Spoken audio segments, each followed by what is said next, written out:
This video will help you sleep and relax. But before we begin, I would like to know which city you're from and what time you're watching this. Now, subscribe to the channel, relax, and let's begin. I still can't sleep with the windows open. It's been 8 months since that night in Pinecrest Valley, but every time fog rolls in or I see someone standing on the side of the road, my heart starts racing and my palms get sweaty. Alex tells me I need to move on, but he wasn't the one being hunted.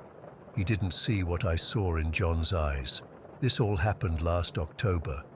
Alex and I had been dating for about 2 years, and we desperately needed a break from our jobs in the city. He found this cute cabin online in Pinecrest Valley, about 3 hours from home. It looked perfect, secluded, surrounded by trees turning golden and red, a little fireplace inside, just what we needed to reconnect. We left around 3 in the afternoon, later than planned because Alex had a work call that ran long. I remember being annoyed about it because I wanted to reach the cabin before dark. The forecast mentioned fog rolling in during the evening, and I hate driving in poor visibility. The first 2 hours of the drive were fine. We listened to music, talked about normal stuff, work drama, what we wanted to do at the cabin. Then we turned off the highway onto these narrow country roads that twisted through the hills. That's when the fog started. Not the light, misty kind, but thick blankets that made the trees on either side of the road look like ghosts. Alex slowed down to about 25 miles per hour.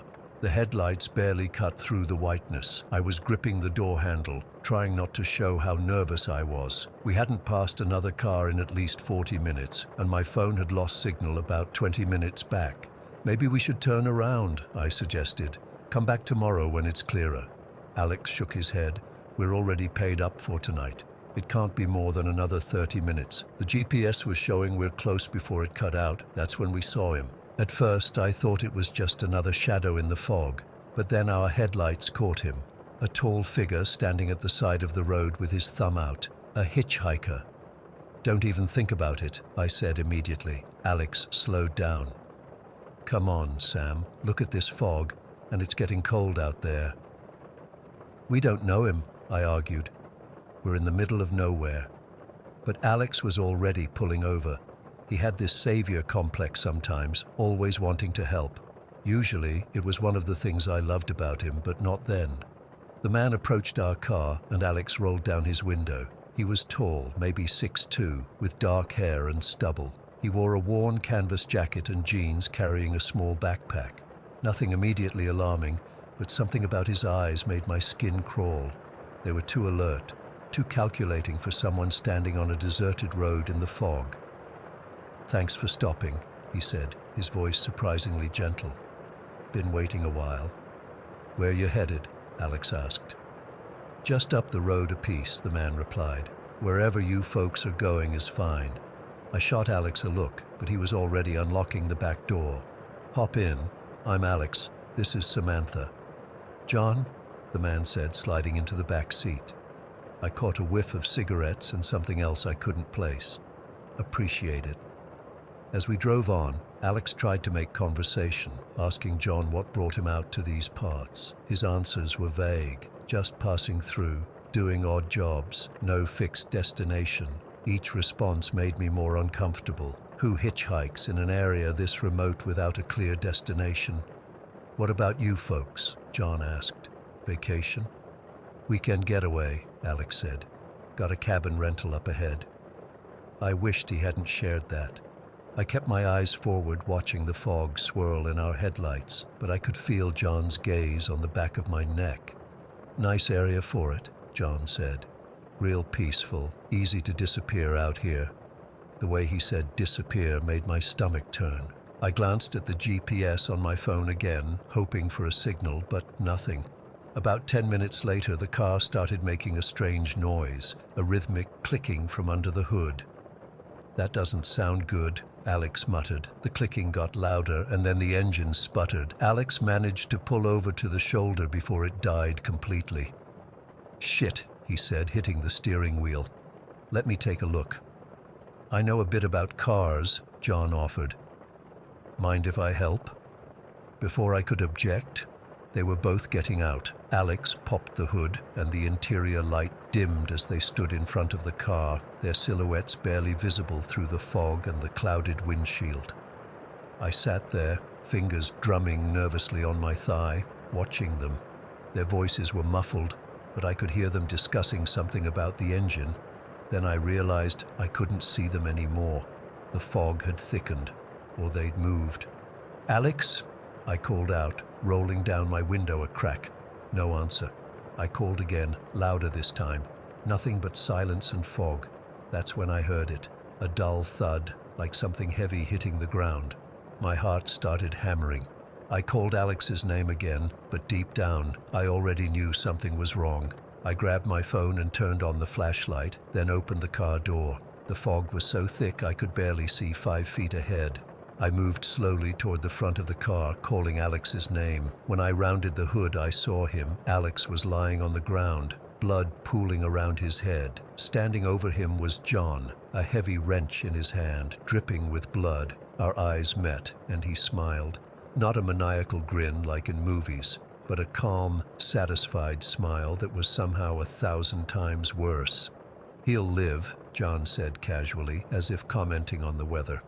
"Probably, if he gets help soon, which I don't think he will." I ran. Pure instinct took over, and I bolted into the woods beside the road. I heard him laughing behind me, then his footsteps following. Not running, walking confidently like he had all the time in the world. "You won't get far, Samantha," he called, his voice echoing through the trees. "Nobody does out here." The fog made everything worse. I couldn't see more than a few feet ahead, constantly tripping over roots and rocks. My ankle twisted painfully as I stumbled down a small incline, but adrenaline kept me moving. "I do this a lot, you know." John's voice drifted through the fog. He wasn't even trying to be quiet. "People are so willing to help a stranger. Your boyfriend didn't even hesitate." I bit back a sob, trying to move as silently as possible. The fog dampened sound, making it hard to tell how close he was. I ducked behind a large tree, trying to catch my breath and figure out which way to go. "The fun part is the chase," he continued, sounding closer now. "Some run like you, others beg. Begging never works." I spotted a faint light through the trees. Not a flashlight, but the warm glow of windows, a house or cabin.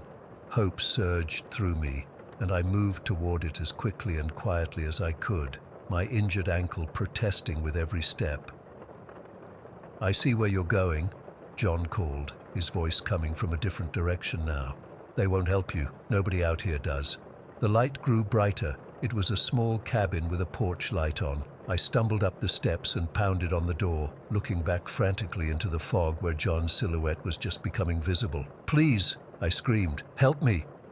The door opened, revealing an elderly woman with white hair pulled back in a bun. She took one look at my face and pulled me inside, locking the door behind me. "What's happened, dear?" she asked, but I could barely speak through my panic. "Man, chasing me, hurt my boyfriend," I gasped. "Please call the police." She moved quickly for her age, grabbing a shotgun from beside the door and a phone from the table. The shotgun she handed to me. "You know how to use this?" she asked. When I nodded, my dad had taught me years ago, she added, "Good, watch the door while I call." I stood there, gun trembling in my hands as she spoke to the dispatcher. Outside, I could hear footsteps on the porch, then a knock. "Hello?" John's voice, gentle again. "I'm looking for my friend. She ran off when our car broke down. I'm worried about her in this fog." The old woman put her hand over the phone.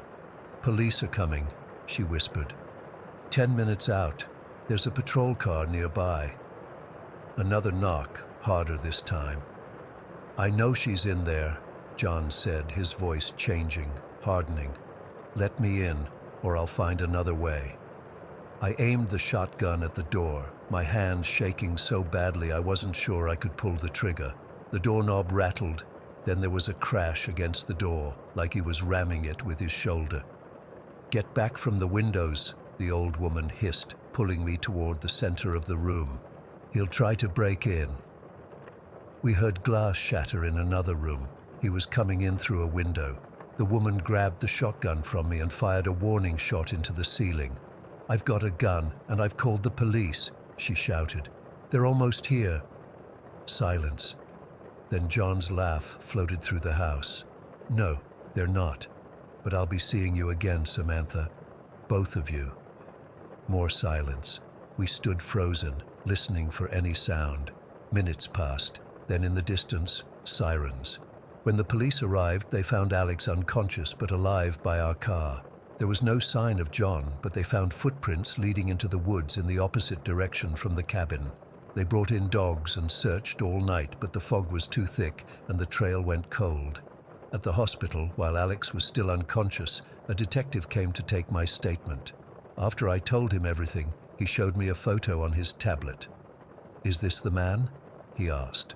The face looking back at me was John's, but in the photo he looked different. Hair shorter, clean-shaven, wearing an institutional uniform. "Yes," I whispered. "That's him." The detective nodded grimly. "His name is John Mercer. He escaped from Lakewood Psychiatric Hospital 3 weeks ago. He has a history of this, hitchhiking, luring victims, attacking them." "Has he killed people?" I asked, not sure I wanted the answer. "Yes," the detective said simply. "You and your boyfriend were lucky." They caught John 2 days later, trying to hitchhike on the highway 50 miles away. He went quietly, reportedly smiling the whole time. Alex recovered, though he has no memory of what happened after he got out to check the engine. Sometimes I think that's a blessing. As for me, I can't forget. I can't forget John's voice as he hunted me through the fog, or the look in his eyes when he stood over Alex. Most of all, I can't forget his parting words. "I'll be seeing you again, Samantha." The detective assured me John is locked away securely this time, with additional measures to prevent escape. But he escaped once before. Sometimes when I'm alone, I imagine I hear footsteps outside my apartment. When fog rolls in, I see his silhouette in it, and every time someone stops to help a stranger on the roadside, I wonder if they're making the same mistake we did. Because the most terrifying thing isn't what happened.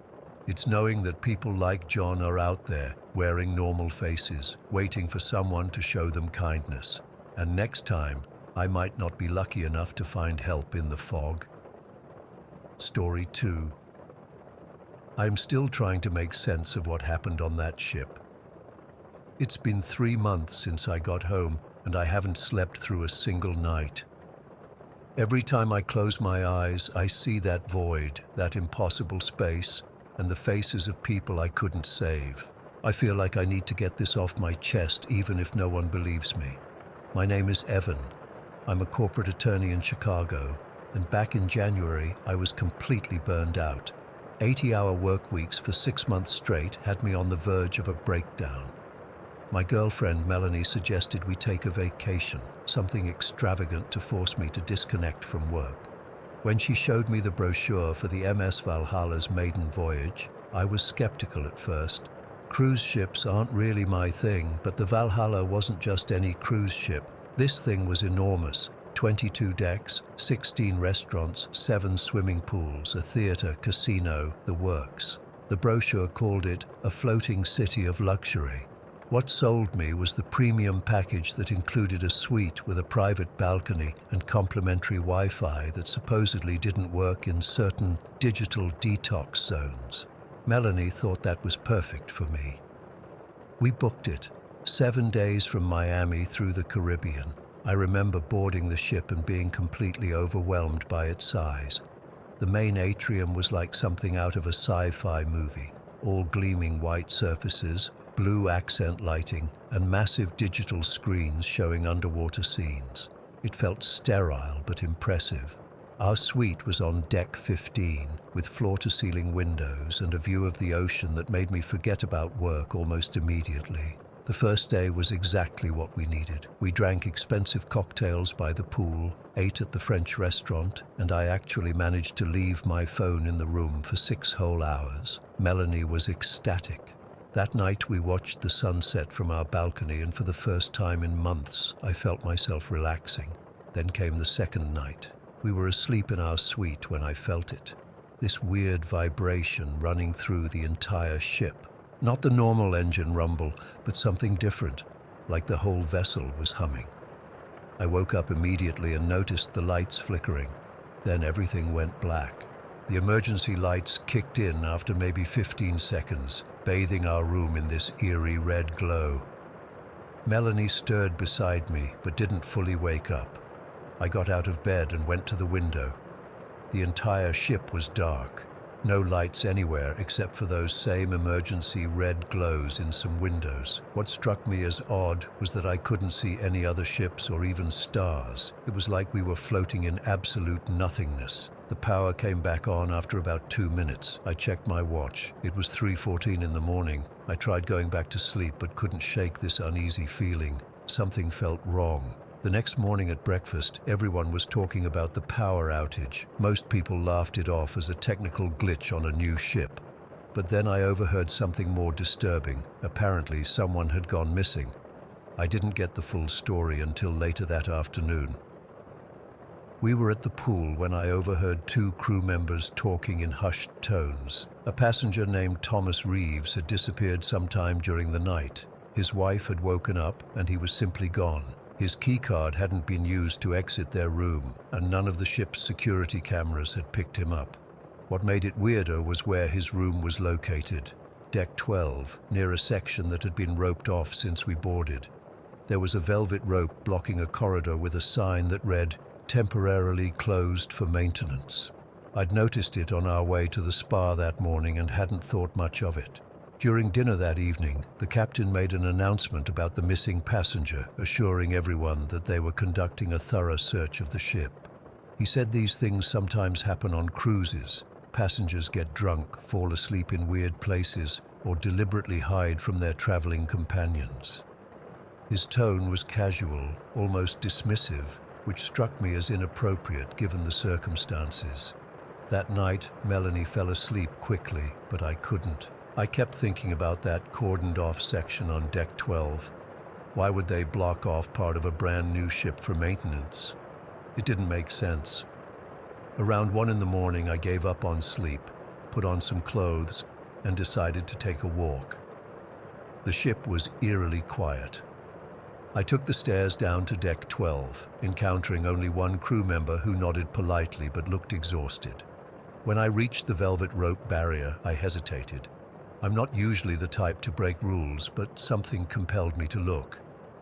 I glanced around. No one was watching. I slipped under the rope and approached the door marked "Crew Only." I expected it to be locked, but when I turned the handle, it opened. Inside was a narrow hallway with dim, fluorescent lighting that flickered occasionally. The walls were plain white, not decorated like the rest of the ship. It felt like I'd stepped into the backstage area of a theater, utilitarian and stark. At the end of the hallway was another door, this one made of heavy metal with no markings. I reached for the handle, but before I could touch it, I heard a voice behind me. "You shouldn't be here." I nearly jumped out of my skin. Turning around, I saw a woman in a crew uniform. She was pale, unnaturally so, with dark circles under her eyes. Her uniform looked slightly different from what other crew members wore, older somehow. "I'm sorry," I stammered. "I was just curious about—" "You need to leave," she interrupted. "This area is restricted." I should have listened to her. God, I wish I had. But instead, I turned back to the metal door and pushed it open. What I saw defies explanation. The door should have opened to another room or hallway, but instead, I was looking into nothing. A vast, empty space that couldn't possibly exist within the confines of the ship. It was like looking into a void, but not completely dark.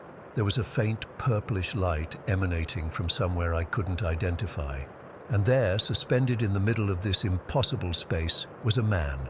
He was floating about 15 feet away from the doorway, completely motionless. I recognized him from the photos they'd shown during the announcement. Thomas Reeves. His eyes were wide open, unblinking. His mouth was frozen in a silent scream. Around him, I could hear whispers, dozens of overlapping voices speaking in languages I didn't understand. I stumbled backward, my heart pounding in my chest. The door began to close on its own, but before it shut completely, I saw something else. Shapes moving in the darkness beyond Thomas, elongated, fluid forms that seemed to be circling him like sharks. I turned to run, but the metal door slammed shut with a deafening clang. The whispers grew louder, now coming through the door. Then they spoke in unison, in perfect English. "You should not have come here." I pulled desperately at the handle, but it wouldn't budge. The lights in the hallway began to flicker more violently, and I felt the temperature drop. My breath came out in visible puffs. The whispers became a cacophony, pressing against my eardrums until I thought my head would explode. Then the pale crewwoman was beside me again. She grabbed my arm with ice-cold fingers and pulled me away from the door. "Run," she said. "Now." She didn't have to tell me twice. We sprinted down the hallway together, the lights exploding behind us one by one. When we reached the exit, she pushed me through and slammed it shut. I heard a series of clicks as it locked from the inside. I stood there in the main corridor, gasping for breath. When I looked back, the maintenance sign was gone. Instead, the door now had a small plaque that read, "Mechanical Systems, Authorized Personnel Only." I made it back to our suite somehow, though the journey is a blur in my memory. I crawled into bed beside Melanie, my clothes soaked with sweat, and lay awake until morning.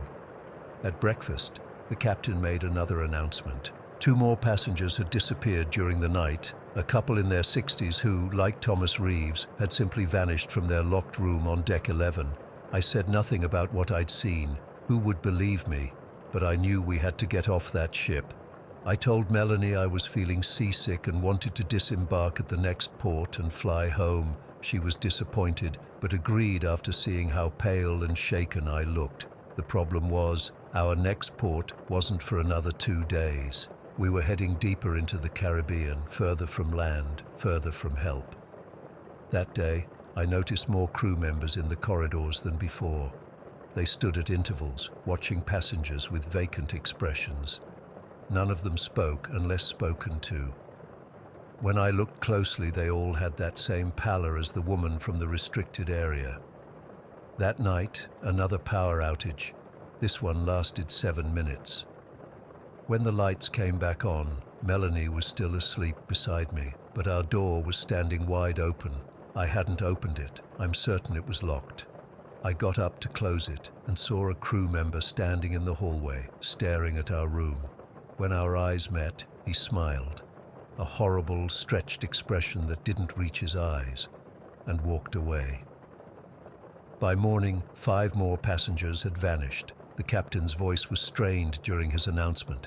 He said we were changing course to return to Miami due to a mechanical issue. Relief washed over me until he added that it would take at least 3 days to get back. That day, I noticed fewer passengers in public areas. People were staying in their rooms, locking their doors. The crew continued to act strangely. During lunch, our waiter stood motionless for nearly a minute, staring at nothing, a pitcher of water tilting in his hand until it spilled across the table. When I said his name, he snapped back to awareness with no memory of what had happened. That night, Melanie and I pushed our luggage against the door and took turns staying awake. Around 2 in the morning during my watch, I heard scratching at our door, soft at first, then more insistent. I woke Melanie, and we sat in terrified silence as the scratching continued for almost an hour before stopping. In the morning, we learned that 23 passengers had disappeared overnight. Panic spread through the ship. People demanded answers. The captain and senior officers were nowhere to be found. The crew moved through the ship with that same vacant expression, ignoring questions or giving nonsensical responses. That afternoon, I saw the pale crewwoman again. She was standing at the end of a corridor, watching me. When our eyes met, she beckoned me to follow her. Against my better judgment, I did. She led me to a service elevator and used a key to access it. We descended to a level that wasn't on any of the ship maps, below the lowest passenger deck. When the doors opened, I saw dozens of crew members standing in formation, swaying slightly though the ship was moving smoothly. Their eyes were closed, and they were whispering in that same unknown language I'd heard in the void. "It's hungry," the woman said. "It's always been hungry, but now it's awake." "What is?" I asked. "The thing we built this ship around, the thing we found in the deep. The company thought they could contain it, use it somehow. They were wrong." Before I could ask more questions, alarms began blaring throughout the ship. The woman pushed me back into the elevator and hit the button for the top deck. "Get to a lifeboat," she said. "Now. Don't wait for instructions. Don't trust anyone in uniform." The doors closed before I could respond. I ran back to our room to get Melanie, but she wasn't there. I searched frantically, calling her name. I found her phone and purse still in the room, but no sign of her.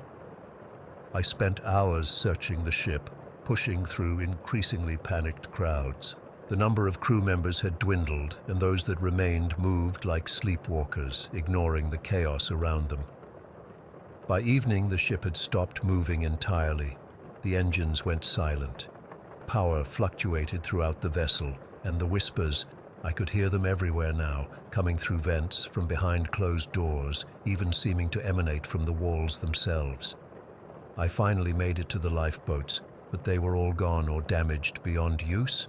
Passengers were crowded at the rails, some threatening to jump despite being miles from shore. Others had barricaded themselves in their rooms. As night fell, the temperature dropped dramatically.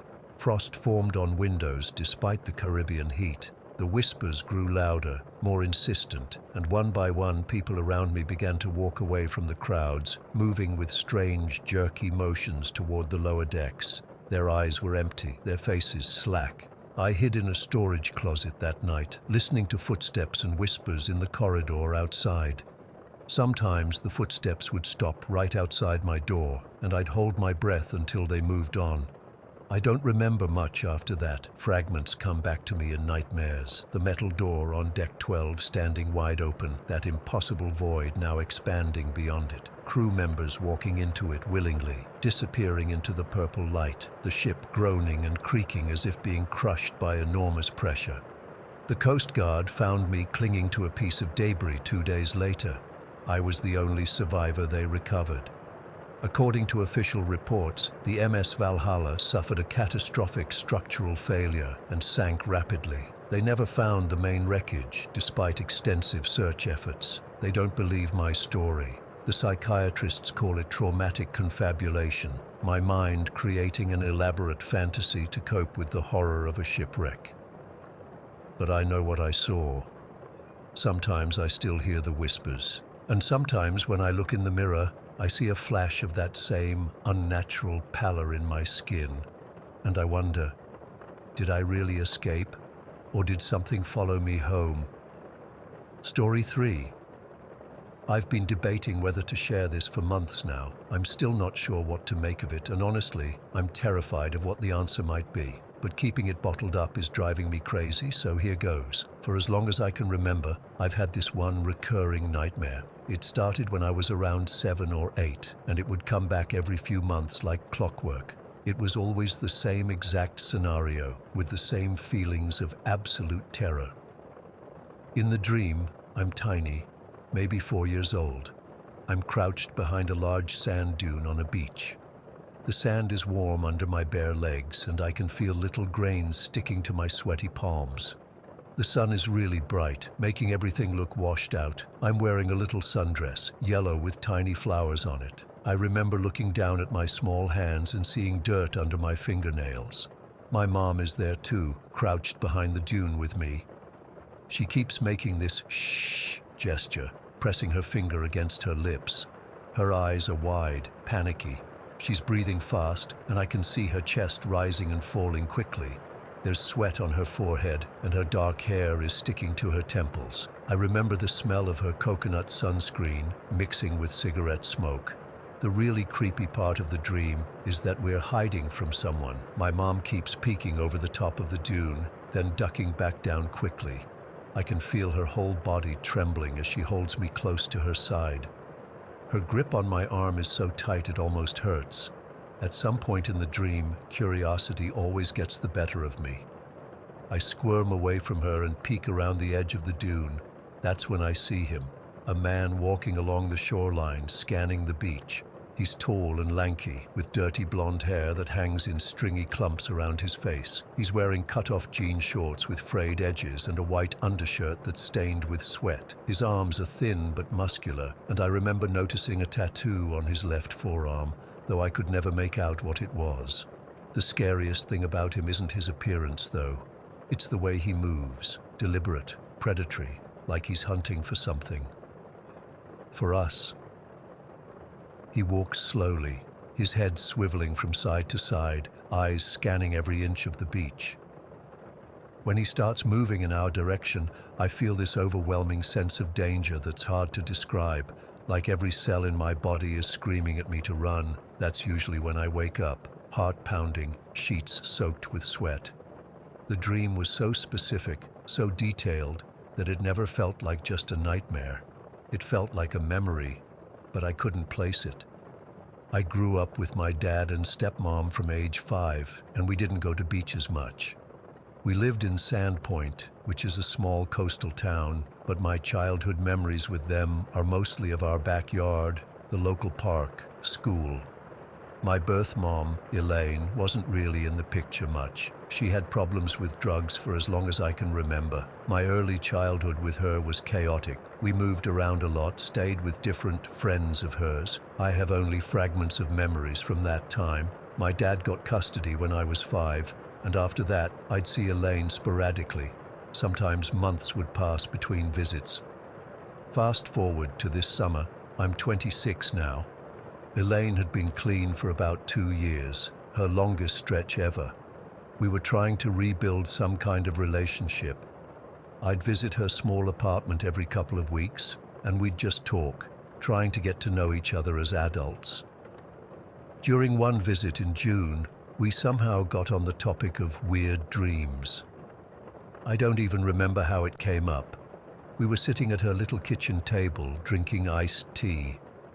The ceiling fan was clicking rhythmically above us, and sunlight was streaming through her gauzy curtains. She had this collection of small potted succulents on the windowsill that she was really proud of. It was one of those rare, peaceful moments between us. I mentioned having vivid dreams, and she said she did too. Then she said something like, "I used to have this recurring nightmare about you when you were little. It was so real that sometimes I still wonder if it actually happened." I felt a chill run through me even before she continued. Something about the way she said it made my stomach drop. I remember setting my glass down carefully, watching condensation drip down the side. "What was the dream about?" I asked, trying to sound casual. She looked out the window for a moment, her fingers fidgeting with a loose thread on her shirt. "We were at this beach. You were just a tiny thing, maybe 3 or 4. We were hiding behind this big sand dune because there was this guy looking for us." The iced tea in my stomach turned to ice. I couldn't speak. I couldn't move. I just stared at her as she continued. "It's stupid, I know. But in the dream, I was so scared. I kept holding you down, trying to keep you quiet. You were wearing that yellow sundress your grandma bought you, the one with the little flowers. I remember being terrified that he would find us." My mouth went dry. "What did he look like?" I managed to ask, my voice barely a whisper. She frowned, thinking. "Tall, skinny guy, dirty blonde hair, kind of long and stringy. He was wearing jean shorts, cut-offs, and a white tank top or undershirt, something like that." I felt like I was going to throw up. The room seemed to tilt around me. How could she know? How could she possibly know the exact details of the nightmare that had haunted me for years? "Rachel, are you okay? You've gone white as a sheet." She reached across the table and touched my hand. Her fingers were cool against my skin. I pulled my hand away and stood up, knocking my chair backward. "That's impossible," I said. "There's no way you could know that." She looked confused. "Know what?" I've had the exact same dream since I was a kid, the exact same one. The beach, the sand dune, the man with the blonde hair and white shirt. Everything. Now it was her turn to look shocked. She shook her head slowly. That's not possible, she whispered. We stared at each other across the table, both of us trying to process what this meant. Could we have shared the same dream, or was it something else entirely? Did it actually happen? I finally asked. My voice sounded strange, distant, like it belonged to someone else. Elaine pressed her hands against her face. When she looked up at me, her eyes were filled with tears. I don't know, Rachel. There's so much from those years that I don't remember clearly. I was using a lot back then. There are whole weeks, months even, that are just gone. She got up and paced around the small kitchen, hugging herself tightly. We did go to beaches sometimes. There was a period when we were staying with this guy Jerry in his beach house. This would have been when you were around 4, but I don't remember anyone threatening us or us hiding from anyone. I sat back down, my legs suddenly too weak to hold me up. Could it have happened, and you just don't remember because of the drugs? She stopped pacing and leaned against the counter. Maybe. I honestly don't know. But how would you remember it? You were so little. Maybe I didn't consciously remember, I said slowly. Maybe it got stored somewhere deep in my brain and came out as this nightmare. We spent hours that day trying to piece together possibilities. Elaine called an old friend who knew us back then, but the woman didn't remember anything about a beach incident. We looked through the few photos Elaine had kept from that time, but there was nothing that jogged any specific memories. In the weeks that followed, I became obsessed with figuring it out. I scoured social media for people who might have known us during that period. I even drove to the beach house where we had apparently stayed, but new owners had completely renovated it. Nothing looked familiar. The more I dug, the more questions I had. If it was just a dream, how could Elaine and I have shared the exact same details? The man's appearance, the yellow sundress, the sand dune, these were such specific elements. But if it was a real memory, why couldn't either of us remember the context? Who was this man? Why was he looking for us? What happened after we hid behind the dune? 2 months after our conversation, Elaine relapsed. Hard.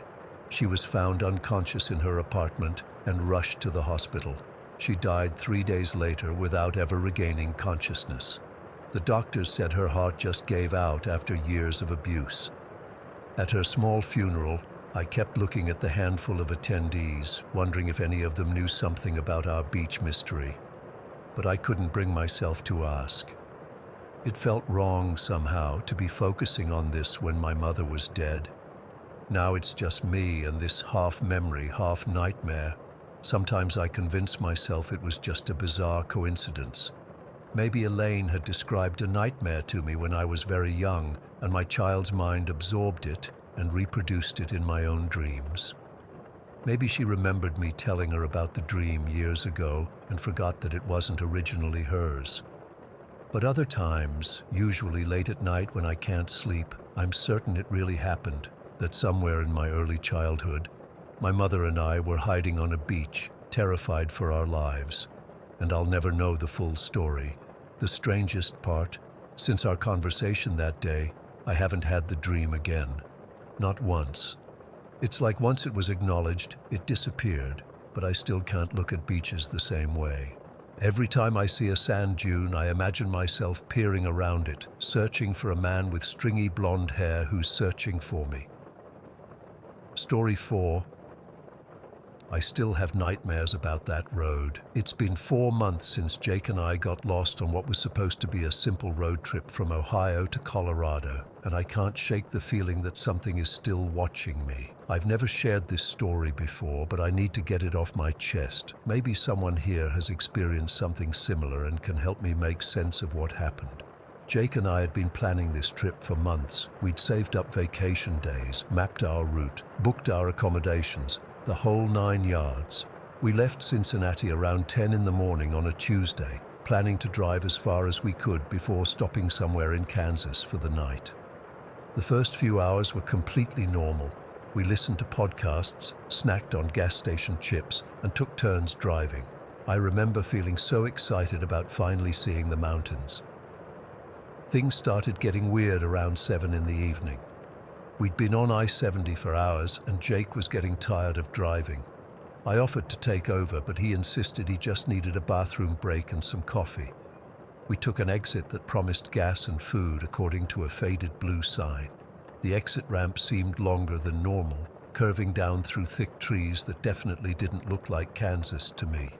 I remember commenting on it, saying something like, I thought Kansas was supposed to be flat. Jake just shrugged and kept driving. The gas station at the end of the ramp looked ancient. It was one of those old-fashioned places with just 2 pumps and a small convenience store. The sign said, "Last Stop Gas and Groceries" in flickering neon, and half the letters were burned out. Jake pulled up to the pump, and I went inside to use the bathroom and grab some snacks while he filled the tank. The inside of the store was dimly lit and smelled like stale cigarettes and something else I couldn't place, almost like wet earth or mold. There was only one person working, a man who looked to be in his 50s with the palest skin I've ever seen. His eyes were sunken in like he hadn't slept in days, and when he looked at me, I felt this immediate sense of dread wash over me. I grabbed a few candy bars and some bottled water from a fridge that was barely cold. When I went to pay, the cashier just stared at me for an uncomfortable amount of time before asking, "You folks heading west on the highway?" I nodded, trying to be polite, despite how uncomfortable he was making me feel. "You shouldn't be on that road after midnight," he said, his voice raspy. "It changes after dark." I laughed awkwardly, assuming he was just trying to spook the out-of-towners. "We'll be careful," I said, handing him a 20. He didn't take it. "I'm serious, miss. That stretch of highway ain't right after midnight. Things happen. People disappear." Just then, Jake walked in and the cashier finally took my money, his eyes never leaving my face. As we walked out, I heard him mutter, "Your funeral." Back in the car, I told Jake what the man had said. We both laughed it off, chalking it up to small-town superstition or maybe just a weird guy trying to mess with tourists. I wish we'd listened to him. We got back on the highway, which now had a sign identifying it as Route 177. This confused me because I was pretty sure we had been on Interstate 70. I checked our GPS, but it was suddenly showing no signal. I tried using my phone's map app, but it also couldn't locate us. "I think we took a wrong turn," I said to Jake, feeling a flutter of anxiety in my chest. "Nah, we're fine," he insisted. "This probably just connects back to I-70 a little further west. Let's keep going for a bit, and if we don't see signs for it soon, we can turn around." So we kept driving. The sun was setting, casting long shadows across the road. I noticed there were no other cars. Not a single one had passed us in either direction since we got back on the highway. The road itself was starting to look different too. What had been smooth pavement was now developing cracks, and the yellow lines were faded to the point of being almost invisible. By 9 o'clock it was completely dark, and fog had started rolling in from the forest on either side of the highway. It came in thick white sheets that our headlights barely penetrated. Jake slowed down to about 40 miles per hour, gripping the steering wheel tightly. "Maybe we should turn around," I suggested, my voice sounding small even to my own ears. "And go where?" Jake snapped, his nerves clearly fraying. "We haven't seen an exit in over an hour." He was right. The last exit we'd passed had been for a town called Millbrook, but that had been ages ago. Now there was just the endless stretch of deteriorating highway ahead of us, swallowed by fog. At 11:30, our headlights started to flicker. Jake swore under his breath, tapping the dashboard as if that would fix them. Then, without warning, they went out completely, plunging us into darkness so absolute I couldn't even see my hand in front of my face. The car sputtered and died, rolling to a stop in the middle of the highway. Jake tried to restart it, turning the key over and over, but nothing happened, not even a click. "This is crazy," he muttered. "I just had the car serviced last week." I tried to stay calm, but my heart was racing. We were stranded on an unknown highway in the middle of nowhere, with no way to call for help. I checked my phone again. Still no signal, and now the battery was down to 15% despite having been fully charged when we left. "What time is it?" Jake asked, his voice tight with stress. I checked my phone. 11:55. We sat in silence for a few minutes, both of us trying to think of what to do next. Then I heard it, a faint tapping sound coming from somewhere outside the car. "Do you hear that?" I whispered. Jake nodded, his face barely visible in the dim light from my phone screen. The tapping grew louder, more insistent. It seemed to be coming from all around us.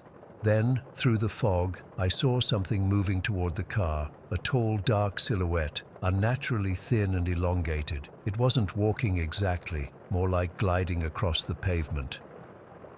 "Jake," I breathed, unable to take my eyes off the approaching figure. "I see it," he said, his voice barely audible. The figure stopped beside my window. I couldn't make out a face, just a vague shape in the darkness. Then it raised what looked like an arm and tapped on the glass with long, slender fingers. The sound was sharp and clear, cutting through the silence inside the car. Tap, tap, tap. I was frozen, unable to move or speak. Jake reached across me and locked my door, as if that would keep whatever was outside from getting in. Suddenly, the car radio turned on by itself, filling the car with static. Through the white noise, a voice spoke, distant and distorted, but unmistakably human. "Turn around," it said. "Turn around now." The figure outside tapped on my window again, harder this time. "Turn around," the radio repeated, more urgently. Jake frantically tried the ignition again, and this time, miraculously, the engine roared to life. The headlights blazed on, illuminating the fog around us, but there was no sign of the figure that had been at my window just seconds before. Without hesitation, Jake slammed his foot on the accelerator, and we shot forward into the fog. The radio continued to crackle with static, the mysterious voice repeating its warning over and over. "Turn around, turn around, turn around." We drove in terrified silence for what felt like hours. The fog never lifted, and the road continued to deteriorate beneath us, the cracks growing wider, the pavement crumbling at the edges. I kept checking the time on my phone, watching as it ticked past midnight, then 1, then 2 in the morning. "We have to have made some progress," Jake said, his knuckles white on the steering wheel. "We've been driving for hours." But I had a sinking feeling in my stomach, a horrible suspicion that was confirmed when the fog suddenly cleared, revealing a familiar sight ahead. The last stop, gas and groceries, its neon sign still flickering in the darkness. "This isn't possible," Jake whispered, slowing the car. "We've been driving straight for hours. We can't be back here." But we were. Somehow the road had brought us right back to where we started. The same gas station, the same 2 pumps, the same dim light spilling from the windows of the convenience store. And standing in front of the store was the cashier, watching us with those hollow eyes. Jake stopped the car, and we sat there, staring at the impossible scene before us. The radio, which had fallen silent for the past hour, suddenly crackled to life again. "You should have turned around," the voice said, clearer now, almost as if it was speaking directly into my ear. Then the radio died, along with the engine and headlights, leaving us in darkness once more. Jake tried to restart the car, but it was dead. We sat there, paralyzed with fear, as the fog closed in around us again. Through the windshield, I could see the cashier still standing there, watching us. Then he raised his hand and pointed to the store's clock, visible through the window. It was exactly midnight. I felt a cold hand grip my heart as I realized the truth. We hadn't been driving for hours after midnight. Somehow, time had reset. It was midnight again, and we were trapped. The tapping started again, first on the trunk, then moving around to each window in turn. Tap, tap, tap. But this time, we couldn't see anything outside, just the thick, impenetrable fog pressing against the glass. Jake reached for my hand across the center console, gripping it tightly. "What do we do?" he asked, his voice breaking. Before I could answer, the fog outside my window seemed to solidify, taking on a vaguely human shape. It pressed against the glass, leaving frost patterns where it touched. The temperature inside the car plummeted, and I could see my breath forming clouds in front of my face. The radio came back on, but this time there was no voice, just a high-pitched tone that made my ears hurt. As it grew louder, the shapes in the fog pressed closer, surrounding the car completely. That's when Jake made a decision. "We're getting out of here," he said, his voice suddenly firm. He reached into the back seat and grabbed a flashlight from his backpack, then unlocked his door. "Jake, no!" I cried, grabbing his arm. "We don't know what's out there. We can't stay here," he insisted. "They want us to stay in the car. They want us trapped. Our only chance is to make it to that store and find another way out." I knew he was right, but the thought of stepping out into that fog with those things waiting for us was terrifying. Still, we had no choice. "On three," Jake said, his hand on the door handle. 1, 2, 3. We pushed our doors open and ran, the fog swirling around our legs, trying to hold us back. I could feel it pulling at me, cold tendrils wrapping around my ankles, trying to trip me. The store seemed impossibly far away, even though it was only about 50 feet from where we'd parked. I heard whispering all around us, voices speaking words I couldn't understand. Something brushed against my back, icy fingers trailing down my spine. I screamed and ran faster, Jake's hand clasped tightly in mine. We burst through the store's door, gasping for breath. The cashier was behind the counter, just as he had been hours before, looking at us with those hollow eyes. "You didn't listen," he said, shaking his head slowly. "No one ever listens."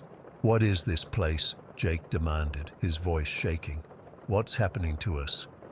The cashier just pointed to the window. Outside, our car was gone, as if it had never been there. The fog pressed against the glass, shapes moving within it, watching us. "The highway takes what it wants," the cashier said, his voice flat. "It's been doing it for years, and now it's got you." I felt my legs give out, and I sank to the floor, tears streaming down my face. Jake crouched beside me, his arm around my shoulders, but I could see the despair in his eyes. The cashier moved from behind the counter and walked to the door, locking it with a heavy key. "You can stay here till morning," he said. "It's safe inside, but when the sun comes up, you'll have to leave, and the highway will be waiting." That night was the longest of my life. We huddled together on the dirty floor of that convenience store, listening to the things in the fog tapping on the windows, calling our names in voices that sounded almost, but not quite, human. When dawn finally came, the fog retreated, and the highway outside looked normal again. Smooth pavement, clear yellow lines, no sign of the deterioration we'd seen the night before. The cashier unlocked the door. "Your car's out back," he said. "Keys are in it. But remember what I told you. Don't be on that road after midnight." We found our car parked behind the store, looking exactly as it had when we arrived. The engine started on the first try. We got back on the highway, following the cashier's directions to the nearest interstate, and we didn't stop driving until we were 2 states away. That was 4 months ago. We made it to Colorado eventually, taking a completely different route, but neither of us enjoyed the trip. Jake doesn't talk about what happened, and we broke up shortly after returning home.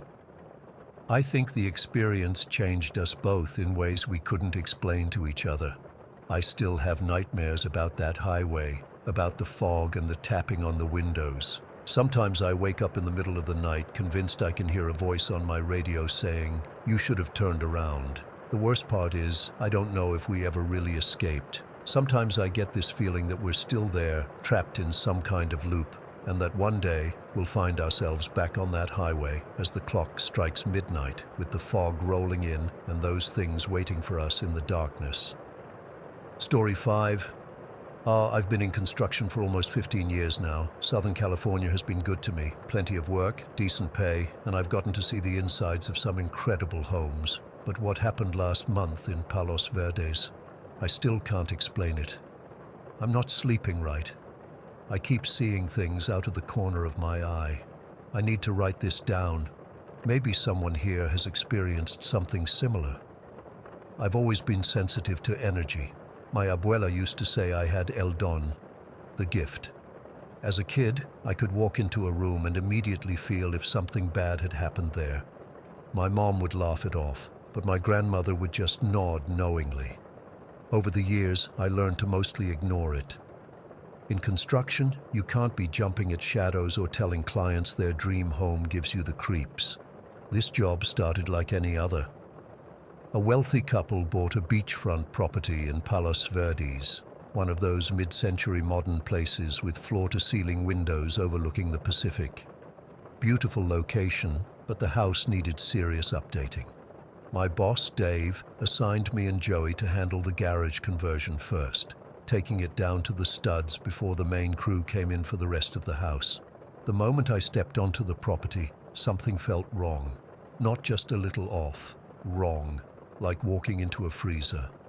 The hair on my arm stood up, and I got this pressure in my chest. I remember stopping in the driveway, and Joey bumped into me from behind. "What the hell, Miguel?" he said, annoyed. I couldn't explain it. "Nothing, man. Just taking in the view." Joey's a good guy, but he's as skeptical as they come, always wearing these wireless earbuds, blasting heavy metal while we work. Says it helps him focus, but I've always suspected it's also to block out my occasional comments about feeling things in certain houses.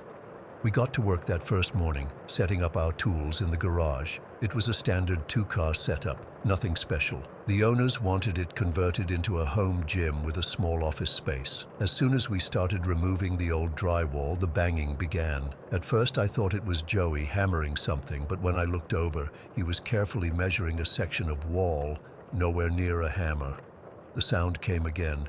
3 distinct knocks, like someone rapping their knuckles on wood, coming from inside the wall I was working on. "You hear that?" I asked. Joey tapped his earbuds. "Can't hear shit with these in, you know that." I nodded and went back to work, but my hands were shaking. Those knocks weren't random. They had a deliberate rhythm, like someone trying to get attention. By lunchtime, I'd convinced myself it was just the house settling, or maybe pipes expanding in the warm weather.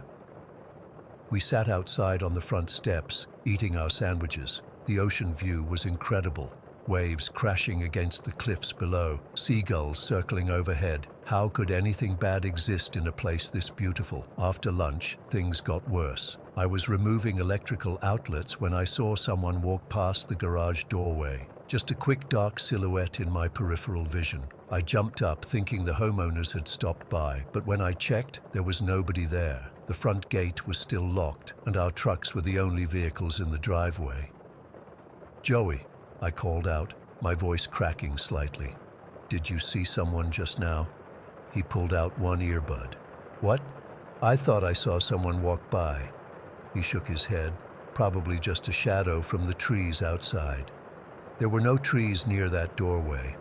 Throughout the afternoon, the knocking continued, sometimes faint, sometimes so loud it sounded like someone was taking a sledgehammer to the other side of the wall. I kept seeing that shadow figure, always just at the edge of my vision, and then the voices started, whispers so quiet I couldn't make out what they were saying, but definitely human voices. By 4 o'clock, I was ready to call it a day. My nerves were shot, and I kept making stupid mistakes, dropping screws, measuring wrong, the kind of rookie errors I hadn't made in years. I was about to suggest to Joey that we pack up when it happened. The scream. God, that scream. It wasn't like anything I've ever heard before, not like in movies or on TV. It was raw, primal, like someone being torn apart. It started somewhere deep in the house and seemed to rush toward us, getting louder until it felt like it was right in my ear. It lasted maybe 5 seconds, but it felt like forever. When it stopped, I realized I was pressed against the wall, the demo hammer clutched to my chest like a shield. Joey was standing frozen, both earbuds dangling around his neck, his face drained of color. "What the fuck was that?" he whispered. The fact that Joey heard it too made it so much worse. This wasn't my imagination or my abuela's gift playing tricks on me. This was real. "I don't know," I managed to say. "Maybe someone on the beach? A kid playing a prank?" We both knew that wasn't it.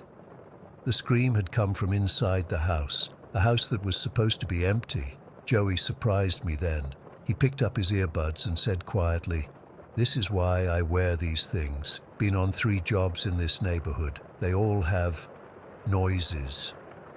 We didn't talk much after that. We cleaned up in silence and left earlier than usual, neither of us wanting to acknowledge what had happened. I barely slept that night. Every time I closed my eyes, I heard that scream again. The next morning, I almost called in sick, but I needed the money, and part of me thought maybe in the daylight with a clear head, I'd find a logical explanation for everything. Maybe there was an open window somewhere that had carried sounds from the beach. Maybe the stress of my recent divorce was finally catching up with me. Joey was already there when I arrived, standing outside the garage smoking a cigarette. He didn't smoke usually. "Doors were locked when you left yesterday, right?" he asked, not making eye contact. "Yeah, of course. Set the alarm too." "Come look at this."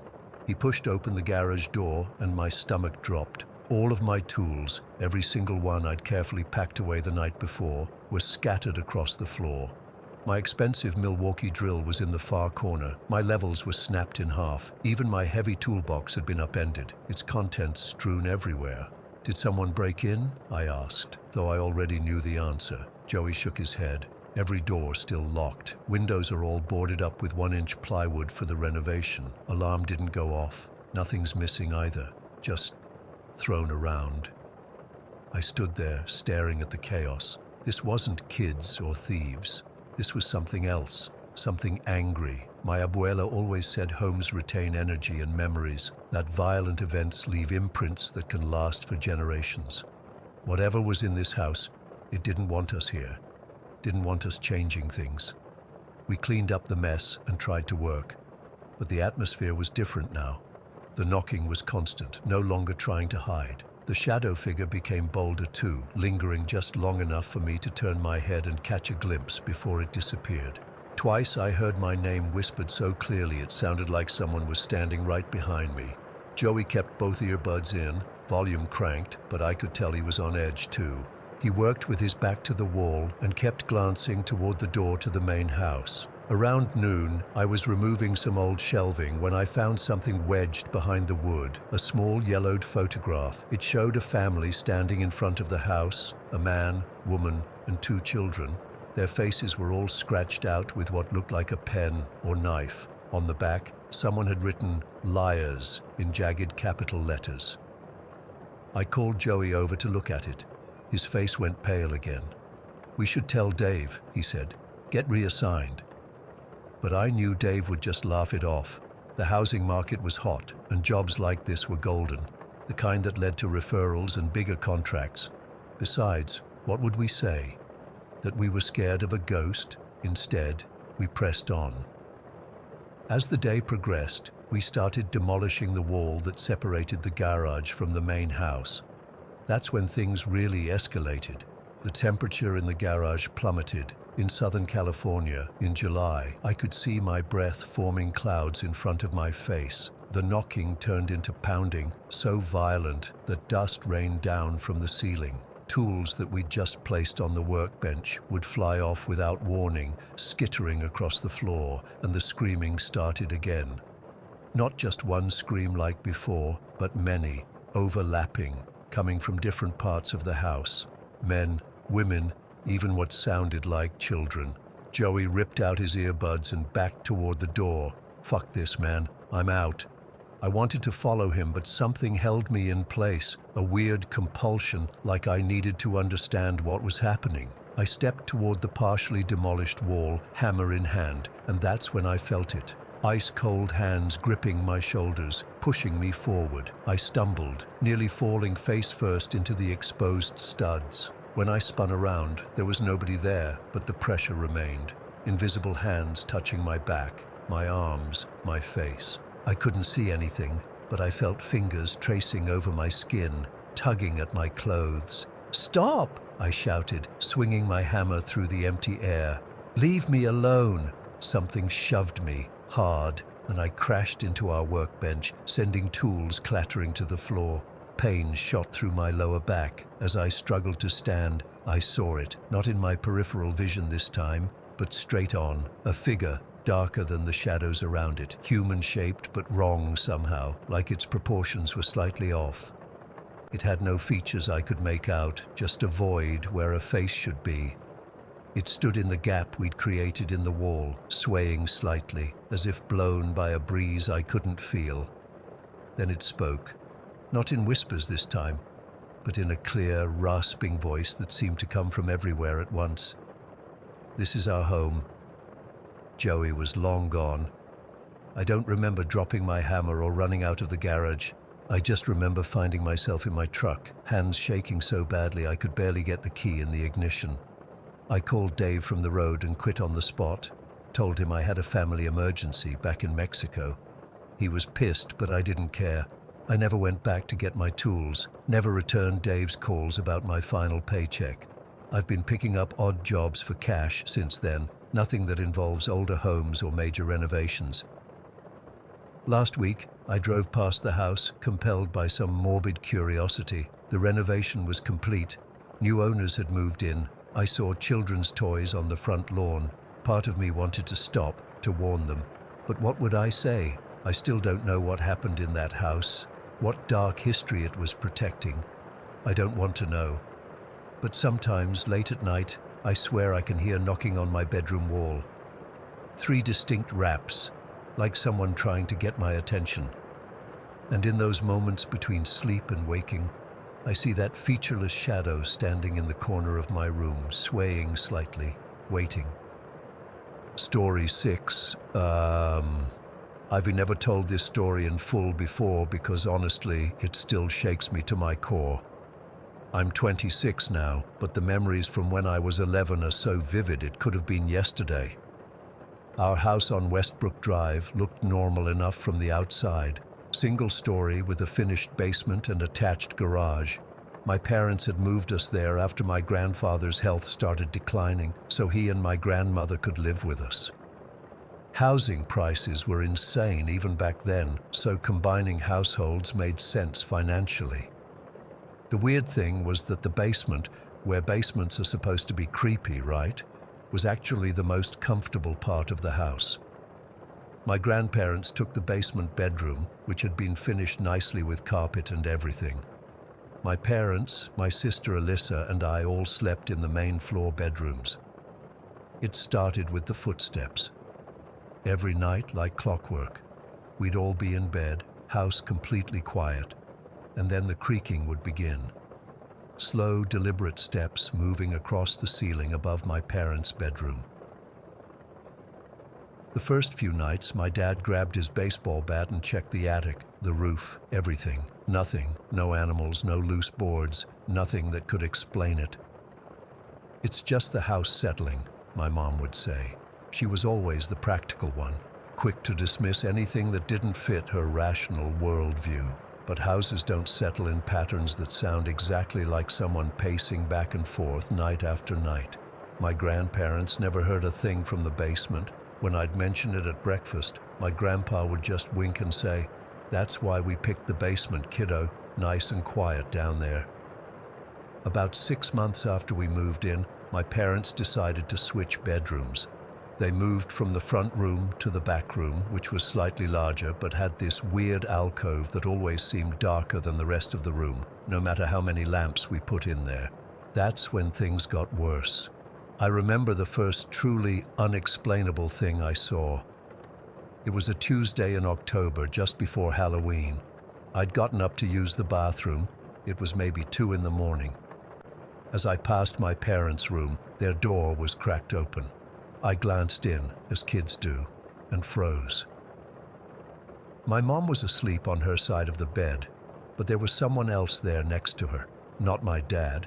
He was working night shift that week. It was a woman, lying perfectly still on her back. Her face and hands were wrapped in what looked like dirty bandages, like a mummy, but not completely covered, just strips across her eyes and mouth and wrapped around her fingers. I could see wisps of dark hair sticking out from the head bandages. She wasn't moving, not even breathing that I could tell. I ran back to my room and hid under the covers until morning.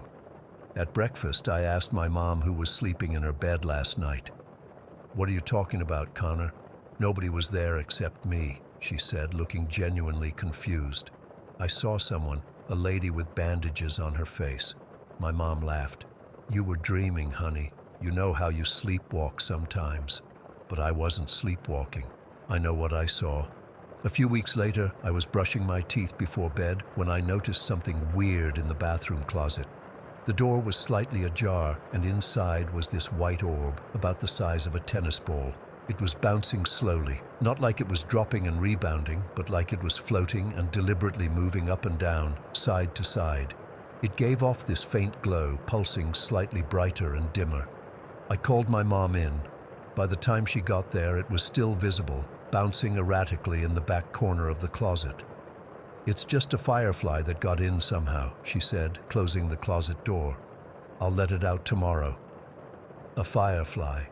In November. In Michigan. That moved like nothing I'd ever seen before. Sure, Mom. The music started about a month later. Always at night, always when I was alone in my room. It sounded like it was coming from somewhere inside the walls. A woman singing, accompanied by what might have been a piano or maybe a music box. The melody was haunting but not unpleasant. The strange thing was, I could hear the voice so clearly, but I could never make out a single word. It was like she was singing in some language that sounded familiar but wasn't quite English or anything else I recognized. The first few times, I went to my parents' room to tell them about it. My dad would come check, but by then it would always stop. After the third or fourth time, my mom told me to stop making things up for attention. But I'm not making it up, I insisted. It's real. Connor, nobody else can hear this music. Think about that. But that wasn't entirely true. Once, my sister Alyssa confirmed she heard it too, but quickly retracted when my mom gave her that look, the one that said, "Don't encourage him." The activity seemed to intensify whenever my dad was away for work, like whatever was in the house knew when we were more vulnerable. The footsteps would get louder, the music would play longer, and new things would happen. One night, I woke up to find all my dresser drawers pulled open, clothes spilling out. When I told my mom in the morning, she accused me of doing it myself and forgetting. Another time, every single family photo in the hallway was turned to face the wall. My mom blamed my sister, who swore it wasn't her. I started sleeping with my light on, which made my mom mad about the electricity bill. My grades began slipping because I was so tired all the time. My friends stopped coming over because the house gave them weird vibes, though none of them ever witnessed anything directly. My grandparents remained blissfully unaffected in their basement sanctuary. When I would try to tell my grandma about what was happening, she would just pat my hand and say, "Some houses have memories, Connor.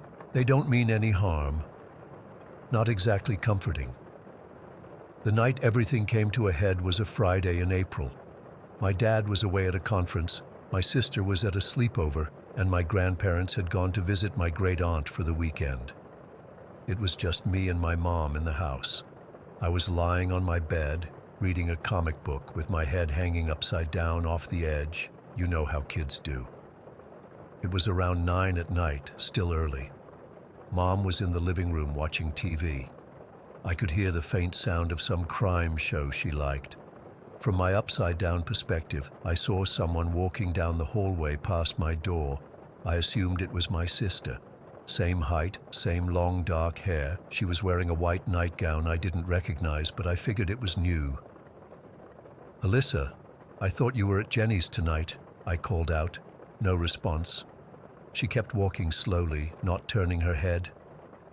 "Hey, Alyssa," I called again, louder this time.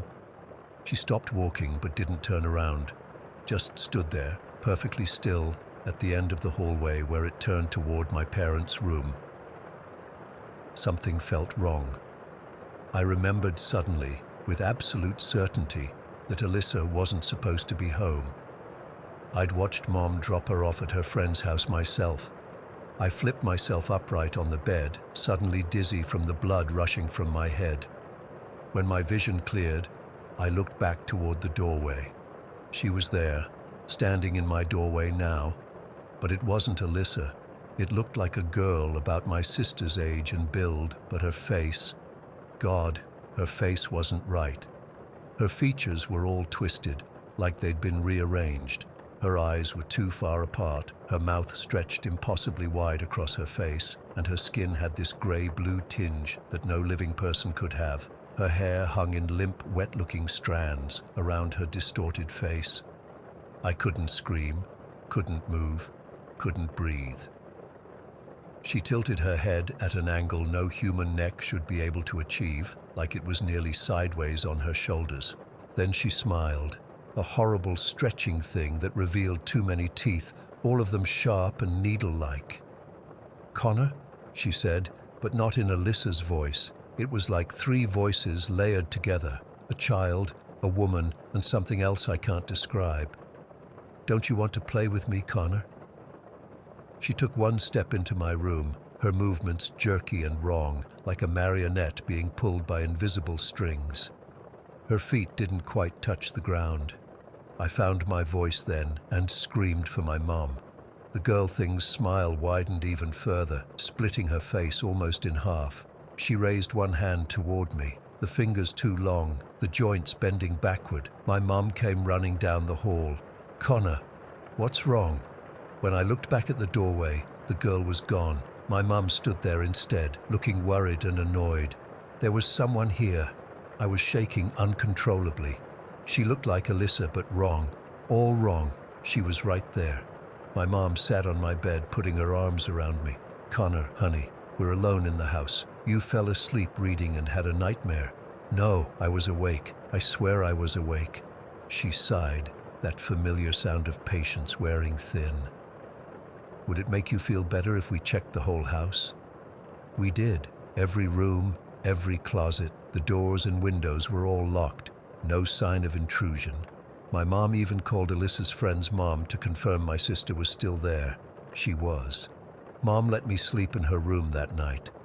I lay awake for hours, listening to the footsteps overhead, wondering what would have happened if my mom hadn't come when she did. We moved out 3 months later.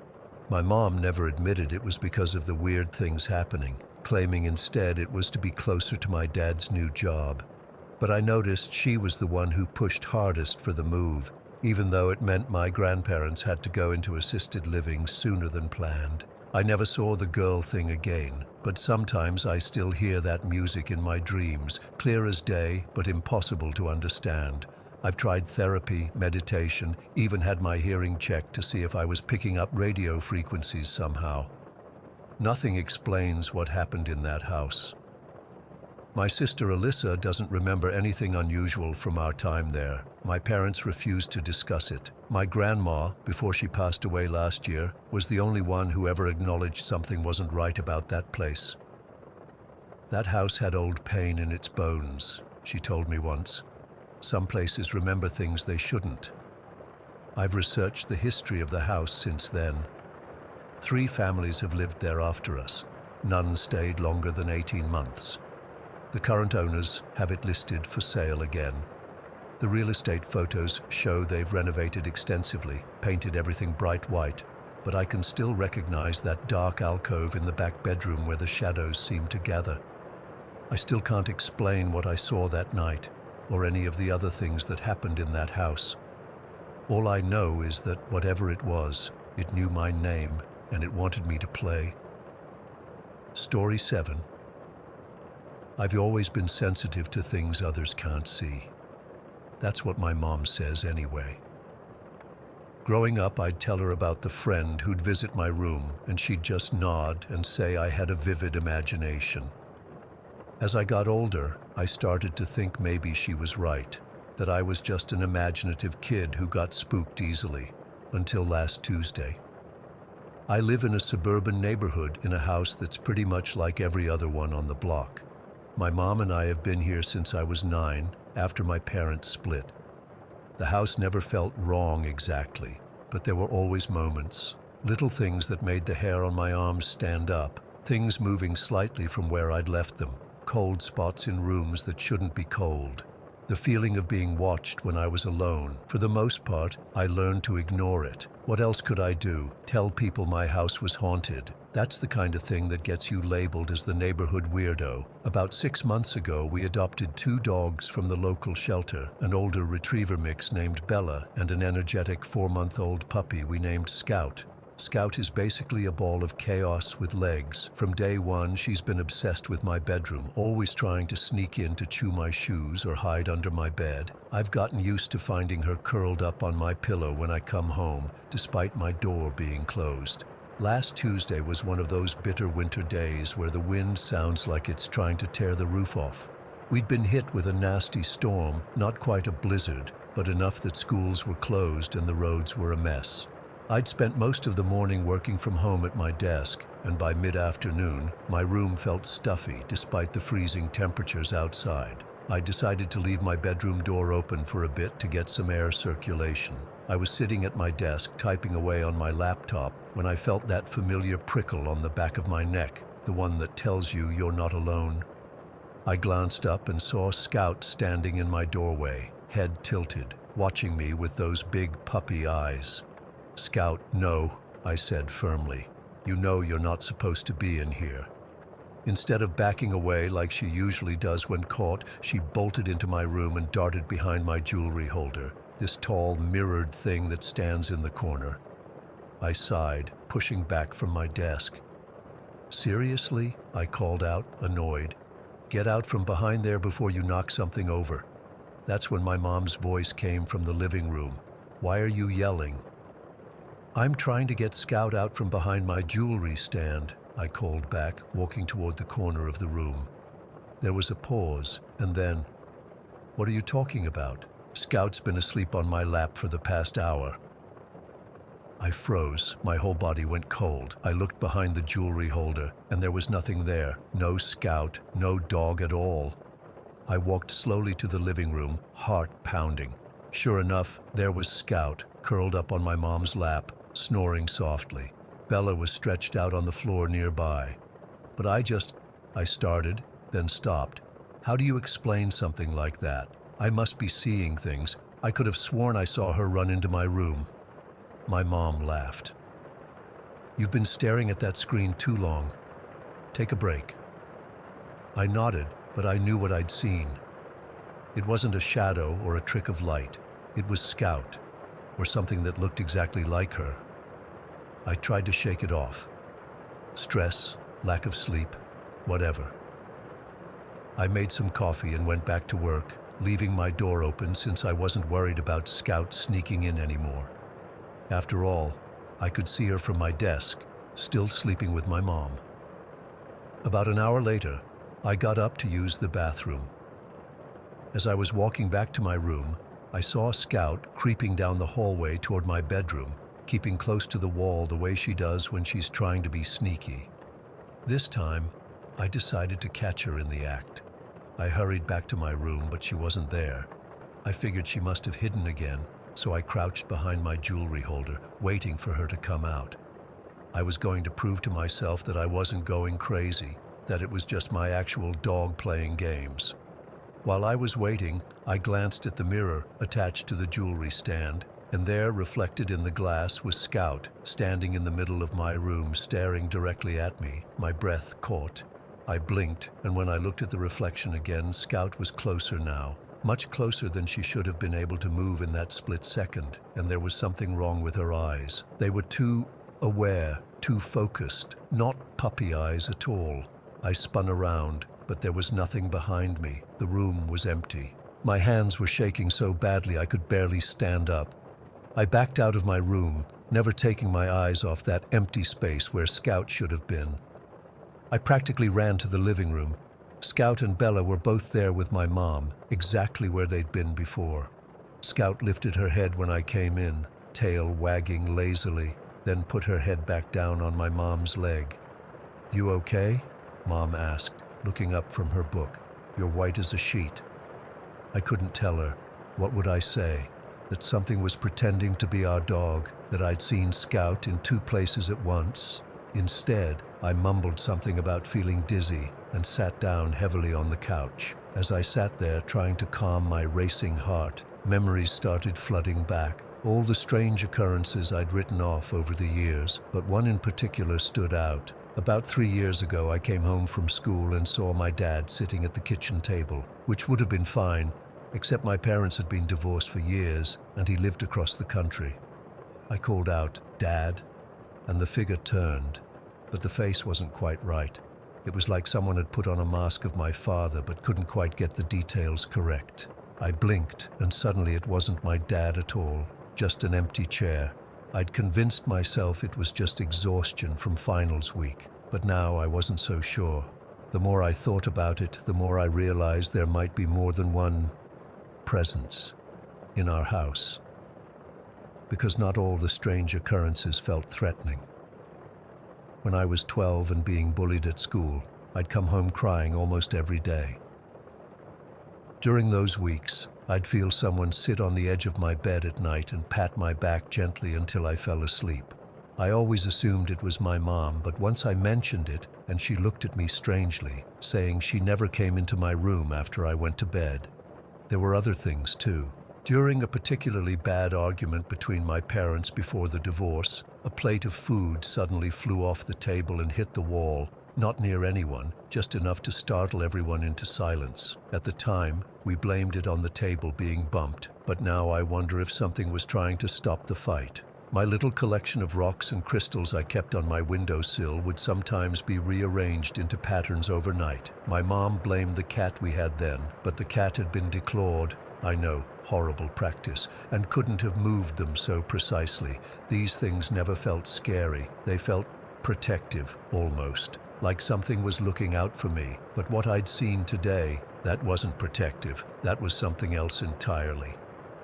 I spent the rest of the afternoon glued to my mom's side, making excuses to stay in the living room. When evening came, I couldn't bear the thought of sleeping in my room. I told my mom I wanted to have a movie night sleepover in the living room, and thankfully she agreed. As we were setting up blankets on the couch, Scout suddenly stood up, hackles raised, staring down the hallway toward my room. She started growling, a deep, serious sound I'd never heard from her before. My mom noticed too. "What's wrong with her?" I followed Scout's gaze but couldn't see anything in the darkened hallway. "Maybe she heard something outside," I suggested, but my voice sounded thin even to my own ears. Scout wouldn't stop growling. Bella joined in too, both dogs now focused on something we couldn't see. My mom tried calling them, but they wouldn't look away from whatever had caught their attention.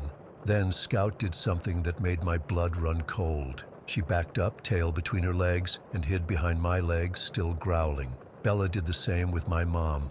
"I'm going to check it out," my mom said, reaching for her phone to use as a flashlight. No exclamation mark, I grabbed her arm. "I mean, let's just stay here. It's probably nothing." She gave me a strange look, but sat back down. The dogs eventually calmed down, but they stayed close to us all night, jumping at every little noise. I didn't sleep at all. Every time I closed my eyes, I saw that not quite Scout staring at me in the mirror, its eyes too intelligent, too aware. I kept thinking about what it meant, that something in our house could look like Scout, could look like my dad. What else could it mimic? How would I know what was real? The next morning, I made an excuse to go to a friend's house. I couldn't stand being in that house another minute. Before I left, I went back to my room to grab some clothes. Everything looked normal, but it felt different. Colder, like the air was thicker somehow. As I was grabbing clothes from my closet, I noticed Scout's favorite toy, a squeaky fox, sitting in the middle of my bed. I hadn't brought it in there.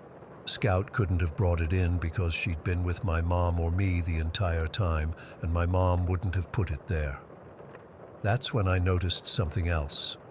The mirror on my jewelry stand was facing a different direction than usual, turned slightly so that it reflected my bed perfectly. I grabbed my stuff and left without looking back. It's been 5 days now. I've been staying at my friend's place, making excuses to my mom about a group project. I have to go home eventually. I know that.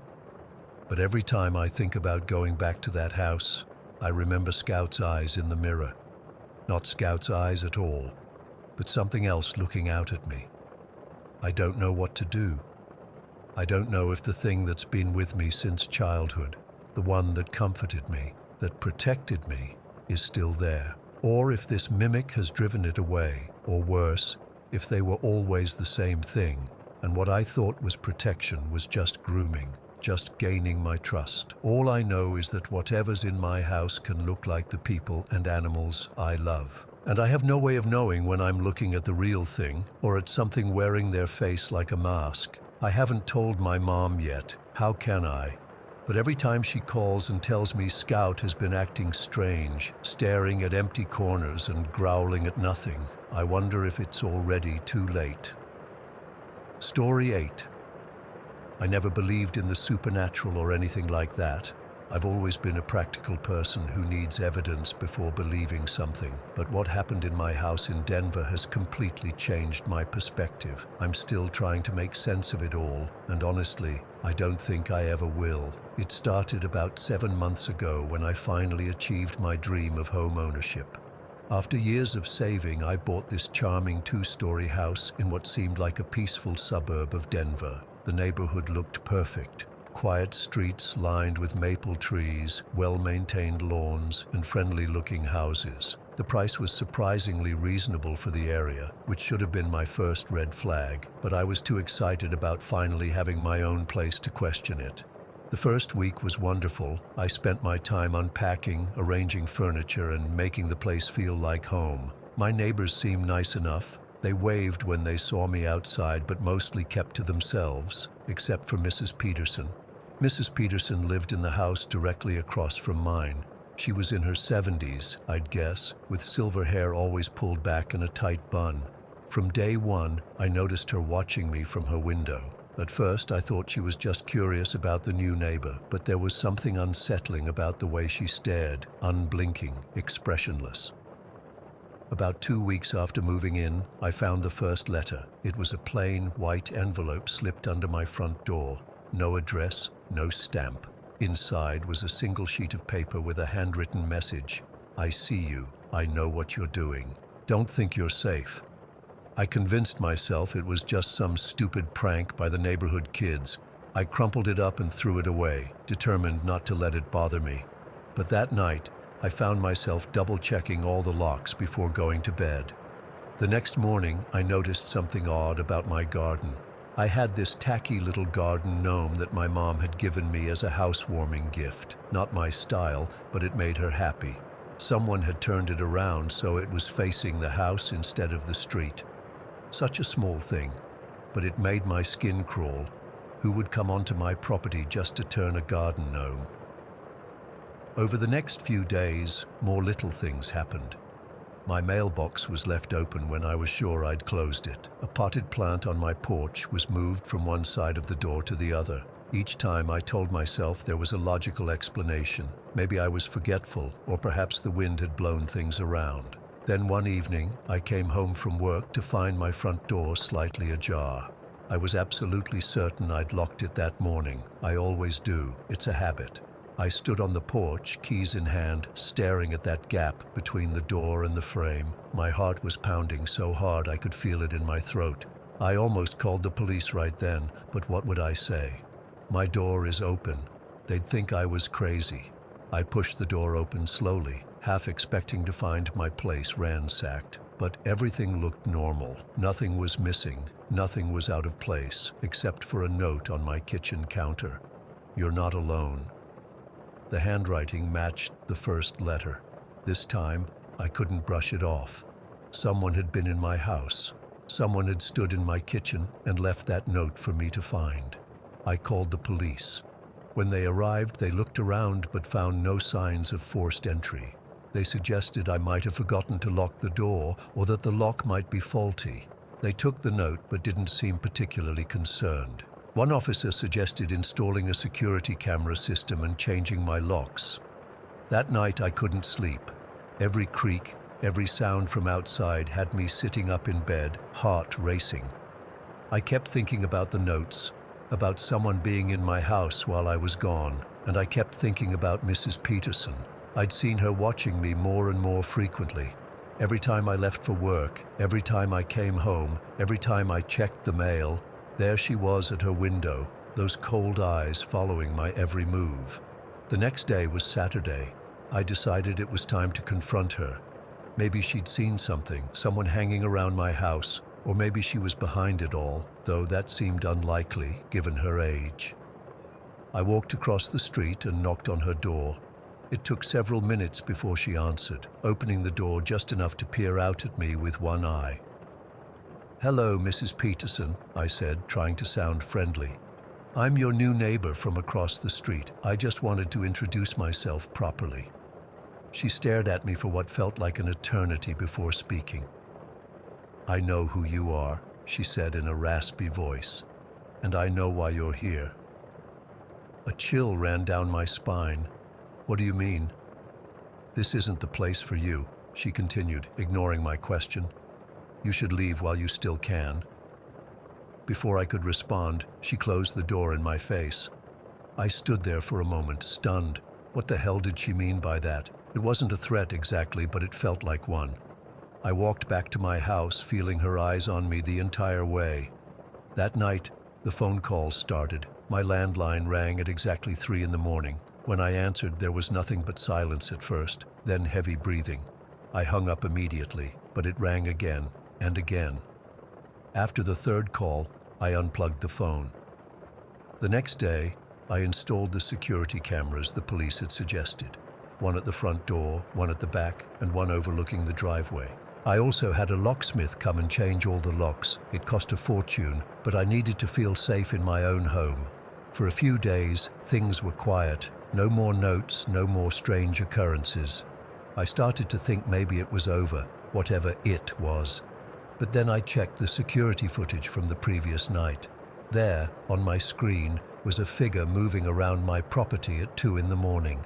They stayed in the shadows, carefully avoiding direct view of the cameras, but I could see enough to know it was a person.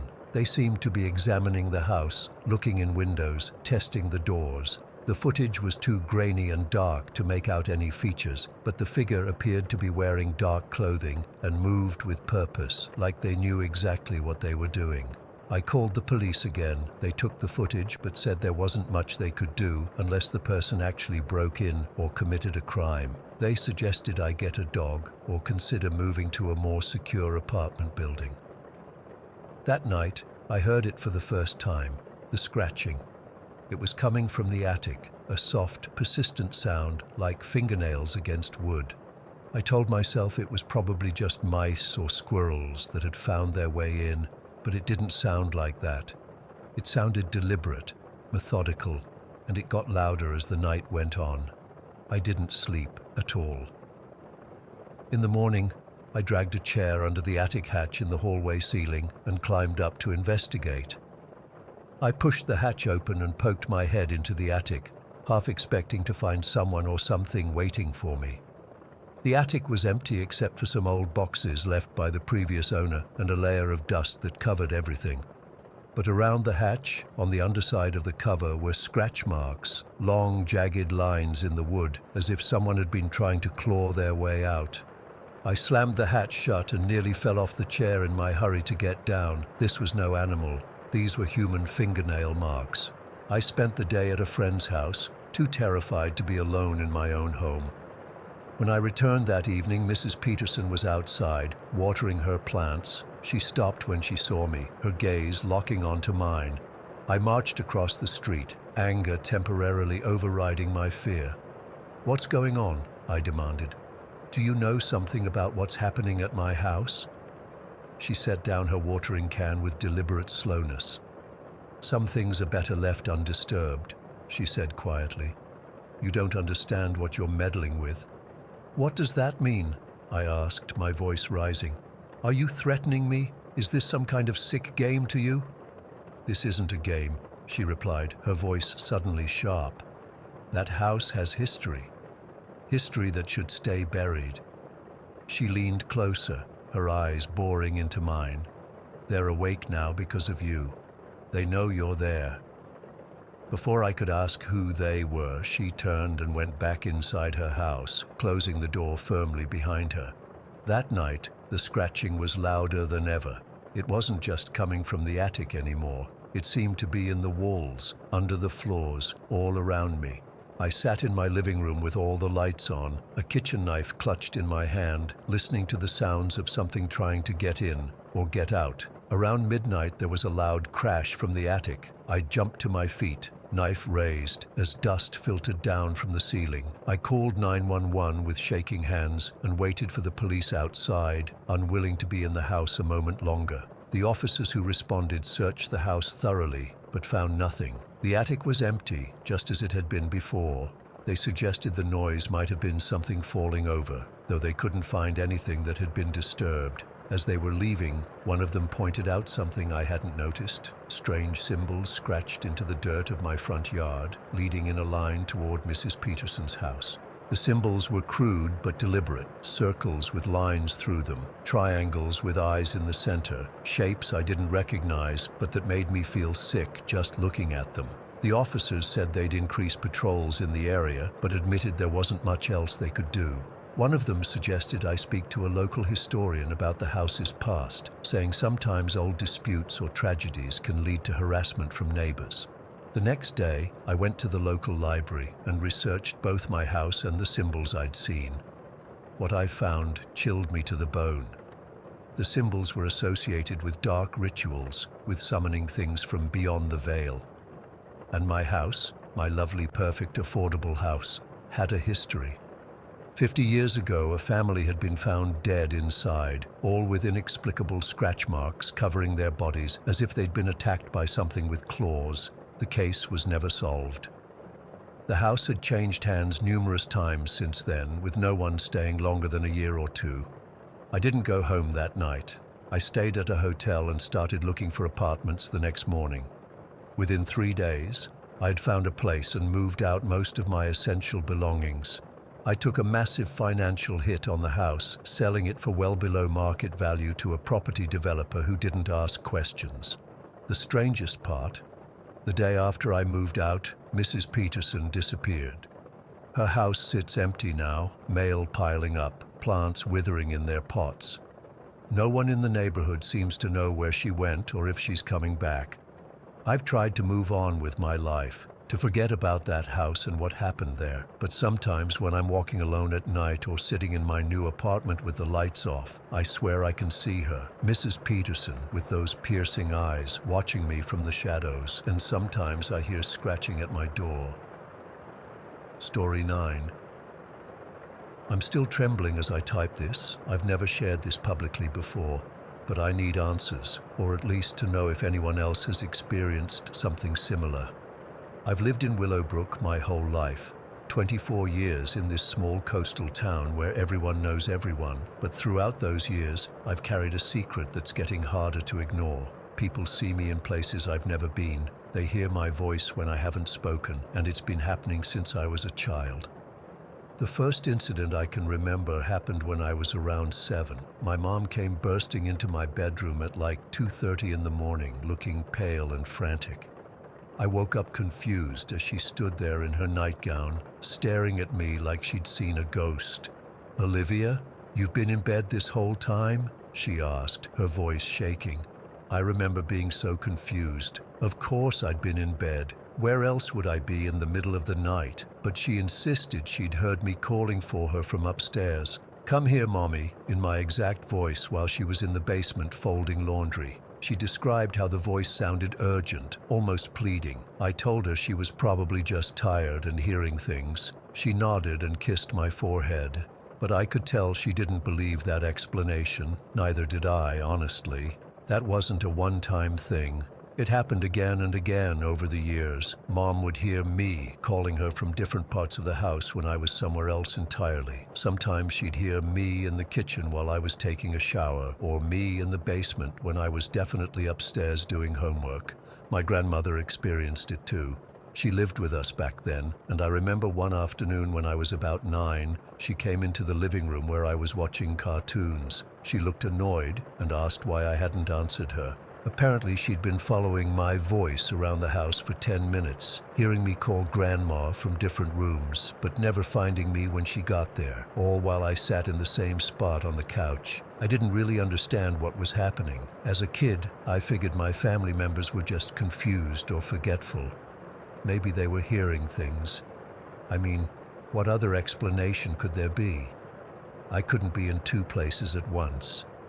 When I hit my teen years, I mostly forgot about those weird incidents. They seemed to happen less frequently, or maybe my mom and grandma just stopped mentioning them to avoid scaring me. I started to think maybe it had all been in their heads after all. Until what happened with Marcus. Marcus was my best friend in high school. We used to hang out in my basement all the time, playing video games and watching movies. He was the most rational, level-headed person I knew. Definitely not the type to believe in anything supernatural. One night during our senior year, we were watching some horror movie marathon. I remember falling asleep on the couch around midnight. I was exhausted from swim practice earlier that day. When I woke up a couple hours later, Marcus was gone. I found him upstairs in the kitchen looking like he'd seen a ghost. He jumped when I walked in. "You okay?" I asked, and he nodded unconvincingly before saying he needed to head home. It was weird, but I didn't push it. After that night, Marcus started making excuses not to come over. We'd hang out at his place or at school, but he'd get visibly uncomfortable whenever I suggested hanging at my house. Our friendship slowly faded after graduation, and I always wondered what had happened. It wasn't until a chance meeting at a coffee shop about 3 years ago that I finally got my answer. We caught up on life. He was in community college, I was working at the local library, and after a couple of awkward silences, he finally asked, "Do you remember that night we were watching horror movies in your basement?" My stomach dropped. I nodded. "I never told you why I stopped coming over after that," he said, stirring his coffee nervously. "I thought you'd think I was crazy." He explained that while I was asleep on the couch, he'd gotten up to use the bathroom upstairs. As he reached the top of the stairs, he heard my voice call out, "Come here, Marcus." He turned and saw what looked exactly like me standing at the bottom of the staircase, peering up at him. "But I had just left you sleeping on the couch," he said, his voice barely above a whisper, even in the busy cafe. I looked back down the stairs and there you were, calling me, wearing the same clothes and everything. But I knew you were still asleep on the couch. I could see the stairs led directly to the couch where you were sleeping. I could see both of you at the same time. He said he froze, unable to move as the me at the bottom of the stairs smiled in a way that wasn't right. Too wide, too knowing. Then it disappeared, like someone had switched off a projection. When he gathered the courage to go back downstairs, I was still sound asleep on the couch, exactly as he'd left me. I convinced myself I was just tired, that my eyes were playing tricks on me, Marcus said. But I knew what I saw, Olivia, and I couldn't handle coming back after that. His confession brought all those childhood incidents flooding back. It wasn't just my family imagining things or being confused. Something was actively pretending to be me. The thought made me sick to my stomach. I almost didn't tell Marcus about the other incidents from my childhood, worried he'd think I was making it up, but I needed to tell someone who might actually believe me. He listened without interrupting, his face growing paler with each story. When I finished, he just said, "Jesus, Liv, what the hell is happening to you?" I wish I knew. For a while after talking with Marcus, nothing happened, or at least nothing I knew about. I moved into my own apartment after college and started working full-time at the library. Life felt normal. I almost convinced myself that whatever had been happening was over. Then Jackson moved in. Jackson and I met at work. He's the IT guy at the library. We hit it off immediately, and when my roommate moved out suddenly, he needed a place to stay. It seemed perfect. He's easy to live with, clean, respectful of my space. We became close friends quickly. About 4 months ago, we were at his parents' house for dinner. They live just outside Willowbrook in this big old farmhouse. After dinner, Jackson wanted to show me some of his old comic book collection in the basement bedroom that used to be his. While I was looking through his stuff, he realized he'd left his phone in his car and went to grab it. I was sitting on his old bed flipping through an X-Men comic when he came back downstairs looking confused. "How did you get back down here so fast?" he asked. I looked up at him. "What do you mean? I've been here the whole time." Jackson's face went pale. "But I just saw you upstairs. You were looking at me through the garage door window." My blood ran cold. "Jackson, I swear I haven't moved from this spot." He described how he'd seen me, or something that looked exactly like me, peeking through the small window in the door between the garage and the house. According to him, I had popped my head up multiple times like I was playing some kind of peekaboo game, wearing the exact same green sweater and jeans I had on. "It was like you were going to jump out and scare me," he said. "You kept disappearing and then popping back up with this weird smile." We both tried to laugh it off, but the car ride home was tense. I could tell he was freaked out, even though he tried to act normal. I wanted to explain that this had happened before, but how do you tell someone that some entity has been impersonating you your entire life without sounding completely insane? I didn't have to explain. 2 weeks later, it happened again. We were both home on a Sunday afternoon. I was in my bedroom reading while Jackson was in the living room watching football. I heard him call my name, sounding confused. When I came out, he was standing in the hallway looking toward the bathroom. "Weren't you just in the bathroom?" he asked, pointing to the closed door. My heart started racing. "No, I've been in my room for the last hour." Jackson swore he'd just seen me walk into the bathroom and close the door. He'd even heard water running. We both stood there staring at the bathroom door for what felt like eternity before he finally worked up the courage to knock. No answer.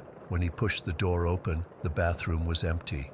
That night, I finally told Jackson everything about my mom hearing my voice, my grandmother following me around the house, what happened with Marcus. I expected him to think I was making it up or that I needed psychological help. Instead, he believed me immediately. "I know what I saw, Olivia," he said. "That was you, or something that looked exactly like you, in 2 different places. I'm not crazy, and neither are you." Since then, we've been trying to understand what's happening. Jackson's been researching doppelgangers and other phenomena, but nothing quite matches what I've experienced. This thing doesn't just look like me. It acts with purpose. It calls to people. It tries to lure them. It wants to be seen, but only by one person at a time, and only when the real me is somewhere else. The most terrifying part is that it's been with me my entire life. It knows me. It's watched me grow up. It knows my voice, my mannerisms, exactly how to mimic me at any age. What does it want?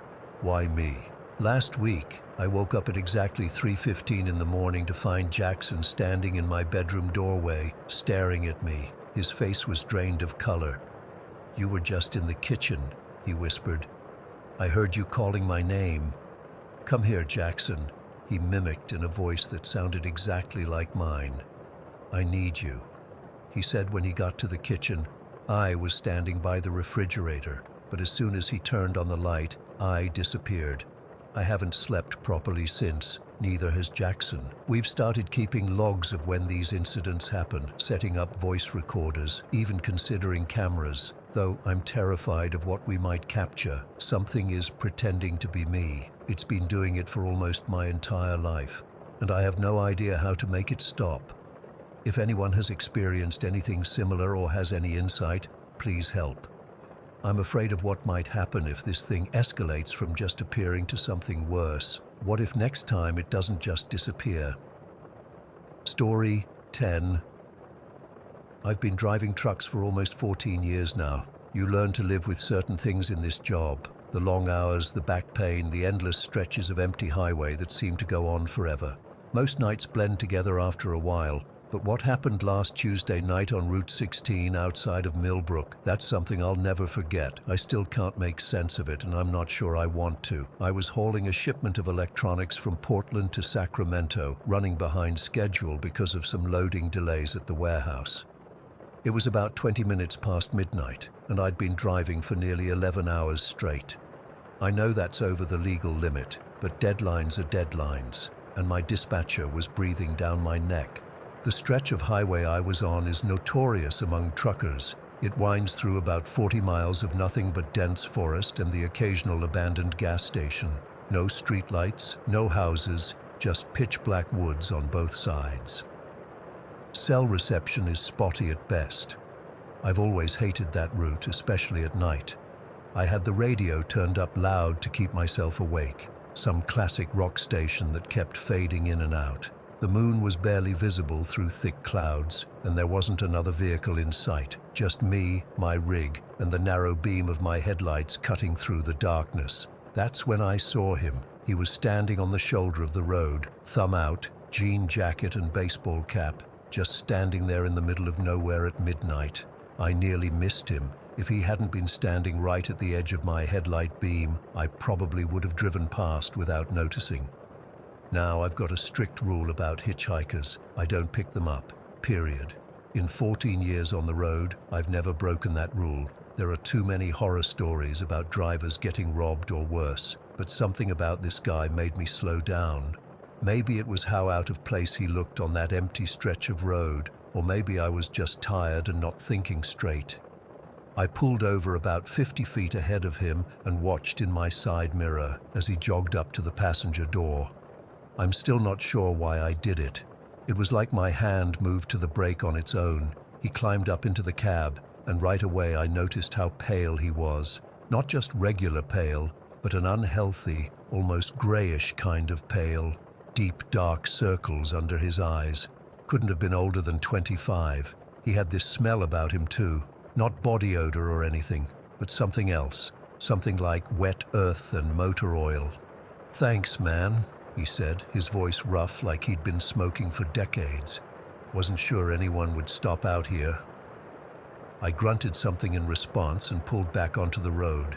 The inside of the cab suddenly felt colder, and I reached over to turn up the heat.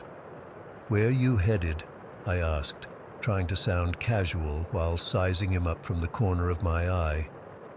He wasn't carrying any bags, which struck me as odd for a hitchhiker. "Just up the road a ways," he said vaguely, staring straight ahead through the windshield. "Wherever you're going is fine." We drove in silence for a few minutes. I kept the radio on, but it was mostly static now. My unease was growing by the second. Why was this kid out here alone? What was he doing on this particular stretch of road where nothing exists for miles? Then, without warning, he spoke up. "You ever see something you couldn't explain? Something that made you question your sanity?" The question caught me off guard, not exactly typical hitchhiker small talk.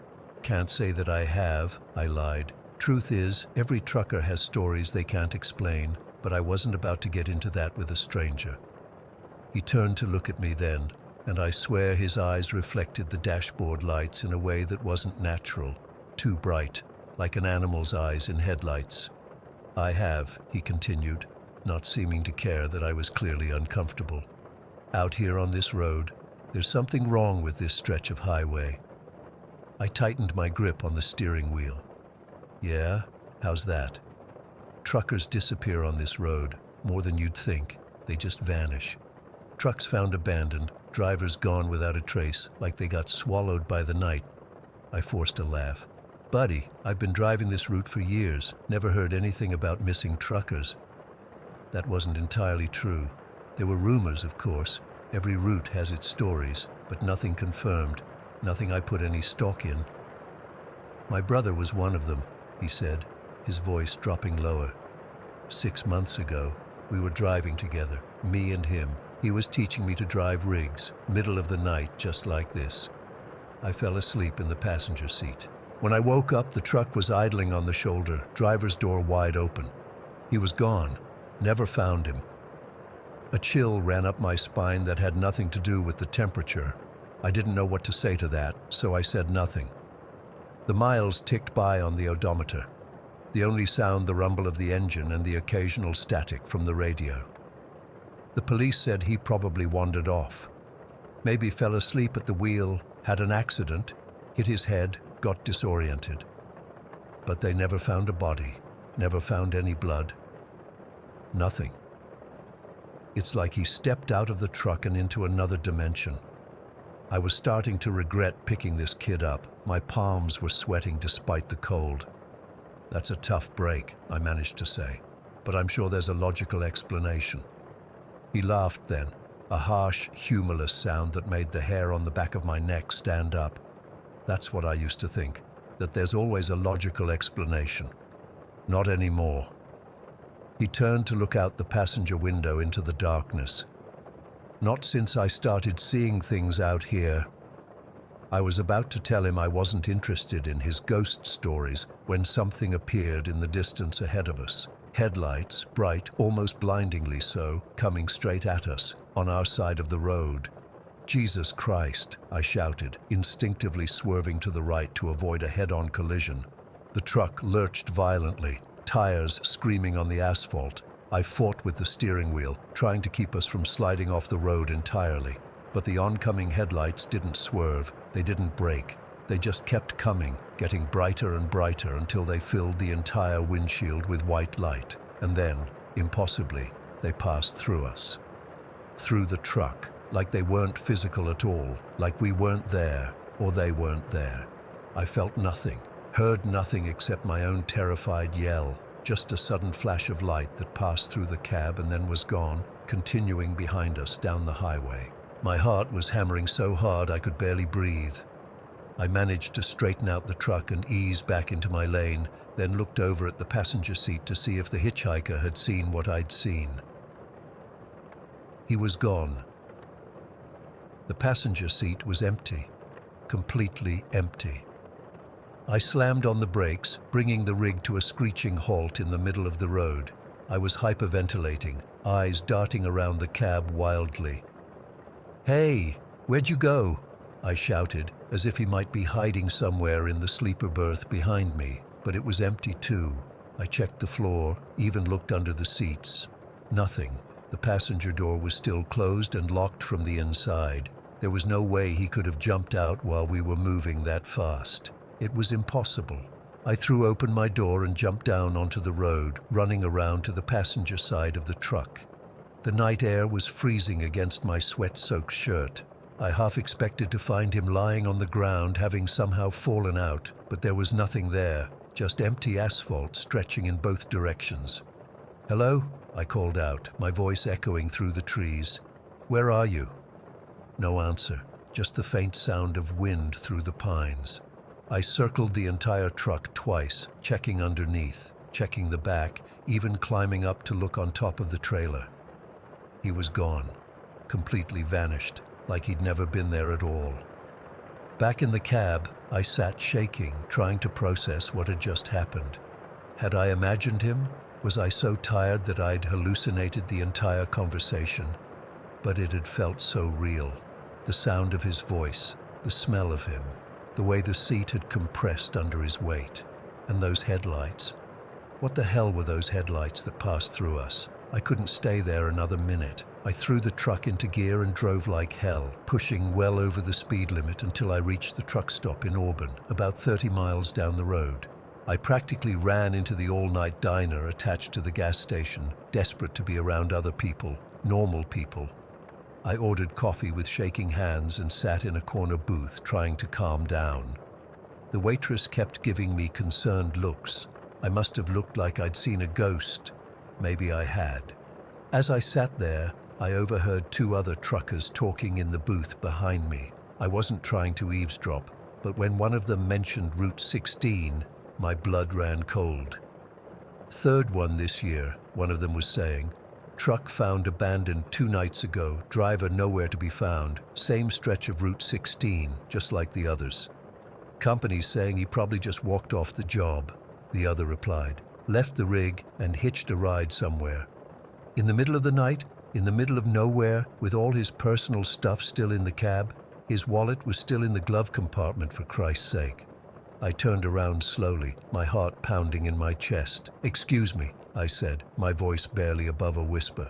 "This driver who disappeared, what did he look like?" They looked at me suspiciously. "Why? You know something about it?"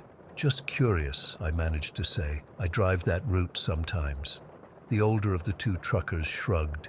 Young guy, mid-20s, always wore this old jean jacket and a Dodgers cap. Name was Miller, Joe Miller.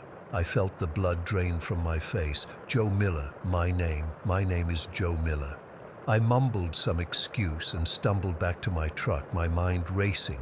This can't be happening. This can't be real. But I know what I saw. I know what I experienced. Something supernatural haunts that stretch of highway. Something that knows things it shouldn't know, that can appear and disappear at will, that can somehow project visions of oncoming headlights that aren't really there.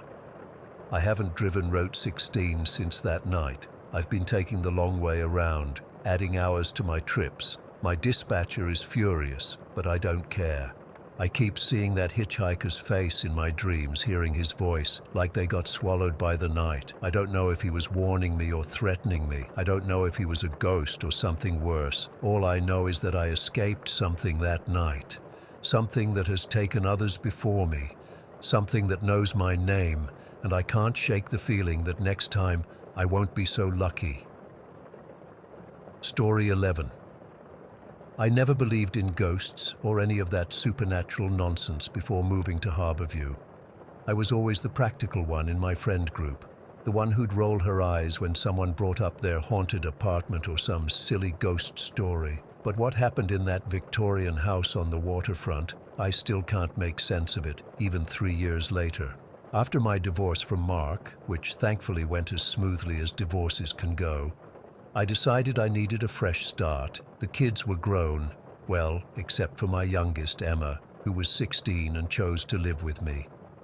The settlement gave me enough money to look for something special, and I'd always dreamed of a house with a water view. When the realtor showed me the Victorian in Harborview, I fell in love despite its obvious problems. The place was a wreck. I mean, absolutely neglected. The bank had foreclosed on it, and it had been sitting empty for who knows how long. But those huge windows overlooking the harbor, the morning light streaming in, I couldn't resist. My best friend Denise came with me for the second viewing and immediately got weird about it. "This place has negative energy, Kath. I can feel it." I laughed it off. Denise was always into crystals and sage and all that stuff. The price was a steal because of the condition, and I was too excited about finally having my dream view to listen to her warnings. The inspection revealed structural issues that would need addressing, but nothing that scared me off. What the inspector couldn't explain were the strange patterns of damage throughout the house. Several walls had what looked like punch holes. Not just one or two, but dozens scattered throughout different rooms. Multiple doors had been kicked in, their frames splintered and poorly repaired. The strangest thing was that there were 3 different bars set up in random rooms, all still stocked with expensive liquor bottles, many unopened. Who needs 3 bars in one house? I chalked it up to the previous owners having issues and moved forward with the purchase. Emma wasn't thrilled about changing schools her junior year, but she understood I needed this change. We moved in that summer. The strange thing started about 2 weeks after we settled in. At first, it was just little stuff. Things going missing only to reappear exactly where they should have been weeks later. I'd search everywhere for my favorite coffee mug, give up and buy a new one, then find the original sitting right on the shelf where it belonged all along. Then we started finding things that weren't ours. Antique items would just appear around the house. A silver hand mirror on my dresser, an old-fashioned shaving kit in the bathroom cabinet, a pocket watch in the kitchen drawer. I assumed they must have been left behind by previous owners and we just hadn't noticed them before, but they kept appearing in places we'd already thoroughly cleaned and organized. About a month in, I started seeing the orbs. They were like glowing balls of light that would float through rooms at night. The first time, I convinced myself it was car headlights reflecting off something. By the 5th time, I couldn't explain it away anymore.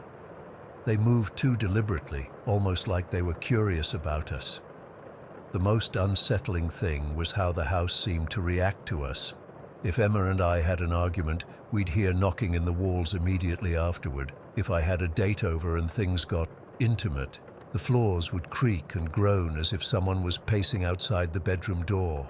It was reactive, like the house was listening and responding. Emma started complaining that she couldn't sleep well. She said she felt like someone was watching her.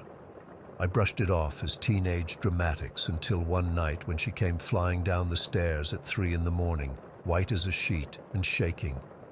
"Someone's in my room," she whispered, clutching my arm so tight it left marks. I grabbed a baseball bat and went upstairs, heart pounding. Her room was empty, the window locked from the inside. When I told her there was nothing there, she started crying. "I heard him, Mom, clear as day. I was texting with Jaden after you told me to go to sleep." And a man's voice right next to my ear said, "Shut your mouth, little lady." It wasn't a dream. I wasn't even asleep. I let her sleep in my room that night, but the incident shook me badly. There was no way anyone could have gotten in and out without me seeing them on the stairs.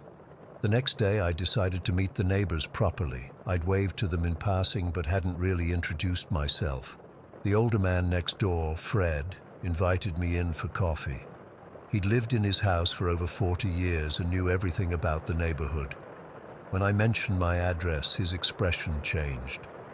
"The Barnett place," he said quietly. "Been through a few owners since then." I asked what he meant, and he hesitated before telling me there had been a murder in the garage of my house back in the 70s. A man had killed his business partner during an argument. Fred didn't know all the details, just that it had been brutal and the killer had fled town afterward. I tried not to let it bother me. Old houses have histories, right? But after that, I couldn't go into the garage without feeling a chill run down my spine.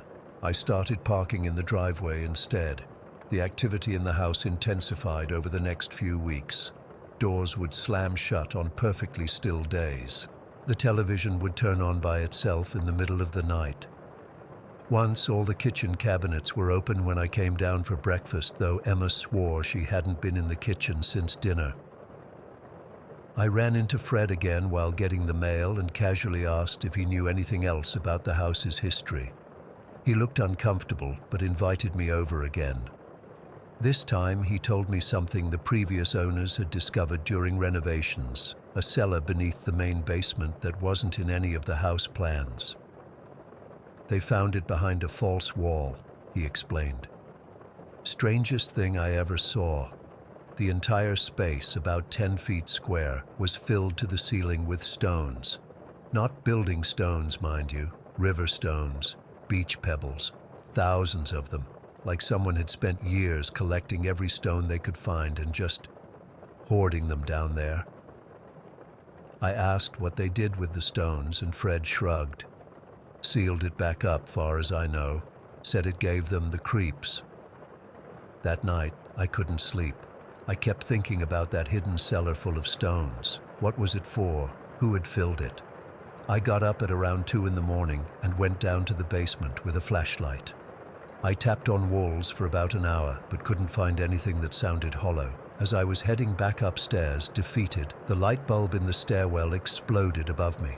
I felt glass rain down on my hair and shoulders, and in the sudden darkness, I swear I heard someone chuckle. I ran upstairs and locked myself in my bedroom until morning. The next day was Saturday. Emma was at a friend's house for a weekend sleepover, and I was alone. I decided to face my fears and clean out the garage properly. It had become a dumping ground for boxes we hadn't unpacked, and I needed to reclaim the space. I propped the door open with a brick and got to work. For about an hour, everything was normal. I sorted through boxes, organized tools, swept up decades of dirt. Then I heard the brick scrape against the concrete and turned just in time to see the garage door swing shut. I wasn't worried at first. I walked over to open it again, but the handle wouldn't turn. I pulled harder, thinking it might be stuck, but it was definitely locked from the outside. My phone was in the house, and no one knew I was out there. Panic set in as I realized I was trapped. I banged on the door and shouted, hoping a neighbor might hear, but the garage was detached from the house and set back from the street. No one was coming. That's when I felt it, a presence behind me. The air got cold, so cold I could see my breath. I turned slowly, pressing my back against the door. There was nothing visible, but I knew I wasn't alone. Every instinct in my body was screaming danger. I slid along the wall, trying to reach the window, when a toolbox flew off the shelf across the room and crashed to the floor. Wrenches and screwdrivers scattered across the concrete. I screamed, and that's when the pressure started, like hands pressing on my shoulders, pushing me down to my knees. I fought against it, but it was too strong. I ended up kneeling on the cold concrete, shaking and crying. And then the strangest thing happened. I felt what I can only describe as a whoosh through my body, like something passing through me. The pressure on my shoulders released, and in my head, not out loud, but clearly in my thoughts, I heard words. Let go, be free, it's time. It wasn't threatening, it felt concerned, almost paternal. In that moment, I had the overwhelming sense that whatever was in the garage with me wasn't trying to hurt me, it was trying to help me. I stood up, suddenly calm, and walked back to the door. I grabbed the knob, one of those old-fashioned steel security doorknobs, and twisted. It shouldn't have been possible, but the entire knob mechanism broke off in my hand. The door swung open, and I walked out into the sunlight. Later, when I examined the broken doorknob, I couldn't believe what I'd done. The metal was twisted and bent in a way that would have required enormous strength I definitely don't possess. After that day, things changed. The house felt different, lighter somehow. The orbs still appeared occasionally, but they didn't frighten me anymore. The knocking and creaking continued, but it seemed more like communication than intimidation. Emma reported no more voices, though she did say sometimes her blankets would be tucked in around her in the morning, even though they'd been kicked off when she fell asleep. I never did find that hidden cellar, though sometimes I still look. I started referring to the presence as old man, and sometimes I even talk to him when I'm alone in the house. I know it sounds crazy. I know there's probably some logical explanation for everything that happened. But I also know this. Before that day in the garage, I was still carrying the weight of my failed marriage, still second-guessing every decision, still afraid to truly start over. After that day, I felt free in a way I hadn't since I was young, like something fundamental had shifted inside me. Maybe the house did have negative energy, like Denise said. Maybe something terrible happened there beyond what Fred told me. But whatever, or whoever, is still there now. I believe it has my best interests at heart. I still live in the Victorian house on the waterfront. I still see the orbs sometimes. And I still can't explain what happened that day in the garage. Story 12. I've lived in Everlake my entire life. It's one of those small towns where everyone knows your business before you do, where the diner serves the same specials every week, and where local legends are passed down like family recipes. My grandmother was especially fond of warning me about the woods that surround our town. "The forest listens, Sarah," she'd say, her eyes intense. "It waits, and it takes." I always rolled my eyes at her warnings. What teenager doesn't think their elders are just being dramatic? Last September, I learned how wrong I was. It was Jamie who suggested the camping trip. The four of us, me, Jamie, Ryan, and Liz, had been friends since elementary school, and with all of us headed to different colleges next year, we wanted one last adventure together. We'd been in those woods countless times for day hikes, but never overnight. I remember feeling a slight unease when we made the plans, my grandmother's warnings flickering briefly through my mind before I pushed them away. The day started perfectly. It was that golden time in late September when summer is desperately clinging on, the days warm but the evenings crisp. We met at my house around noon on Saturday, our backpacks stuffed with everything we thought we'd need. Tents, sleeping bags, way too many snacks, and a few beers Ryan had snuck from his dad's garage fridge. "You sure about this, Sarah?" my grandmother asked as we loaded up Ryan's Jeep. She stood on the porch, arms crossed, lips pressed into a thin line. "It's just camping, Gran," I replied, not meeting her eyes. "We'll be back tomorrow afternoon." She didn't respond, but I felt her watching us as we drove away, her silence more unsettling than any warning could have been. The hike to our campsite took about 2 hours. We followed Eagle Trail, the most popular path in the forest, laughing and talking the whole way. Liz kept stopping to take photos of interesting mushrooms or unusual trees for her Instagram. She was always doing that, finding beauty in things the rest of us just walked past. We reached the clearing around 4 in the afternoon. It was perfect. Flat ground, a natural fire pit where others had obviously camped before, and a small stream nearby for water. We set up our 2 tents, girls in one and boys in the other, and gathered wood for a fire before the light faded. Looking back, I should have noticed how quiet it was getting. Not just the normal quiet of evening, but something deeper. By the time we got the fire going and darkness fell, there wasn't a single sound in the forest. No crickets chirping, no owls hooting, no rustling of small animals in the underbrush. Nothing. "It's too quiet," Ryan said, poking at the fire with a stick. "Kinda creepy." "Don't start," Jamie laughed, but it sounded forced. "Next, you'll be telling ghost stories." We roasted marshmallows and drank our lukewarm beers, trying to ignore the silence pressing in around us. The fire cast strange shadows against the trees, making them look like they were moving, shifting. I kept glimpsing movement from the corner of my eye, only to turn and see nothing there. Around 10 o'clock, Liz got up to use the bathroom. "Be right back," she said, grabbing her phone for light. "Don't tell any good stories without me." We continued chatting, but after about 10 minutes, I realized Liz hadn't returned. "Liz is taking forever," I said, standing up. "I'm going to check on her." "She probably got lost looking for the perfect spot," Jamie joked, but her voice had an edge to it. I walked to the edge of our clearing, shining my phone's flashlight into the darkness. "Liz," I called out.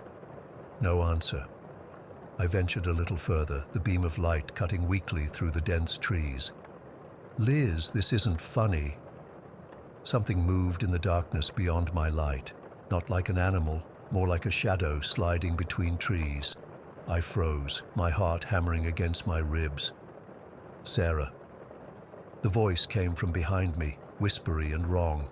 It sounded like Liz, but not like someone trying to imitate her voice without understanding how human voices work.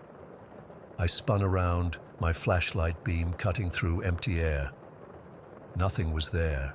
The clearing with our campsite was about 20 yards away, the fire a comforting glow in the distance.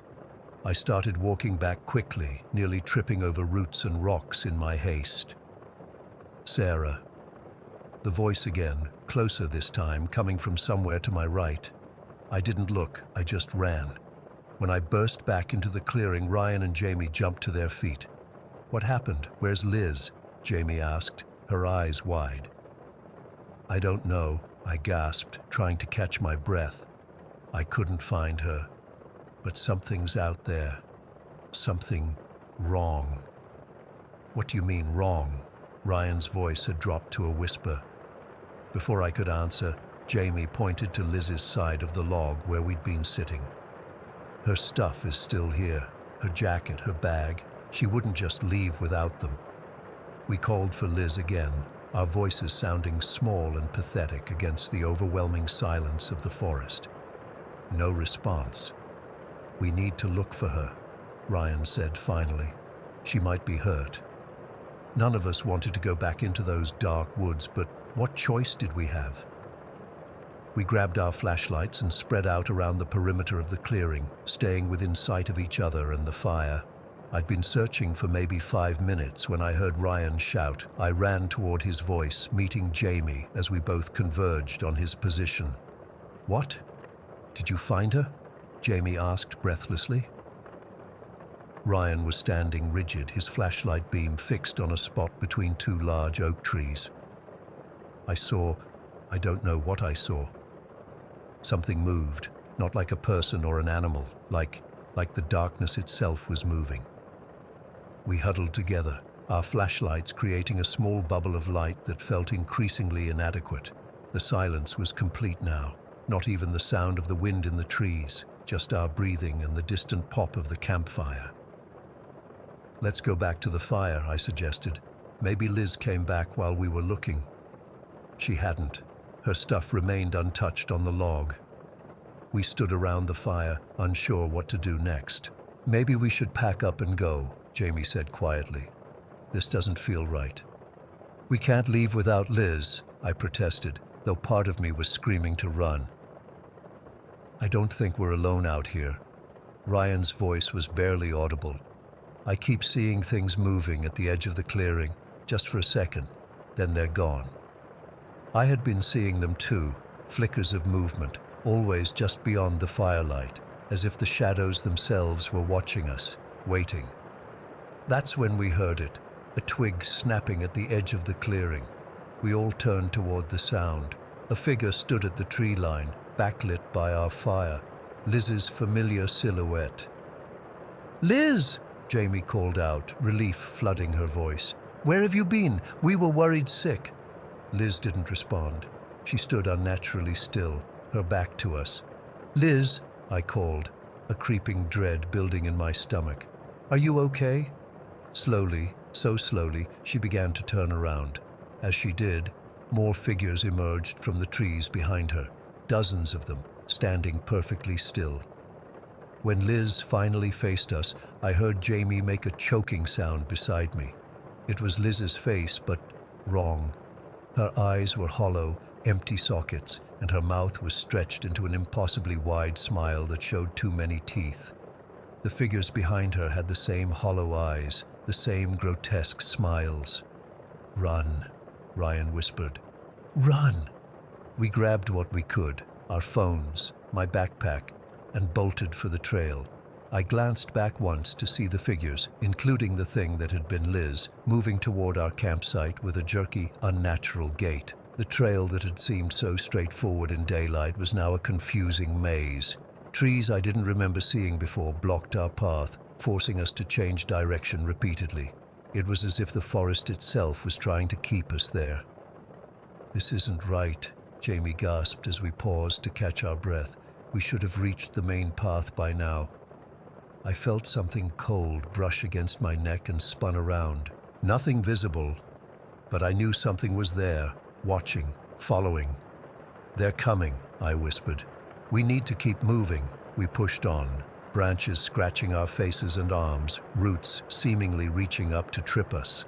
The forest had never felt so alive, so malevolent. My grandmother's words echoed in my head. The forest listens, it waits, and it takes. After what felt like hours of running, stumbling, and changing direction, we spotted a glimmer of water through the trees. Ever Lake, the lake that gave our town its name. If we could reach it, we'd know where we were. We burst from the tree line onto the pebbly shore, collapsing on the ground, gasping for air. The lake stretched before us, its surface black and still in the moonlight. Behind us, the forest was silent again. "Are they gone?" Jamie whispered, her face streaked with tears and dirt. I looked back at the dark wall of trees. No movement, no figures. But I could feel the forest watching us, patient and ancient. "Liz," Ryan choked out. "What happened to Liz?" None of us answered. We knew somehow that Liz was gone. The forest had taken her, just as my grandmother had warned, and whatever was wearing her face now wasn't her anymore. We made our way along the lake shore until we found a path leading to the road, then walked the 5 miles back to town in silence. We went straight to the police station and reported Liz missing. They organized a search party at first light. They found our campsite untouched, both tents still set up, the fire burned down to ashes, all our gear exactly where we'd left it. Liz's phone, wallet, and keys still sitting on the log, but no sign of Liz. No footprints leading away from the camp, no evidence of a struggle. It was as if she had simply vanished. The official report says she probably got lost and is presumed dead, but I know better. We all do. Sometimes I see Ryan or Jamie around town and we nod to each other but rarely speak. What would we say? Who would believe us? I live with my grandmother now. She never asked what happened in those woods, but sometimes I catch her watching me with sad, knowing eyes. She's taught me the old ways, how to hang iron over the doors and windows, how to make the protective charms she keeps in every room. At night, I sometimes wake to the sound of my name being called in that wrong, whispery voice. And when I look out my window toward the dark line of trees in the distance, I swear I can see figures standing at the edge of the forest, hollow-eyed and smiling, waiting. The forest listened, it waited, it took, and I know with bone-deep certainty that it isn't finished yet. Story 13. I've never told anyone about what happened to me 2 years ago on Hollow Pass. I guess I'm finally sharing this because I need to get it off my chest, and honestly, I'm hoping someone else has experienced something similar. Maybe then I wouldn't feel so damn crazy. I've been driving trucks for about 14 years now. Long haul, cross country, you name it. The Denver to Salt Lake City route was pretty standard for me. I'd done it dozens of times before. Usually I'd take I-80, but that early December day in 2021, there was a major accident near Rawlins that had traffic backed up for miles. My dispatcher called and told me to detour through Hollow Pass to keep on schedule. If you're not familiar with Hollow Pass, it's this narrow mountain road that cuts through a remote part of Wyoming. Most truckers avoid it because it's poorly maintained and dangerous in bad weather, but I had a tight delivery window for those auto parts I was hauling. Missing the deadline meant a hefty penalty, and I couldn't afford that with my daughter's college tuition coming due. The weather forecast mentioned some light snow, but nothing serious. By the time I hit the pass around 4 in the afternoon, though, the sky had turned this weird grayish-purple color. The snow started coming down hard, not just falling, but whipping sideways across my windshield. My wipers could barely keep up. I remember gripping the steering wheel so tight my knuckles turned white. The road kept narrowing, with steep drop-offs on one side and sheer rock face on the other. No guardrails in some spots. Every few minutes my tires would lose traction and my heart would jump into my throat until I regained control. About an hour into the pass, my CB radio suddenly crackled to life. At first, I thought it was just static, but then I realized there was someone there, just breathing, slow, deliberate breaths, like someone standing right next to my ear. It creeped me out, but CBs pick up all kinds of weird interference in the mountains. Then a voice came through, all garbled and broken. "Turn around, don't continue, Hollow Pass." The voice faded in and out, like someone was messing with the frequency. I grabbed the handset. "This is Roadrunner. Who's out there? Over." Nothing but more of that heavy breathing. Then the transmission cut out completely. I figured it was probably some local messing with travelers. You get that sometimes on remote routes. Bored people with nothing better to do than scare truckers. So I kept driving, though I'll admit that warning stuck with me. The snow was getting worse by the minute, and visibility was down to maybe 20 feet at best. That's when I saw it. A truck jackknifed across the road ahead, its cab smashed against the guardrail. The trailer had skidded sideways, blocking most of the road. Steam was rising from the hood, curling up like ghostly fingers in my headlights. This was fresh. Had to be. The snow hadn't even covered the wreckage yet. I slowed down and pulled over as close as I safely could.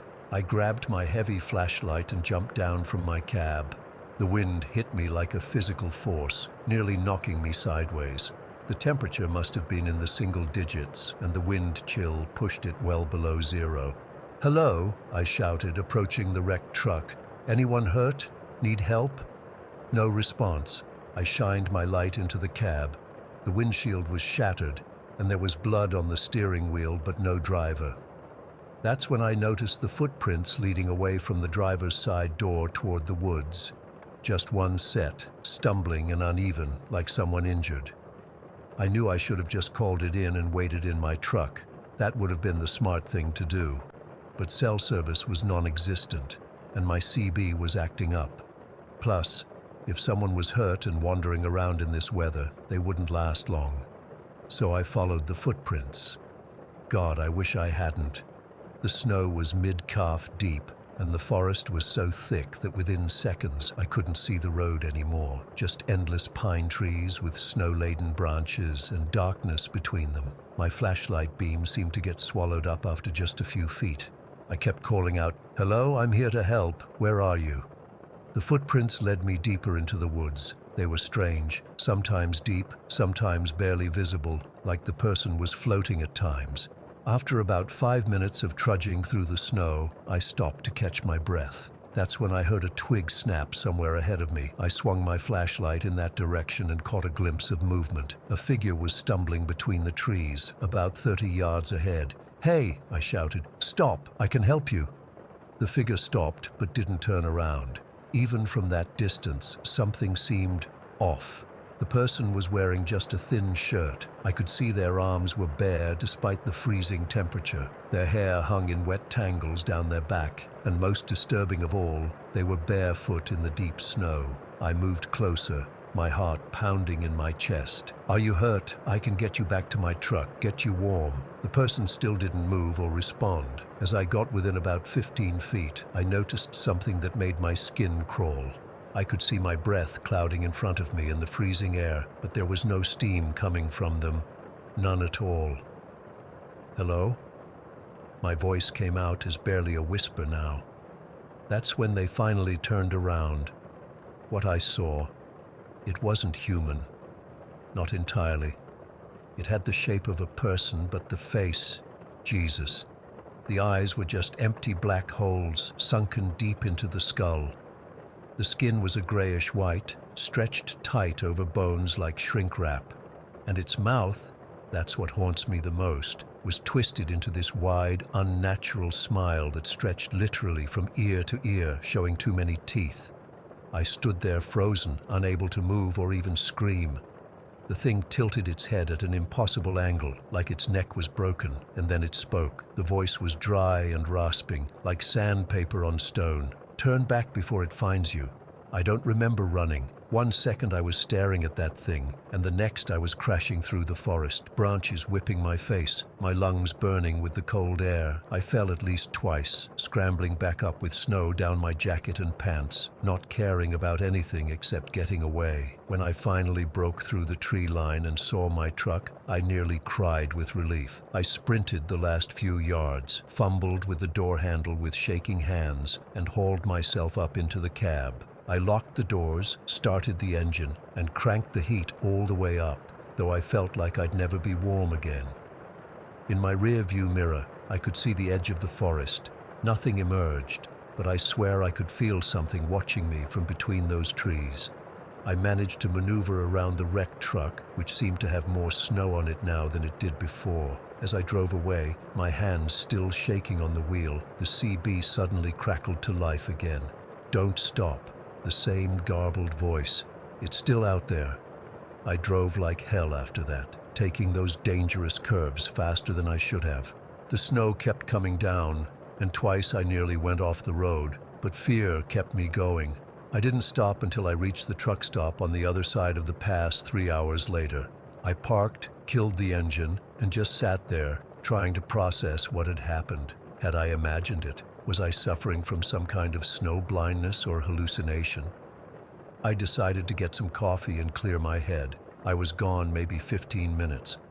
When I came back to my truck, I noticed something that made my blood freeze all over again. There were footprints in the snow on my windshield, bare footprints, like someone had walked up and across the hood of my truck while I was inside. They hadn't been there when I parked. I got back in my truck and drove straight through to Salt Lake City without stopping again. I delivered those parts, and then I called my dispatcher and told him I was taking a few days off. I didn't tell him why. I've never taken Hollow Pass again. I add 4 hours to my route every time to avoid it, and I don't care what my dispatcher says. Sometimes on cold nights, I still hear that rasping voice in my dreams. "Turn back before it finds you."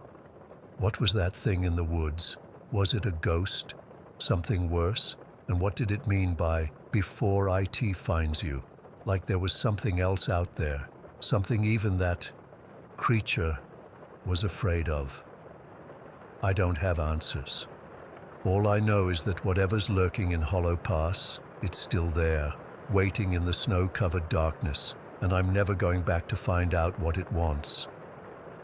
Story: I've been driving rigs for almost 20 years now, and I've seen just about everything the open road can throw at you. Wildlife darting across highways, drunk drivers, ice storms that come out of nowhere. But what happened to me 3 months ago on Highway 97 in Oregon, I still can't explain it. I haven't told many people because I know how it sounds. But I need to get this off my chest, and maybe someone here has experienced something similar. It was a Tuesday night in late October. I was hauling a load of electronics from Sacramento to Seattle, one of my regular routes. Usually I enjoy night driving, less traffic, cooler temperatures, and I've always been a bit of a night owl anyway. But that particular night, I was fighting exhaustion bad. I'd pushed myself too hard the day before, only got about 4 hours of sleep at a rest area, and it was catching up with me around midnight. The stretch of Highway 97 I was on cuts through some of the most isolated parts of Oregon, miles and miles of pine forests, barely any towns, and spotty cell reception at best. You could drive for an hour without seeing another vehicle. I remember watching the needle on my gas gauge creeping toward empty and calculating whether I had enough to make it to Bend, which was still about 70 miles away. My eyelids were getting heavy. I slapped my face a few times, cranked the AC to full blast, and opened my window to let the cold air hit me. I even tried singing along to the radio, but nothing was working. That's when I saw it. A small blue sign on the shoulder. Pinewood Truck Stop, 5 miles. I'd never noticed this place before, but I figured it must be new, or maybe I'd just always passed it during daylight hours. Either way, it felt like a lifesaver. I could grab some coffee, walk around a bit, and fill up my tank. When I took the exit 5 miles later, I immediately felt something was off. The road leading to the truck stop was poorly maintained, with potholes I had to swerve around. No lights illuminated the entrance, just my headlights cutting through unusually thick fog. I slowed down, wondering if the place was even open, when I saw the parking lot. There were trucks there, maybe 6 or 7 rigs parked in the lot, but something about them looked wrong. As I pulled in and my headlights swept across them, I noticed they were all covered in this thick layer of dust and grime. Not just road dirt, but the kind of filth that builds up when a vehicle hasn't moved in weeks. Some had pine needles and leaves collected on their windshields and in their wheel wells. I parked near the entrance to the diner, keeping some distance from the other trucks. The building itself was a single-story structure with large windows across the front, but I couldn't see any lights on inside. The neon open sign was dark. I checked my watch, 12:43 a.m. Maybe they'd closed early, but then why were all these trucks here? I sat in my cab for a minute, debating whether to leave.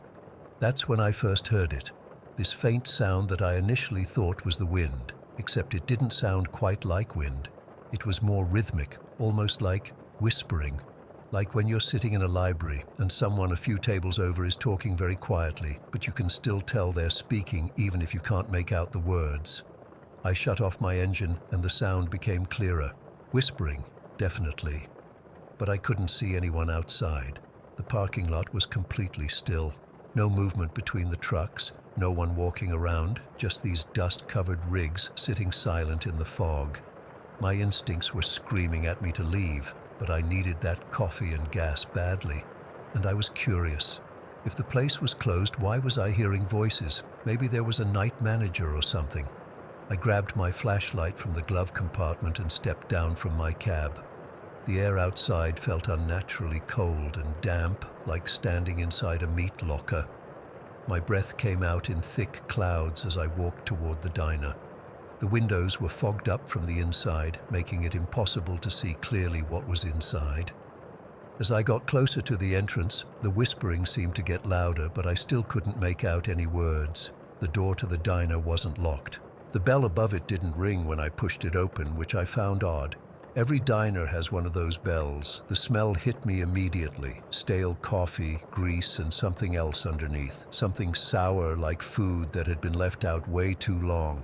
I swept my flashlight around and froze. The diner looked inhabited, but abandoned at the same time. There were tables with plates of half-eaten food on them, a burger with one bite taken out of it, a plate of fries with ketchup that had dried into a dark crust, coffee cups with lipstick marks on the rims, the liquid inside now a thick sludge. "Hello?" I called out. The whispering stopped instantly. The silence that followed was somehow worse than the eerie sound. "Anybody here? I just need some coffee and gas." Nothing. Just the hum of a refrigerator somewhere behind the counter. I stepped further inside, my boots sticking slightly to the floor. That's when the whispering started again, louder this time, and seeming to come from all around me. From the walls, the ceiling, even from under the tables. I swung my flashlight around frantically, trying to locate the source. The beam landed on a figure sitting in the farthest booth, back to me, head down. Just the silhouette of someone wearing what looked like a trucker's jacket and cap. "Hey," I called out, relieved to find someone else. "Sorry to bother you, but is there anyone working here?" The figure didn't move or acknowledge me in any way. I started walking toward them, my footsteps echoing on the linoleum. The whispering grew more intense with each step, almost like it was warning me. When I was about halfway across the diner, I noticed something that made me stop cold. In the window reflection beside that booth, I could see something impossible. The figure wasn't sitting at all. In the reflection, it appeared to be standing, pressed up against the glass, face just inches from where mine would be if I continued forward. Its mouth was open in what looked like a silent scream, eyes just black voids in the dim light.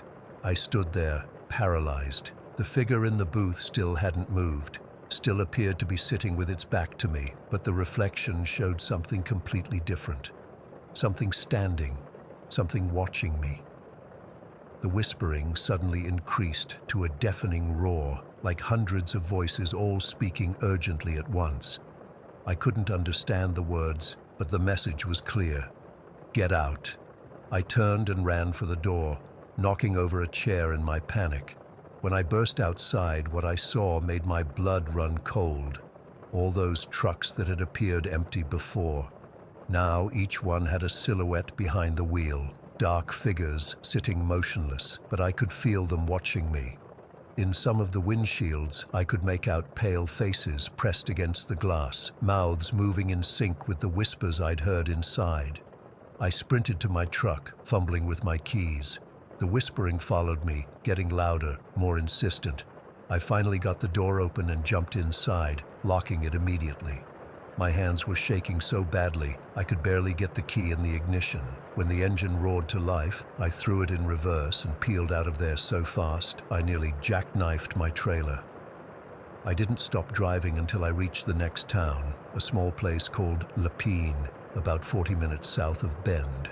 I pulled into a well-lit gas station with several cars fueling up and other human beings, normal, living people, walking around. I was still trembling as I filled my tank, constantly looking over my shoulder, half expecting to see those dust-covered trucks pulling in behind me. The next day, after delivering my load in Seattle, I tried to find information about that truck stop. I couldn't find it on any map or trucker's guide. I even called the Oregon DOT to ask about it, and they had no record of a truck stop at that location, just an abandoned rest area that had been closed for over 15 years after a multiple fatality accident nearby. I've driven that stretch of Highway 97 3 times since then, always during daylight hours. There's nothing there, no exit, no road leading off the highway, no sign advertising a truck stop 5 miles ahead, just dense forest and the occasional deer crossing sign. I've asked other truckers if they've heard of the Pinewood truck stop. Most laugh it off as another ghost story, like the phantom hitchhiker tales we all hear, but a few get real quiet, change the subject, or suddenly remember they need to be somewhere else. I don't drive at night anymore if I can help it. I keep my radio on at all times, even when I'm trying to sleep at rest stops, because sometimes, when it's quiet and I'm drifting off, I can still hear those whispers. And sometimes I swear they're trying to tell me something important about what happened at that place, and why those trucks and their drivers never left. The weirdest part, my logbook shows I lost almost 3 hours that night. According to my records, I should have reached Bend by 2:30 a.m., but when I pulled into that gas station in Lapine, it was nearly 5 in the morning. I have no memory of what happened during those missing hours, just the truck stop and then the desperate drive away from it. I haven't told my dispatcher or my wife about any of this. What would I even say? But I know what I saw, and sometimes when I close my eyes, I still see that figure in the window reflection, mouth open in that silent scream, warning me about something I still don't understand. Story 15. I still don't know how to explain what happened to me last month. I've barely told anyone because honestly, who would believe me? But I need to get this off my chest, and maybe someone here has experienced something similar. I was driving back from a business conference in Portland, heading home to Seattle. It was supposed to be about a 3-hour drive, but I left late, around 9 in the evening, after having dinner with some colleagues. The weather forecast had mentioned light rain, but by the time I hit the highway, it was coming down in sheets. You know those kinds of storms where your wipers can barely keep up? Yeah, it was that bad. About an hour and a half into my drive, I realized I'd missed my exit somewhere. My phone battery was at 15% and the GPS kept cutting out because of the storm. I should have pulled over earlier, but I kept thinking I'd see a familiar landmark or exit. I didn't. The highway had narrowed to a 2-lane road, and I hadn't seen another car for at least 20 minutes. Trees crowded both sides, creating this tunnel effect that made me feel claustrophobic. My fuel light had been on for about 10 miles, and panic was starting to set in. I was lost, running out of gas, in the middle of nowhere, during a storm. That's when I saw it. This flickering neon sign cutting through the darkness and rain. The Last Stop Motel. Vacancy. I almost cried with relief. I didn't remember seeing this place on any of my previous drives, but I wasn't exactly on my usual route, and I was desperate. I pulled into the gravel parking lot, noticing right away that something felt off. The motel was this long single-story building with maybe 15 rooms. The paint was peeling, and a few of the overhead lights were out, creating these weird shadows across the facade. The office had a dim yellow light inside, but I couldn't see anyone moving around. My car's fuel gauge was now below the empty line, so I didn't have much choice. I parked in front of the office and made a dash through the rain. When I opened the door, this bell jangled above me, but nobody came to the counter right away. The office smelled like old carpet and stale cigarettes, even though there was a no smoking sign right on the counter. The wallpaper was this faded floral pattern that might have been nice 30 years ago. There was a small TV in the corner playing static, which was weird because who still has TVs that play static anymore? After about a minute, this tall, wiry man emerged from a back room. I didn't hear a door open or footsteps. He was just suddenly there. He had these deep-set eyes that looked almost black in the poor lighting, and his skin was so pale it seemed translucent under the fluorescent lights. "Need a room?" he asked. His voice was raspy, like he'd spent decades smoking.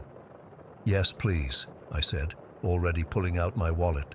"Just for tonight. I'm kind of lost, and my car's almost out of gas."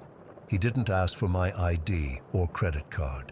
He just reached behind him and grabbed a key, an actual metal key, not a key card, with a plastic tag labeled 13 in faded ink. "You can settle up in the morning," he said, sliding the key across the counter. I hesitated. "Don't you need my information or a card for incidentals?" He smiled, but it didn't reach his eyes. "We're not that formal here. Room 13 is at the end. Checkout's at 11. I should have left right then. Every instinct was screaming at me to get back in my car and take my chances with the storm and empty tank. But where would I go? The rational part of my brain reminded me that I was stuck, and at least this was shelter. So I took the key, thanked him, and hurried back to my car to drive down to room 13. It was at the very end of the building, slightly separated from the other rooms. I didn't see any other cars in the lot, which should have been another red flag, but I figured the storm had kept people away. The room was tiny and smelled musty, like it hadn't been aired out in months. The wallpaper was peeling in the corners, and the carpet had these suspicious stains I tried not to look at too closely. The queen-sized bed sagged in the middle, and the bedspread had this bizarre pattern that seemed to shift when I wasn't looking directly at it. The bathroom was just as bad. Rust stains in the tub, a flickering fluorescent light, and a mirror that was slightly warped, making my reflection look wrong. Somehow, I splashed some water on my face and noticed the water had a metallic smell to it. I was exhausted though, and the storm was still raging outside. Thunder shook the windows every few minutes. I decided to just sleep in my clothes on top of the bedspread. I set my phone to charge. Thankfully, the outlet worked, and turned off the main light, leaving just the small lamp on the nightstand. Despite my discomfort, I must have fallen asleep pretty quickly. I was dreaming about driving through an endless tunnel when a tapping sound woke me up. Tap, tap, tap, like someone gently knocking on wood. At first I thought it was coming from the door. I checked my phone, 3:15 in the morning. Who would be knocking at this hour? I lay still, hoping whoever it was would go away, but the tapping continued. Tap, tap, tap. Pause. Tap, tap, tap. Eventually, I got up and crept to the door, peering through the peephole. The walkway outside was empty, just rain pooling on the concrete. I even cracked the door open slightly, letting in a gust of cold, damp air. Nothing. No one. I closed and locked the door, and that's when I realized the tapping was still happening. It wasn't coming from outside, it was coming from inside the room. My heart started racing as I tried to locate the source. Tap, tap, tap. It seemed to be coming from the nightstand. I approached it slowly, half expecting something to jump out at me. The tapping got louder as I got closer. Tap, tap, tap. It was coming from the drawer. With shaking hands, I pulled the drawer open. It was empty, completely empty. Not even a Bible or a takeout menu. Just this empty, dusty drawer. But as soon as I opened it, the tapping stopped. Relief washed over me for about 3 seconds. Then I felt it. That prickling sensation on the back of your neck when you know you're not alone. I turned around slowly, and that's when I saw it. There was someone, something, sitting on the edge of my bed.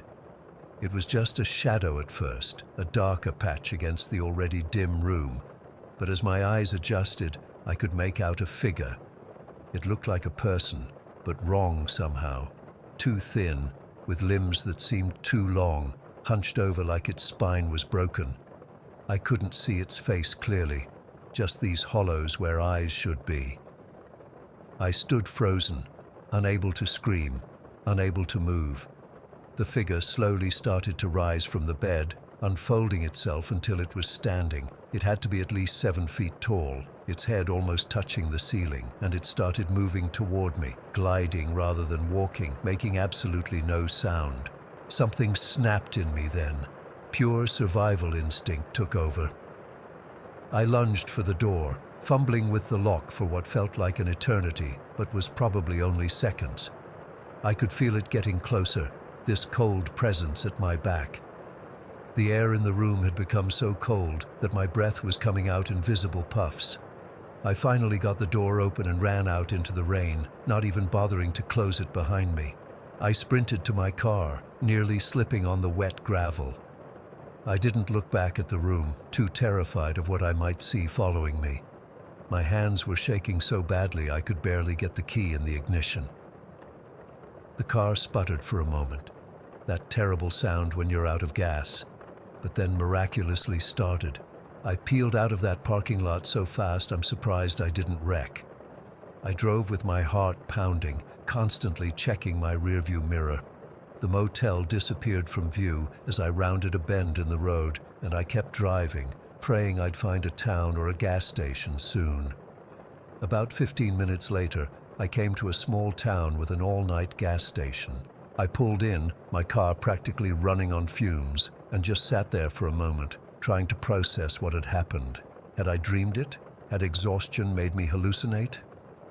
I filled up my tank and asked the attendant about the last stop motel. He looked at me strangely and said there wasn't any motel on that road for at least 50 miles in either direction. I tried to explain where I'd been, but he just shook his head. I got a room at a chain hotel in town and barely slept, keeping all the lights on. The next morning, I decided I needed to go back. In daylight, with a full tank of gas, I'd find the motel and make sense of what happened. Maybe I'd been more tired than I thought. Maybe I'd misunderstood the attendant. I retraced my route from the night before. The storm had passed, leaving everything looking washed clean in the morning light. I found the bend in the road where I'd seen the motel, but when I rounded it, there was nothing there. Just an overgrown lot with the crumbling foundation of what might have once been a building, decades ago. Weeds had pushed up through cracks in an old concrete slab, and the remains of a signpost stood rusting by the road, but no sign. I parked and got out, walking around the lot in disbelief. This had to be the place. The curve in the road was exactly the same, but there was no motel, no office, no room 13, just this abandoned lot that looked like it had been empty for years. I took some photos with my phone, still trying to make sense of it. As I was getting back in my car, something made me check my rearview mirror one last time, for just a second, just one fleeting moment. I saw it. The neon sign of the Last Stop Motel, flickering in the distance. I blinked and it was gone, replaced by the empty lot in my mirror. I drove home without stopping again. When I got back, I checked my wallet, my pockets, everywhere, looking for that room key as proof that I hadn't imagined the whole thing. It wasn't there.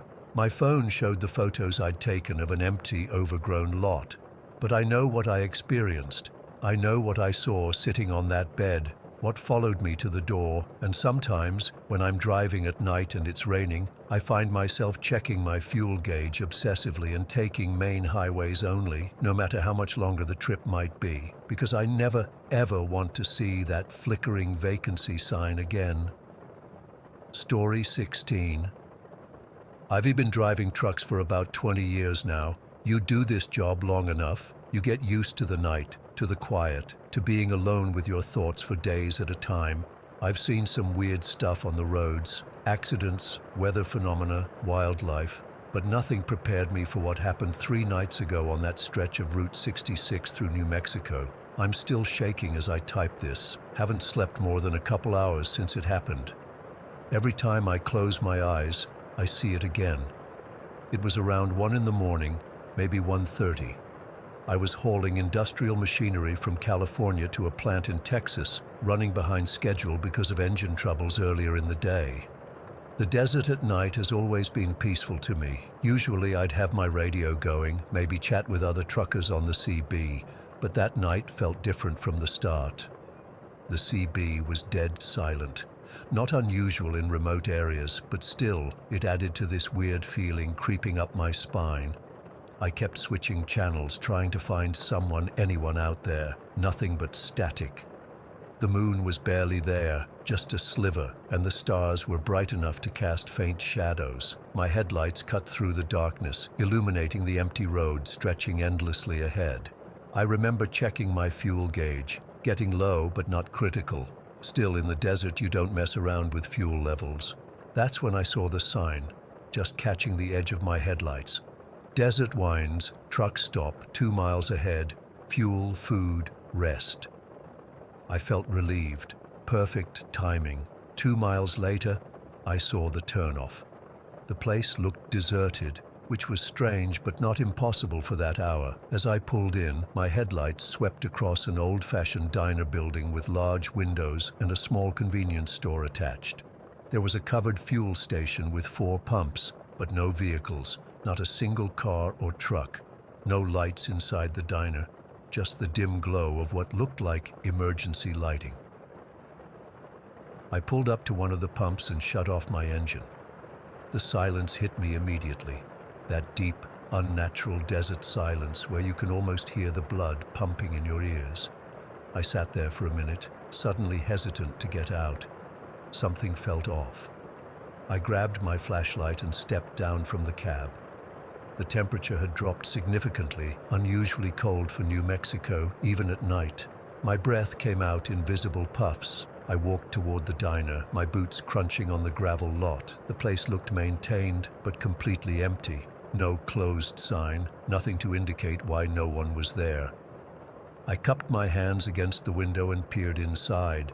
Tables, chairs, counter with stools, all perfectly arranged like the place was ready for customers, but no people, not even a forgotten coffee cup or plate.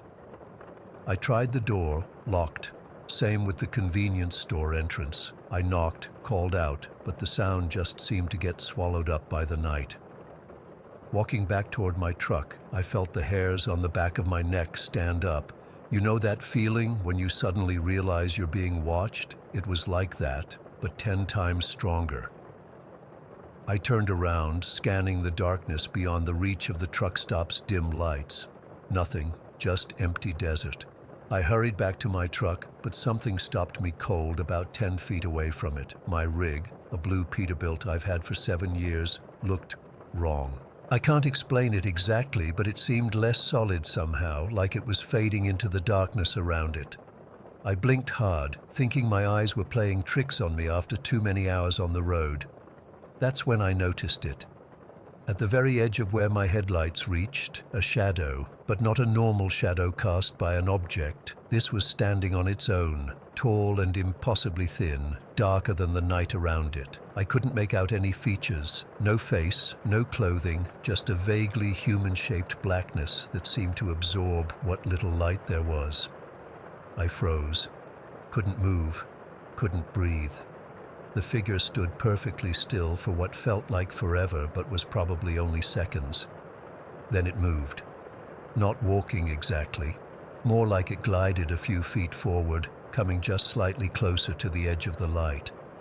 I've never felt fear like that.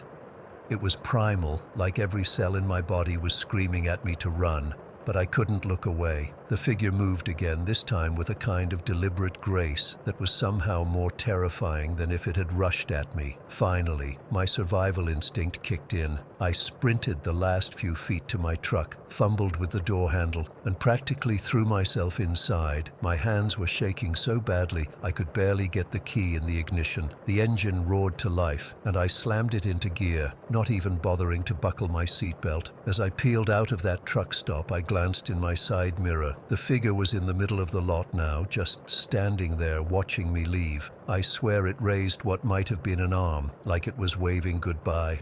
I drove like hell, didn't care about speed limits or fuel efficiency, just needed to put as much distance between me and that place as possible. After about 20 miles, my heart rate finally started to slow down, and I realized I was gripping the steering wheel so tight my knuckles were white. I tried the CB again, desperate to hear another human voice. To my shock, it crackled to life. "Anybody out there? This is Night Owl, heading eastbound on 66. Anyone copy?" I grabbed the mic so fast I nearly dropped it.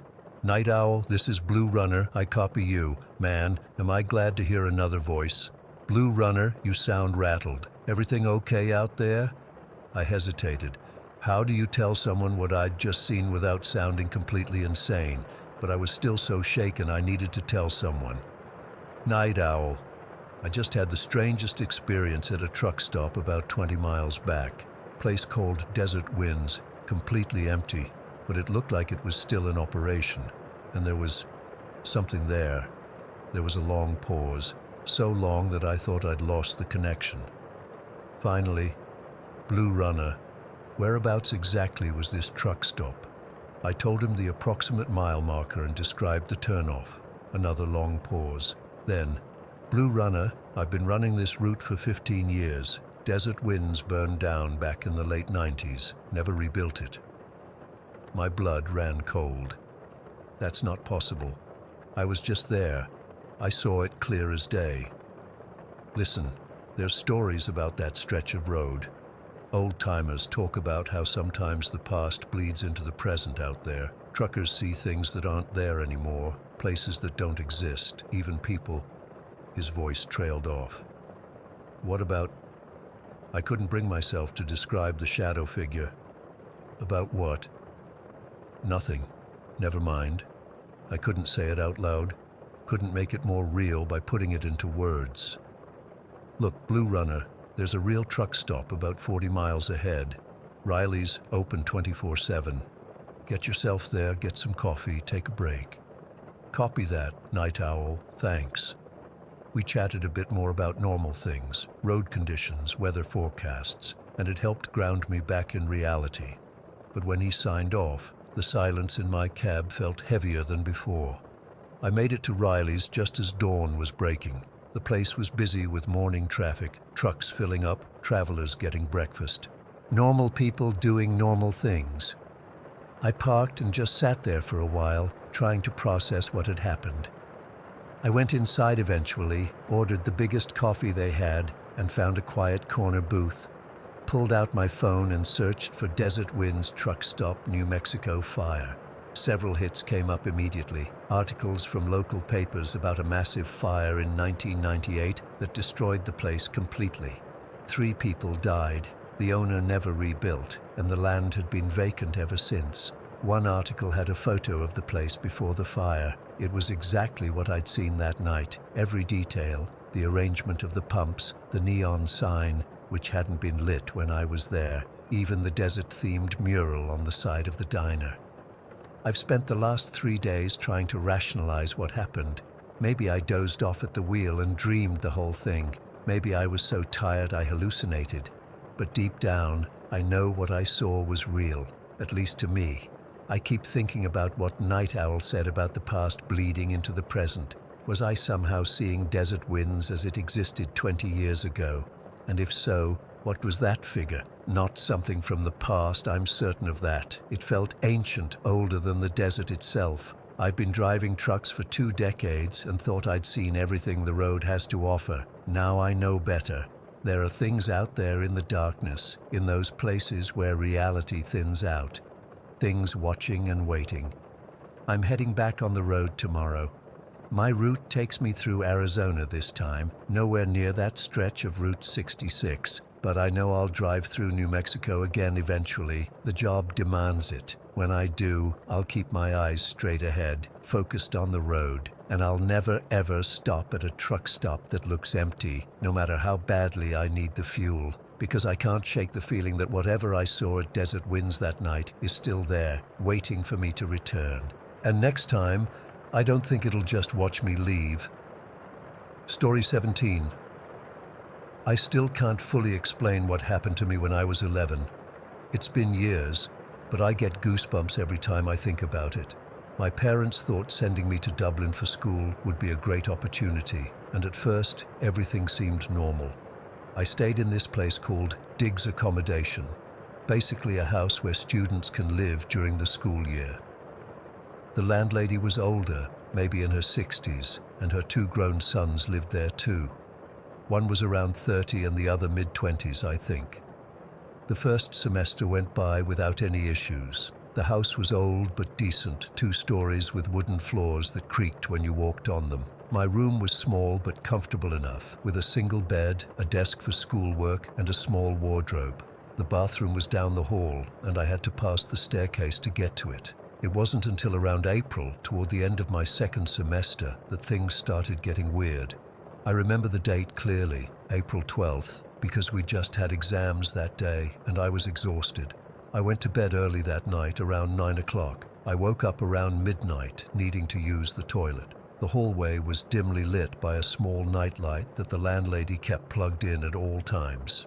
I shuffled to the bathroom, half asleep, did my business, and was heading back to my room when it happened. I was just passing the top of the stairs when this black fog appeared. I don't know how else to describe it. It wasn't like smoke or mist exactly. It was darker, more solid somehow. 1 second the hallway was clear, and the next, this black cloud was surrounding me. The weirdest part was that I could touch it. I remember swiping my hand through it and watching it swirl around my fingers, moving like it was alive or something. It was cold, not just cool air, but a deep, penetrating cold that made my bones ache. And it smelled odd, like wet earth and something metallic. I tried to move through it to get back to my room, but my legs felt like they were moving through syrup. Everything slowed down. I couldn't shout. I opened my mouth but couldn't make a sound. It was like my voice was trapped in my throat. The fog seemed to be pulling me gently but persistently toward the stairs. I know how mad that sounds, but that's what it felt like it had some kind of intention. I kept fighting against it, trying to move in the opposite direction, but I was inching closer and closer to the top step. Then, after what felt like forever but was probably less than a minute, it just disappeared. Vanished as suddenly as it had appeared. I found myself standing at the very edge of the top step, my toes actually hanging over the edge. One more inch, and I would have fallen down that entire flight of stairs. I didn't even think. I just bolted back to my room, slammed the door shut, and locked it. I turned on every light I had and sat on my bed back against the wall until morning. I didn't sleep a wink.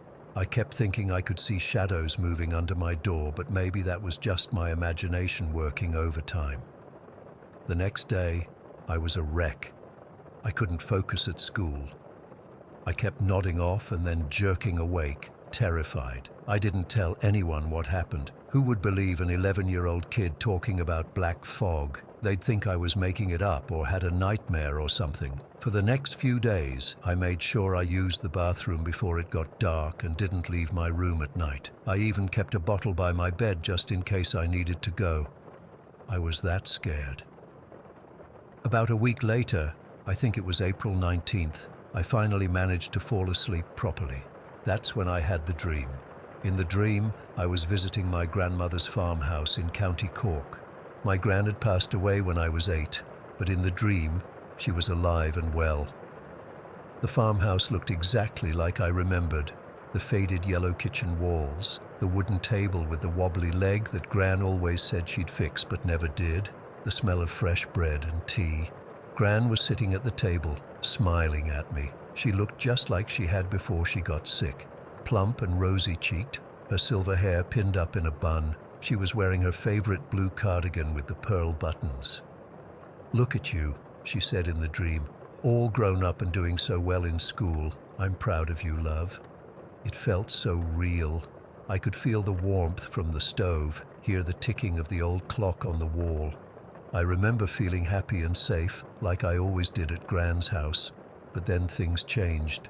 Gran was still talking, still smiling, but her face started changing. It's hard to describe. It was like her features were melting and reshaping themselves. Her eyes sank deeper into her face, and her mouth stretched wider than any human mouth should be able to. Her teeth became pointed, like a dog's or a wolf's. I tried to get up, to run away, but I couldn't move. It was like in the hallway with the black fog. My body wouldn't respond properly. I was stuck there watching as my grandmother transformed into something else, something that wasn't human. The thing that had been my grandmother stood up, and that's when I saw its feet. They weren't feet anymore. They were hooves, like a goat's, black, split hooves that clicked against the kitchen floor as it moved toward me. I managed to get out of the chair then and try to run for the door, but it was too fast. It caught me by the arm, its grip burning cold, and leaned in close to my face. It still had Gran's voice when it spoke, which somehow made it worse. "Where are you going, love? Don't you want to stay with your Gran?" Its breath smelled like rotting meat. I tried to scream but couldn't make a sound. And then the thing threw back its head and let out this horrific laugh, a high, piercing sound that seemed to go on forever, echoing around the kitchen. That's when I woke up, or at least I thought I was awake. I was sitting upright in bed, sobbing uncontrollably. My throat hurt like I'd been screaming, and my face was wet with tears, but I still couldn't move properly. My limbs felt heavy and disconnected, like they weren't fully mine. There was banging on my door, loud and insistent. It was the landlady, calling my name, asking if I was okay. Her voice sounded concerned, almost frightened. "Are you all right in there? Open the door, please. I've been hearing you crying for ages." After a few seconds, I could move again. I stumbled to the door and opened it. The landlady was standing there in her dressing gown, looking worried. Behind her, I could see one of her sons in the hallway, also looking concerned. "What happened?" she asked. "You were making such awful noises. I've been knocking for at least 5 minutes." I couldn't tell her about the dream. It sounded too crazy, too childish, so I just said I had a nightmare and was sorry for waking them. She seemed to accept this, though she gave me a strange look before leaving. She told me to come and get her if I needed anything. I didn't sleep again that night. I couldn't shake the feeling that the dream and the black fog were connected somehow, that there was something in that house that was targeting me. The following weekend, I went home to my parents' house, about an hour outside Dublin. It was such a relief to be away from the Diggs house. I felt safer, more normal. I didn't tell my parents about what had been happening. I was afraid they wouldn't believe me or would think I was just trying to get out of school. On Sunday morning, I woke up with this intense burning sensation on my leg. It felt like someone had dragged something hot across my skin. I threw back the covers and nearly screamed when I saw what looked like a scratch, a long red welt running from just above my knee up along my inner thigh. It was about 7 or 8 inches long and looked like an animal scratch with 3 parallel lines. But here's the thing. We didn't have any pets. My bedroom door had been closed all night. There was absolutely no way an animal could have gotten in and scratched me, and it wasn't there when I went to bed. I would have noticed it when I changed into my pajamas. That was the final straw. I showed my mum the scratch, making up some story about catching it on a nail at school. I begged her to let me move out of the Diggs house, telling her I was having trouble sleeping there and that it was affecting my schoolwork. I didn't mention the fog or the dream or any of the weird stuff. To my relief, she agreed. My parents found another accommodation for me within a week, a different house closer to the school with a younger couple as landlords. I moved my things out of the Diggs house as quickly as I could. The landlady seemed surprised but didn't ask too many questions. The strangest part of all this is that once I moved out, everything stopped. No more black fog, no more terrifying dreams, no more unexplained scratches. It was like whatever had been happening was tied specifically to that house. Sometimes I wonder about the landlady and her sons, if they ever experienced anything strange themselves. I wonder if other students who stayed there after me had similar experiences. But I've never gone back to find out, and I never will. To this day, I still can't explain what happened to me in that house. Was it all in my head? Some kind of stress reaction to being away from home? Or was there really something supernatural going on? I don't know. But I do know that whenever I pass old houses like that one in Dublin, I feel a chill run down my spine and I walk a little faster until they're out of sight. Story 18. I still can't shake what happened at Hollow Creek Motel 3 weeks ago. I've been trying to make sense of it, but honestly, I don't think I ever will. I'm writing this down partly to see if anyone else has experienced something similar, and partly because I need to get it out of my system somehow. I was driving cross-country from Portland to Chicago for a job interview. I'd planned the trip meticulously. 4 days on the road with specific stopping points each night. Everything was going fine until day 2 when I hit this massive storm somewhere in eastern Wyoming. It started with light rain around 4 in the afternoon, but within an hour, it was like driving through a waterfall. My windshield wipers couldn't keep up. Visibility dropped to maybe 15 feet, and I was crawling along at 20 miles per hour on a rural highway with my hazards on. I'd already been driving for almost 11 hours that day, and the strain of concentrating through the downpour was giving me a killer headache. By 7:30, I knew I couldn't make it to the hotel I'd booked in Rapid City. The rain hadn't let up at all. If anything, it was getting worse. Thunder was cracking overhead, and twice I'd seen lightning strike close enough to make me flinch. My GPS kept losing signal, and my phone was down to 15% battery with no charger that worked in my car. Stupid me had packed it in my suitcase. That's when I saw the sign for Hollow Creek Motel, illuminated briefly by a flash of lightning. The blue neon vacancy sign flickered weakly through the sheets of rain. I didn't think twice. I needed to stop before I either crashed or fell asleep at the wheel. The parking lot was empty except for a rusted pickup truck parked near what I assumed was the office. I pulled in, grabbed my overnight bag from the back seat, and made a dash for the door. Even in that short run, I got completely soaked. The office was dimly lit with this yellowish light that made everything look jaundiced. It smelled musty, like old books left in a damp basement. There was nobody at the front desk, just a small brass bell with a sign that said, "Ring for service." I tapped it, and the sound seemed to hang in the air longer than it should have. After maybe 30 seconds, a door behind the desk opened, and this guy appeared. I'm not usually one to judge people on their appearance, but something about him just wasn't right. He was tall and so skinny that his clothes hung off him like they were on a wire hanger. His face was gaunt with deeply sunken eyes, and his skin had this grayish tinge to it. But the weirdest thing was how he moved, sort of jerky and stiff, like each motion required conscious thought. "Need a room," he said, not a question. His voice was raspy, like he'd just woken up or hadn't spoken in days. "Yeah, just for tonight," I replied. "The storm's pretty bad." He nodded slowly and reached under the counter, pulling out an actual physical key attached to a plastic tag with the number 7 on it. Not a key card, an actual metal key. I can't remember the last time I stayed somewhere that still used real keys. "Room 7, he said, sliding it across the counter to me. "End of the row." I waited for him to ask for my ID or credit card, but he just stared at me with those sunken eyes. The silence stretched uncomfortably. Do you need my information, ID, payment?" I finally asked. He shook his head slightly. "Tomorrow. Check out at 11. That should have been my first real warning sign, but I was exhausted and just grateful to have a place to stay. I took the key, thanked him, and headed back into the rain. The motel was a single-story building with maybe 10 rooms total, all facing the parking lot. Room 7 was at the far end, as he'd said. The whole place looked like it hadn't been updated since the 70s. Faded paint, rusty gutters overflowing with rainwater, flickering exterior lights that cast more shadows than they dispelled. I unlocked the door to room 7 and felt around for a light switch. When I flipped it on, a single overhead bulb illuminated the space with the same sickly yellow light as the office. The room was basic. Queen bed with a faded floral bedspread, nightstand with an old rotary phone, dresser with a small TV that looked like it predated flat screens, and a door I assumed led to the bathroom.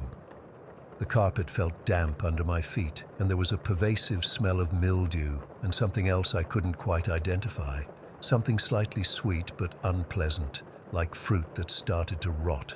The wallpaper, who even has wallpaper in motels anymore, was peeling in the corners, revealing black patches underneath.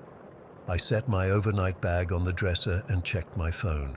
No signal and battery down to 8%.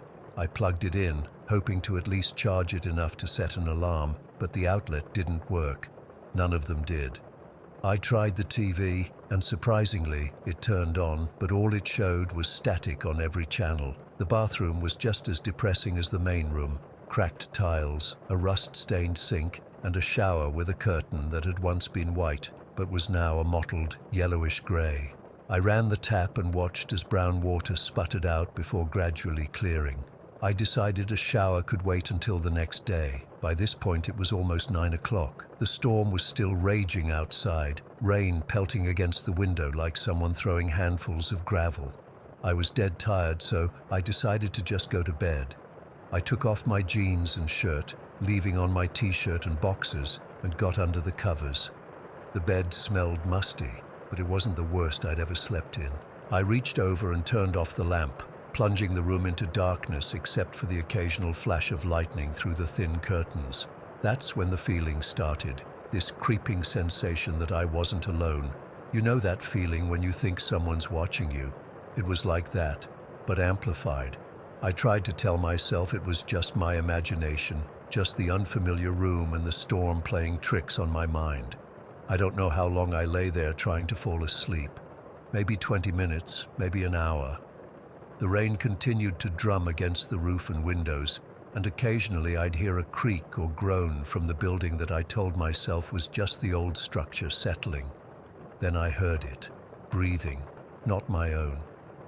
It was soft, barely audible over the rain, but definitely there, a slow, raspy inhale and exhale coming from inside the room. I froze, not even daring to breathe myself. I strained my ears, trying to convince myself I was imagining it. But no, it was real. Somewhere in the darkness of that room, something was breathing. My first thought was that maybe an animal had gotten in, a raccoon or possum seeking shelter from the storm, but the breathing sounded bigger than that, more deliberate. I lay completely still, eyes wide open but seeing nothing in the pitch blackness. The breathing continued, steady and unnervingly calm. It wasn't the panicked breathing of something frightened. It was the patient breathing of something waiting. Gradually, as my eyes adjusted to the darkness, I began to make out shapes in the room. The dresser, the TV, the bathroom door, which I'd left open a crack, and then something else. A darker patch against the already dark wall in the corner farthest from the bed. A tall vertical shadow that hadn't been there when I'd turned out the light. Lightning flashed, illuminating the room for a split second, and in that moment I saw it clearly. A figure standing in the corner, tall and impossibly thin, just like the man from the front desk, but somehow worse. In that brief glimpse I saw that its arms hung down to its knees, and its head was slightly too large for its body, tilted at an angle that looked painful. The darkness returned, but now I knew exactly where it was standing, and I knew it knew I'd seen it. The breathing changed slightly, quickened just a touch, like it was excited. I wanted to scream, to run, but my body wouldn't respond. It was like sleep paralysis, except I was definitely awake. All I could do was lie there, heart hammering in my chest, as I stared at the dark shape in the corner. Then it moved, not quickly, but with that same jerky, deliberate motion I'd noticed in the motel clerk. It took a step forward, then another. I could hear its feet on the carpet, a soft, shuffling sound. It was coming toward the bed. That broke my paralysis. I reached frantically for the lamp, fingers fumbling with the switch. When I finally managed to turn it on, the sudden light made me blink, but the corner was empty. The figure was gone. I sat up, scanning the room wildly. Nothing by the dresser, nothing near the bathroom, nothing. The mattress dipped behind me, as if someone had just sat down on the other side of the bed. I don't remember getting out of bed. I don't remember grabbing my bag or putting on my jeans. The next thing I clearly remember is fumbling with the door lock, my fingers clumsy with panic. As I struggled with the lock, I felt it. A cold, dry hand brushing against the back of my neck. Not grabbing, just touching, like it was curious. I yanked the door open and ran out into the rain, not even bothering to close it behind me. I sprinted to my car, threw my bag in the back seat and fumbled with my keys. The engine started on the first try, thank God, and I reversed so quickly I nearly hit the building behind me. As I shifted into drive, I looked back at the motel. The door to room 7 was still open, a rectangle of yellow light in the darkness, and in that doorway I could see a silhouette, tall and thin and wrong. But what really made my blood run cold was the motel sign. The blue neon no longer said vacancy. It now read no vacancy. Even though I'd been the only guest, even though there had been no one else to check in after me, I floored it out of there, hydroplaning slightly on the wet asphalt. I drove for almost 2 hours in that storm, hands gripping the steering wheel so tightly my knuckles were white, before I found another motel that looked normal, with other cars in the parking lot and a clerk who asked for my ID and credit card. The next morning, when the storm had passed, I tried to find Hollow Creek Motel on my Maps app. It wasn't there. I tried searching online for any information about it, but found nothing. According to every map and directory, there is no Hollow Creek Motel in eastern Wyoming. I've been home for 3 weeks now, and I still wake up in the middle of the night, certain there's something standing in the corner of my bedroom. Sometimes, just as I'm drifting off to sleep, I swear I can hear that same slow, raspy breathing, and sometimes, when I catch a glimpse of myself in the mirror, I think I look a little thinner than I used to, a little gaunter, like something slowly draining away. Story 19. I don't usually share this stuff with anyone. Most people just think you're crazy or making it up for attention, but I need to tell someone who might understand because it's getting worse again, and I don't know what to do. It all started back in 2013 when I was 11. My parents had just gotten divorced and my dad and I moved into this old house he bought from the estate of an elderly couple who had both passed away. Dad's blind, so I've always kind of been his eyes in some ways, but he's super independent and never wanted me to feel burdened by helping him. He actually gave me the entire third floor as my own space, which used to be the elderly couple's daughter's apartment. It had its own bathroom, a little kitchenette area, and tons of space for my stuff. At first, I thought it was the coolest thing ever. For about a year, everything was totally normal. Dad and I were adjusting to our new routine, splitting time between his place and Mom's. The house was old and creaky, but nothing out of the ordinary. Then in 2014, weird stuff started happening. The first time Dad and I were sitting at the kitchen table having lunch. I was eating a sandwich and he was across from me drinking a Coke.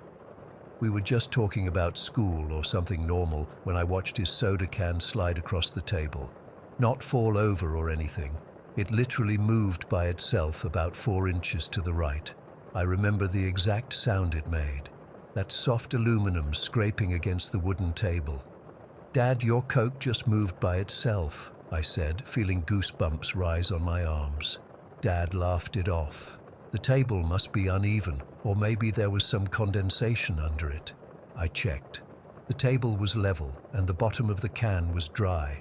But Dad's super religious and doesn't believe in ghosts or anything supernatural. He said we shouldn't give any thought to things that could invite darkness into our lives, so I dropped it, but I knew what I saw.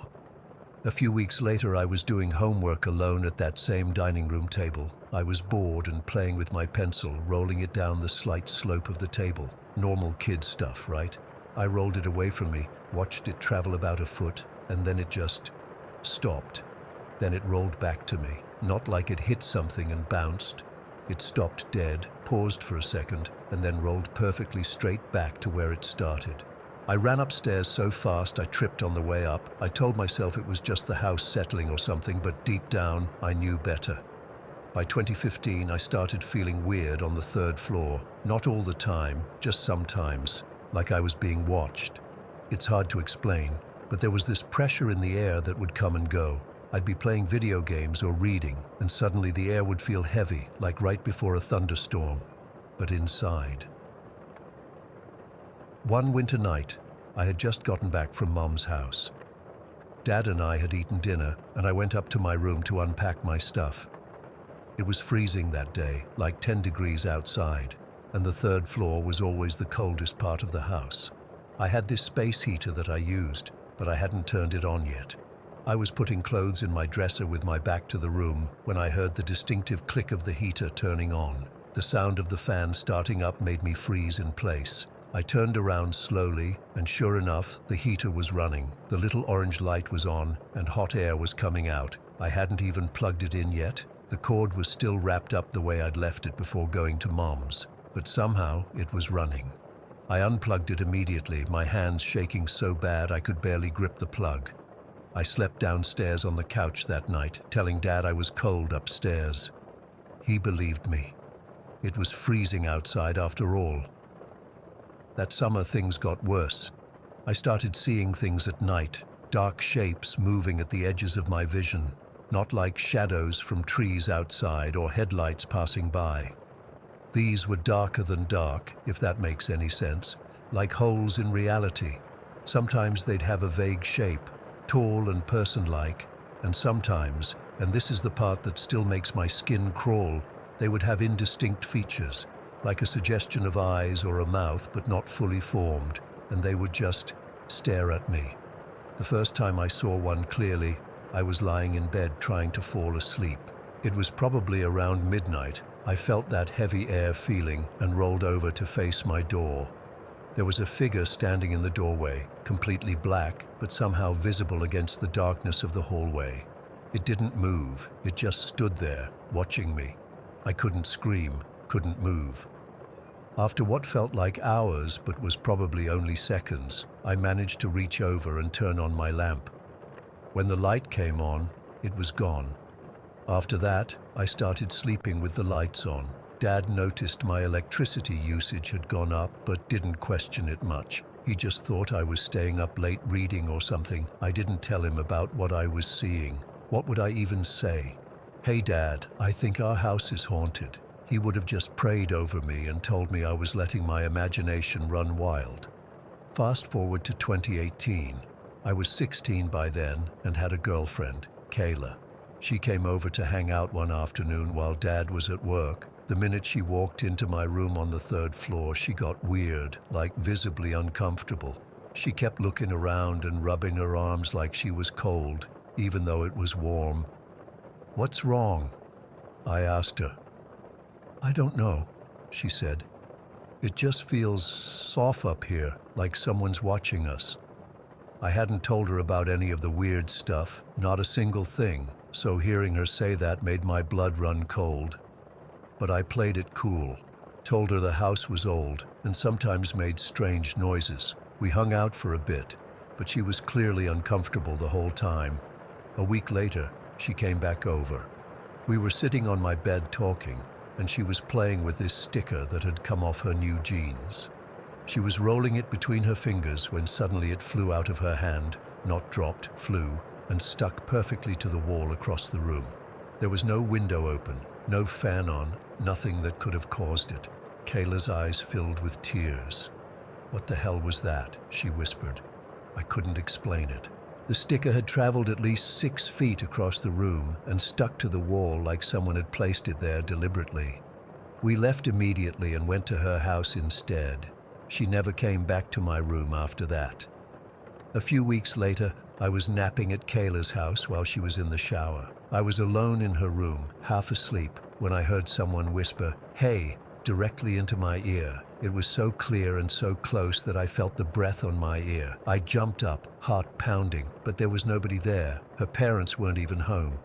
That night, I was driving home late, around 2 in the morning. I was about a mile from my house when I got this overwhelming feeling of dread, like something bad was about to happen. I took out my phone and started recording a video. I don't even know why. I just felt like I needed to document whatever was happening. When I watched the video later, my blood turned to ice. There, standing on the side of the road, was a blacked-out figure, just like the ones I'd seen in my room, and as I drove past, it turned its head to follow me, then started walking toward my car. In the video, you can see the streetlight above it flicker as it moves. I nearly crashed my car when I saw that. The next day, I was at a thrift store with some friends when my back started itching badly. I went to the bathroom and lifted my shirt to find 3 long scratches down my spine. They weren't deep, but they were definitely fresh, slightly raised and red. I hadn't bumped into anything, hadn't been near any pets, nothing that could explain them. That night, I was brushing my teeth when I noticed something under my chin. It looked like the Roman numeral 6, VI, like it had been drawn with a red marker, but I hadn't drawn anything on myself, and it wouldn't wash off. It faded after a couple of days, but I still have no explanation for how it got there. After that, things stopped for a while. It was like whatever it was had made its point. I graduated high school, started college, and thought maybe I'd left it all behind. But last week, I was sitting in my apartment, a place I've lived for less than a year, hundreds of miles from that house, when I heard the familiar click of a space heater turning on, the same model I had in that house, the one I bought to replace the one from the 3rd floor that I threw away years ago. I don't know what this thing is or what it wants, but I know it followed me from that house, and I know it's not done with me. Dad still lives there, completely oblivious. He's never experienced anything strange. It's like whatever this is, it attached itself to me specifically. I don't know what to do. I don't know how to make it stop. All I know is that I'm terrified to turn off the lights at night because I'm afraid of what might be standing in the corner, watching me with those not-quite eyes in that not-quite face. Story 20. I'm still trying to make sense of what happened to me last month on Highway 281. I've been a rational person my whole life, but what I experienced that night has completely messed with my head. I haven't been able to sleep properly since then, and I'm hoping writing this all down might help me process it somehow. I was driving back home from Houston to Austin after visiting my sister. It was supposed to be a straightforward 3-hour drive, but there was construction on the main interstate, and my GPS rerouted me to Highway 281. I wasn't thrilled about taking the detour since it was already past midnight, but I just wanted to get home. By the time I hit Highway 281, it was around 2 in the morning. The road was completely deserted, not another car in sight. Just this narrow two-lane highway cutting through what felt like endless nothingness. No streetlights, no houses, nothing but farmland and patches of dense trees on either side. My headlights were the only thing illuminating the road, and beyond that beam was just darkness. The kind of darkness that feels heavy, you know, like it's pressing in on you from all sides. I remember trying to find some music to keep me company. The radio kept cutting in and out, mostly static with occasional fragments of songs or voices that would fade almost as soon as they appeared. I switched to my phone's playlist, but then I noticed I had no signal, not even one bar. I wasn't surprised. These back roads are notorious for dead zones, but it still added to the creepy vibe. About half an hour into this stretch, I started feeling weird. It's hard to describe exactly, but it was like that feeling when you think someone's watching you. I kept checking my mirrors, expecting to see headlights behind me, but there was nothing, just that empty road stretching back into darkness. I told myself I was being paranoid, just tired from the long drive and creeped out by the isolation. I glanced at the clock on my dashboard, 2:13 a.m. That's when I realized something felt off about the time. I'd left the interstate around 2, and this detour was only supposed to add maybe 20 minutes to my trip, but it felt like I'd been driving for much longer. I chalked it up to being tired, and the fact that driving on an unfamiliar pitch-black road probably made time feel stretched out. Then I saw it. There was a figure standing at the edge of the road, just standing there, completely still. I only caught a glimpse as my headlights swept past, but it was enough to make my heart jump into my throat. It looked like a person, hunched over slightly just at the edge where the asphalt met the grass. I couldn't make out any features, just a dark silhouette against the slightly less dark background. I didn't slow down. In fact, I pressed the gas pedal a little harder. My mind was racing with possibilities. Maybe it was someone whose car broke down, but there was no vehicle in sight. Maybe a hitchhiker. At 2 in the morning on a deserted highway? Not likely. As I sped past, the figure didn't move, didn't turn its head, didn't react at all to a car passing by at 60 miles per hour. I checked my rearview mirror, trying to get another look, but there was nothing there. The spot where the figure had been standing was empty. I blinked hard, wondering if my tired eyes were playing tricks on me. Maybe I had imagined it. Maybe it was just a weirdly shaped tree or something. I kept driving, my hands now gripping the steering wheel so tightly my knuckles were white. I tried to calm myself down, taking deep breaths and reminding myself that I was probably just tired and seeing things. A few minutes later, my headlights flickered, just for a second, a quick dimming and then back to normal. Great. That was the last thing I needed. Car trouble in the middle of nowhere with no cell signal. I mentally ran through what I'd do if my lights went out completely. I had a flashlight in the glove compartment, but the thought of being stranded in that darkness made my skin crawl. The headlights stabilized and I continued driving. The road seemed to stretch on endlessly, with no signs, no mile markers, nothing to indicate how far I'd gone or how much farther I had to go. Just that same unchanging scene of trees and fields melting into blackness beyond my headlights. 15 minutes later, I know because I kept obsessively checking the time, my headlights flickered again. This time it was longer, maybe 2 or 3 seconds of dimming before they came back on. And when they did, the figure was standing in the middle of the road, right in front of my car, maybe 30 feet ahead, just standing there, perfectly centered in my lane. I slammed on the brakes, the car skidding slightly before coming to a stop about 10 feet from the figure. In the direct beam of my headlights, I still couldn't make out any details. It was like the figure was absorbing the light somehow. Just a black silhouette, slightly hunched, face completely hidden in shadow. I sat there frozen, my heart pounding so hard I could feel it in my ears. I honked the horn, the sound was jarring in the silence. But the figure didn't react. didn't flinch, didn't move at all. I had no idea what to do. I couldn't back up. The road was too narrow, and I was too panicked to attempt a three-point turn. Going around wasn't an option either. The shoulder was barely there, and I was terrified of getting stuck, so I inched forward, planning to nudge the car ahead slowly until the figure moved. That's when I saw it move, but not like a person moves. It didn't step aside or walk away. It glided toward my car. No steps, no walking motion at all. Just a smooth, unnatural movement like it was floating just above the asphalt. I freaked out.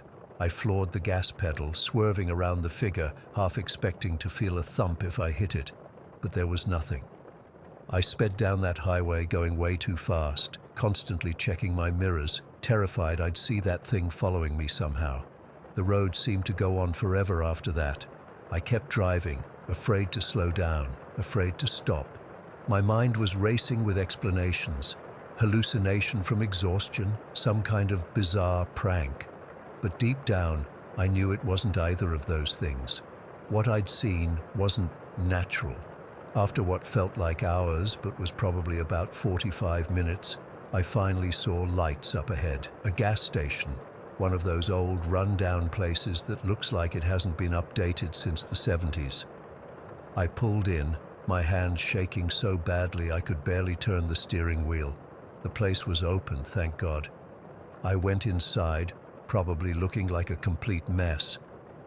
There was an older man behind the counter, gray beard, weathered face, the kind of guy who looks like he's seen it all.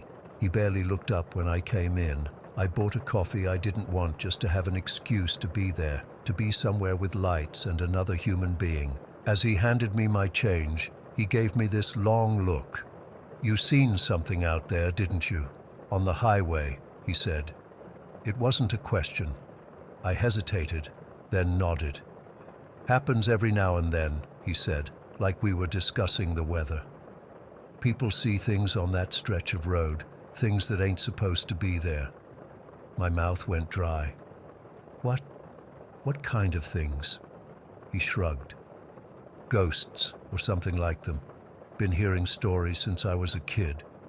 My grandfather used to say that land was special, that the barrier between worlds is thinner there. I wanted to dismiss it as local superstition, but after what I'd just experienced, I couldn't. Has anyone ever figured out what they are? These things people see?" The old man just shook his head. "Some things ain't meant to be figured out, miss. Some things just are." I stayed at that gas station for almost an hour, afraid to get back on the road. The clerk didn't seem to mind. He just went about his business, restocking shelves and reading a tattered paperback. Eventually, I knew I had to leave. I asked him for directions that would keep me off Highway 281, even if it meant adding time to my journey. He sketched out a route on a paper napkin, and I thanked him before heading back to my car. The rest of the drive home was uneventful. I made it back to Austin just as the sun was coming up, exhausted but relieved to be in familiar territory. It's been 4 weeks now, and I still can't make sense of what happened that night. I've looked up the history of Highway 281, searched for similar experiences, even reached out to local paranormal groups. There are stories, vague accounts of strange sightings, unexplained phenomena, but nothing that exactly matches what I saw. Sometimes I almost convince myself it was just my imagination, a result of driving tired on an unfamiliar road in the middle of the night. But then I remember how that figure moved, that impossible gliding movement that no human could replicate. And I know what I saw was real. I've avoided driving at night since then. When I had to go back to Houston last week, I made sure to leave early enough to make the entire trip in daylight. I took the main interstate, even with the construction delays. Nothing could make me take Highway 281 again, especially not after dark. I don't know what was out there that night. I don't know if it was trying to harm me or just exist in my path. But whatever it wasn't something that belongs in the world as I understand it, and that scares me more than anything. The idea that reality isn't as solid or as knowable as we think it is. that there are things out there just beyond the reach of our headlights, waiting in the darkness. Story 21. I still get goosebumps thinking about what happened last month at Sophia's place. We'd only been dating for about 3 weeks at that point, so I was still in that phase where you're trying to make a good impression, not wanting to come across as the weird guy who sees dead people in your kitchen. It was a Friday night in October. The weather had just started to turn chilly, and Sophia had invited me over for dinner at her place for the second time. She lives in this old Victorian-style house that her family has owned for generations. It's not exactly spooky, but it definitely has that lived-in feeling. Creaky floorboards, family photos everywhere, that kind of thing. We'd had a really nice dinner. She'd made this amazing pasta that I'm still thinking about. And we were sitting in her living room on this big, comfy sofa with glasses of wine. The living room has these old French doors that lead into the kitchen, with glass panels that reflect everything when it's dark outside. I was facing them while Sophia was angled more toward me. Somehow we'd gotten onto the topic of supernatural stuff. I think it started because I mentioned my aunt who claims she can predict when someone's going to die. Sophia seemed really interested and told me about how her mom had gone to see a medium after her grandpa died. I don't know if I believe in all that, she was saying, tucked up with her legs underneath her on the sofa. But my mom swears this medium knew things nobody could have known, like how my grandpa always hid money in his slippers. I was half listening, but something had caught my attention. In the reflection of those French doors, I could see into the kitchen, and I swear I could hear sounds coming from in there, like cutlery moving in the sink, plates being shifted around.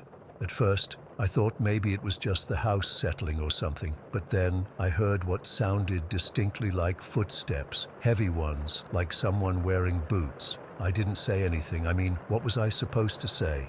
Hey, I think someone's in your kitchen. We were alone in the house. She'd already told me that her roommate was away for the weekend, and it wasn't like I felt scared or threatened. It was weird, but not in a malevolent way. My grandmother on my dad's side supposedly had the gift too, I said, trying to stay engaged in the conversation while keeping an eye on those French doors. She used to tell my dad when relatives were going to call before the phone even rang. That's when I saw it, or him, I should say.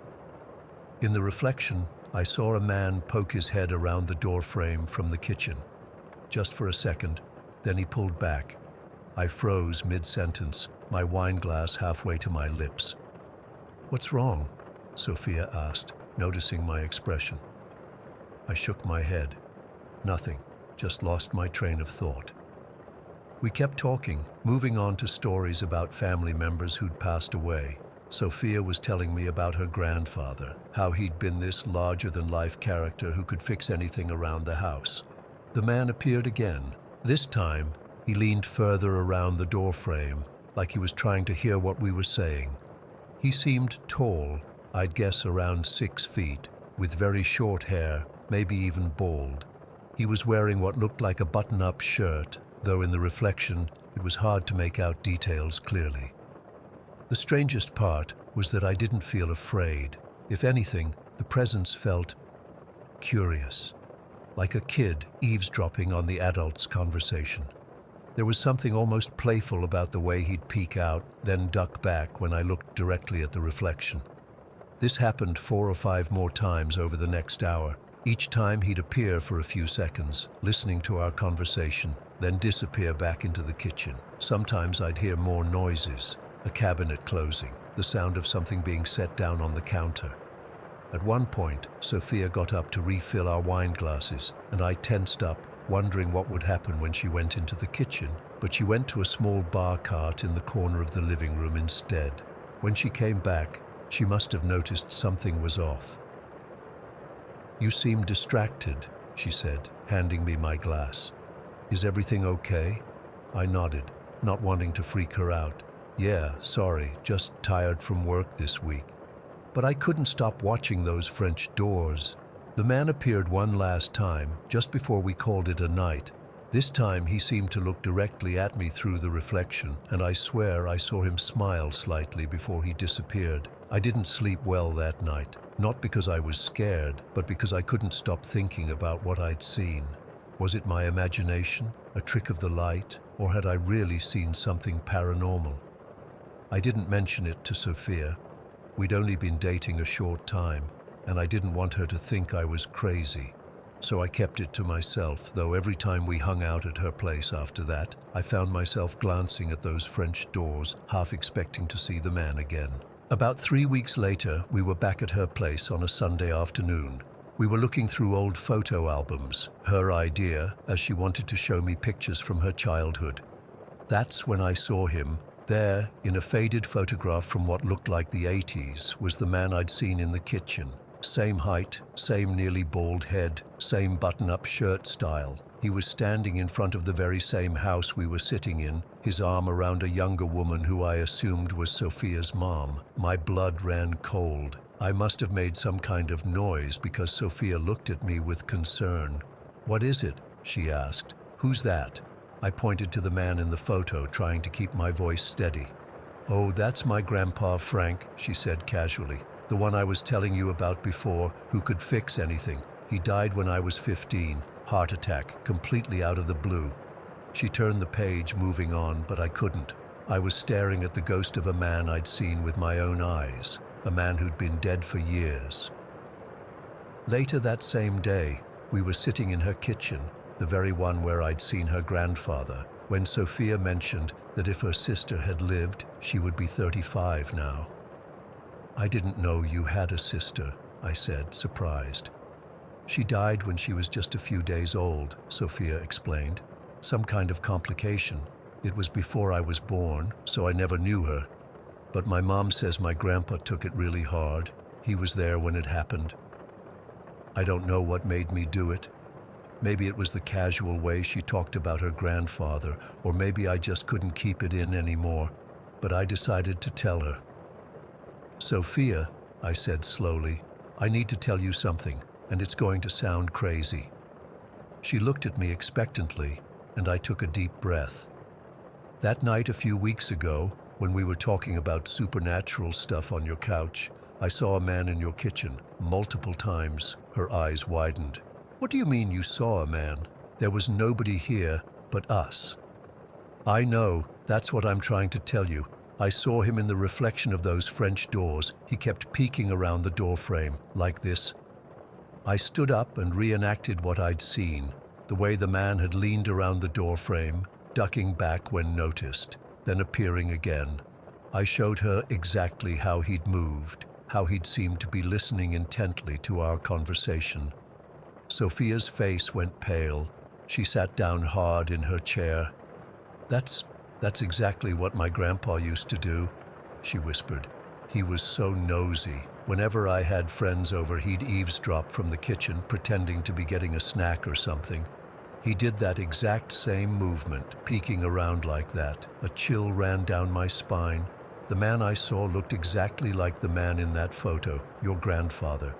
She stared at me for a long moment, then laughed nervously. "This isn't funny, Ethan. I'm not joking.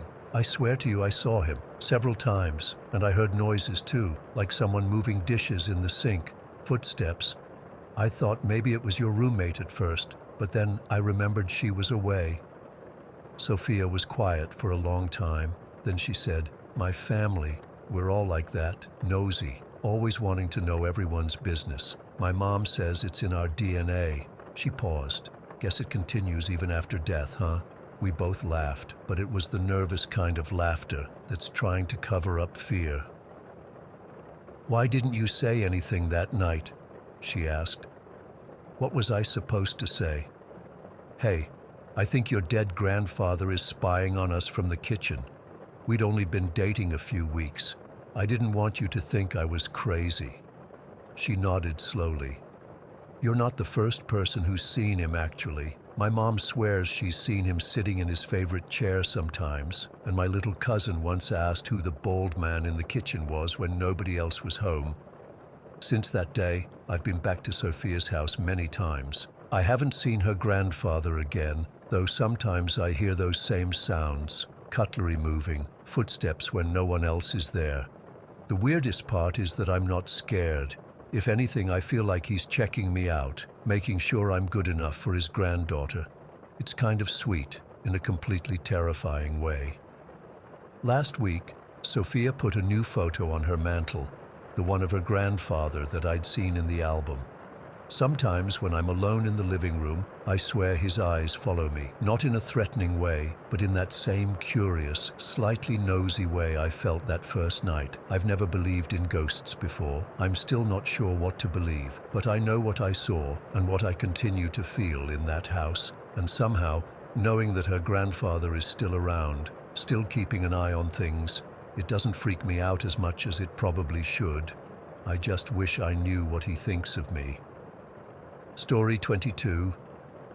I've never told anyone the full story of what happened to me on Highway 57 last summer. I've tried to forget it, tried to convince myself it was just exhaustion playing tricks on my mind, but I know what I saw was real. Writing this down now, my hands are still shaking. I've always avoided Highway 57. Anyone who lives around here knows its reputation. Long stretches of nothing but dense forest and swampland, poor cell reception, and barely any traffic after dark. But that night, I was desperate to get home after visiting my sister 2 counties over. I was tired, it was already late, and Highway 57 would cut almost 40 minutes off my drive. It was a muggy July night, probably around 90 degrees, even though it was past midnight. My car's AC was struggling, and the moon kept disappearing behind these thick, heavy clouds that seemed to hang too low in the sky. The whole landscape had this weird bluish glow whenever the moon managed to peek through. I hadn't seen another car for at least 30 minutes. The radio kept cutting in and out, mostly static, so I'd turned it off. The silence was getting to me. Just the hum of tires on asphalt and my own thoughts. My eyelids were getting heavy, and I was doing that dangerous head bob thing that happens when you're fighting sleep. At exactly 12:47, I remember checking my dashboard clock, I rolled down my window hoping the night air would wake me up. That's when I first saw him. Just beyond the tree line, maybe 30 feet from the road, stood a man. He was tall, unnaturally tall, like basketball player. Tall, but somehow wrong in his proportions. He wasn't doing anything, wasn't signaling for help or trying to get my attention. He was just standing there, completely still, watching my car pass by. I couldn't make out his face in the darkness, but I could feel his gaze following me.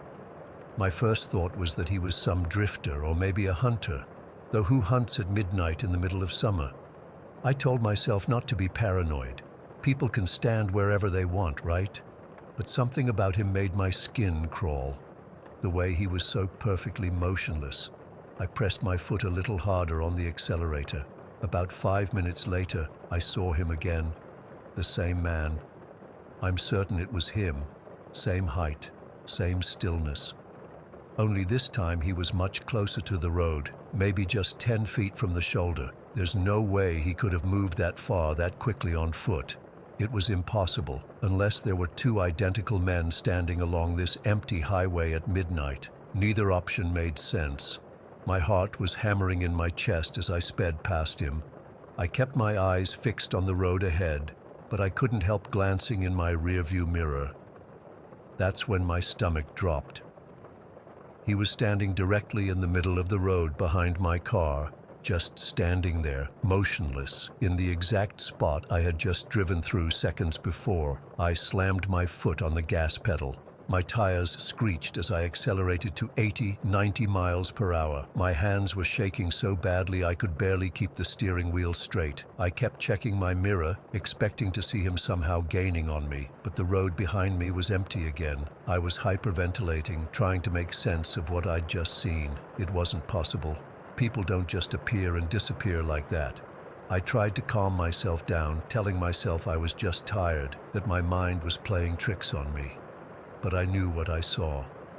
About 10 minutes later, still driving way over the speed limit, I spotted a car on the side of the road ahead. Its hazard lights were blinking, illuminating the surrounding trees with rhythmic flashes of orange. As I got closer, I could see a woman standing beside it, waving frantically at me. Every instinct told me not to stop. I know how horrible that sounds. A woman alone at night with a broken-down car, and I was considering driving past. But after what I'd just seen, all I could think was that something wasn't right. As I approached, slowing down just slightly, I looked at the woman. She seemed normal enough, maybe in her 30s, looking distressed as you'd expect. But then I saw him, the man, standing just behind her car, watching. She seemed completely oblivious to his presence, still waving at me desperately. I'm not proud of what I did next. I accelerated past her, watching in my side mirror as her arms dropped in disappointment. The guilt was overwhelming, but the fear was stronger. I couldn't shake the feeling that if I had stopped, something terrible would have happened. I tried calling 911 to report the stranded motorist, but just as I expected, there was no cell service. The radio was completely dead too. Not even static came through when I tried turning it back on. I was completely alone on this road, with nothing but my thoughts and the growing certainty that something was following me. The next 20 minutes were the longest of my life. The highway stretched endlessly before me, the trees on either side creating walls of darkness. I kept checking my mirrors, expecting to see the man again, but there was nothing, just darkness. Somehow, that was even worse. Finally, I spotted a gas station up ahead, its flickering neon sign a beacon of hope. I pulled in so fast I nearly hit one of the pumps. The place looked ancient, with rust-covered pumps and a small convenience store with yellowed windows. But there were lights on inside, and at that moment, it looked like paradise. I practically ran into the store. Behind the counter stood an old man with leathery skin and a gray beard that reached his chest. He didn't look surprised to see someone burst in at, I checked my watch, 1:34 in the morning, sweating and clearly terrified. "You got a bathroom?" I asked, my voice cracking. He pointed to a door at the back of the store without saying a word. I locked myself in the tiny, filthy bathroom and splashed cold water on my face, trying to calm down. My reflection in the cracked mirror looked like a stranger, pale, wide-eyed, hair plastered to my forehead with sweat. When I came back out, I bought a coffee and a Red Bull. The old clerk rang me up slowly, his eyes studying me the whole time. "You coming from Highway 57? He asked suddenly. I froze, coffee halfway to my lips. "Yeah, how do you know?" He shrugged. "Got that look about you. Seen it before." "What look?" "Spooked." He leaned forward slightly. "See something out there tonight?" I hesitated, not wanting to sound crazy, but something in his expression told me he might understand. There was a man standing by the road, tall. He kept appearing in different places. The clerk nodded slowly, unsurprised. "Highway's full of strange folks," he muttered. "Best you keep to yourself." "What does that mean?" I pressed. "Do you know something about this? Has someone else seen him too?" He just shook his head. "Nothing good comes from asking questions about Highway 57 after midnight. That's all I'll say." He turned away, making it clear our conversation was over. I left the gas station feeling even more unsettled than before. The clerk clearly knew something, but his cryptic warning only amplified my fear. I sat in my car for a few minutes, debating whether to wait until morning before continuing my journey. But home was only another 40 minutes away if I stayed on Highway 57. The alternative routes would take hours. Against my better judgment, I decided to keep going. I pulled back onto the highway, the caffeine from the coffee and energy drink making my heart race even faster. I drove with my high beams on, scanning the tree line constantly. For about 15 minutes, everything seemed normal. I started to relax slightly, telling myself I'd overreacted. Maybe I had been hallucinating from exhaustion. Maybe the clerk was just a superstitious old man. Then I saw him again. This time, he was standing directly in the middle of the road, about 100 yards ahead of me, just standing there, facing my approaching car. I slammed on the brakes instinctively, my tires screeching as I skidded to a stop about 20 feet from him. For several seconds, we just stayed like that. Me in my idling car, him standing motionless in the glow of my headlights. I could see him clearly now. He wore ordinary clothes, dark pants and a button-up shirt that seemed oddly formal for someone standing on a highway past midnight. But his face, His face wasn't ordinary at all. It wasn't a human face. I don't know how else to describe it. His eyes were completely black, not just dark but empty, like holes cut into a mask. And his smile, God, his smile was all wrong, too wide, stretching literally from ear to ear, revealing teeth that were too numerous, too sharp. I couldn't move, couldn't breathe. We stared at each other for what felt like an eternity, but was probably only seconds. Then, without thinking, I floored the gas pedal. I don't know what possessed me to drive straight at him rather than reverse or turn around. Pure panic, I guess.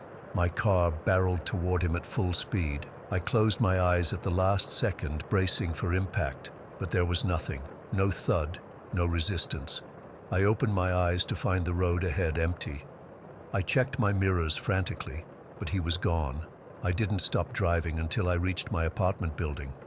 I ran from my car to the entrance, fumbling with my keys, constantly looking over my shoulder. Once inside, I locked and chained my door, then checked every room, every closet, under my bed. I left all the lights on and sat on my couch until sunrise, jumping at every creak and sound. It's been 3 months since that night. I've never driven on Highway 57 again. I take the long way around, even if it adds an hour to my journey. I've tried researching local legends, missing persons cases, anything that might explain what I saw, but I've found nothing concrete, just vague stories about people going missing on that stretch of road over the years. Sometimes I wonder about that woman with the broken-down car. Did she make it home safely, or did she become another statistic, another mysterious disappearance on Highway 57? The guilt of not stopping still haunts me, but so does the certainty that something terrible was waiting there. I still see that face in my nightmares, those black empty eyes and that impossible smile. I still wake up in cold sweats, convinced he's standing at the foot of my bed or outside my window, watching, waiting. I don't know what I encountered on Highway 57 that night. All I know is that it wasn't human, and it recognized me just as clearly as I recognized it wasn't from this world. And sometimes, in my darkest moments, I can't shake the feeling that our encounter wasn't random, that whatever it was waiting specifically for me, and that one day, somehow, I'll see it again.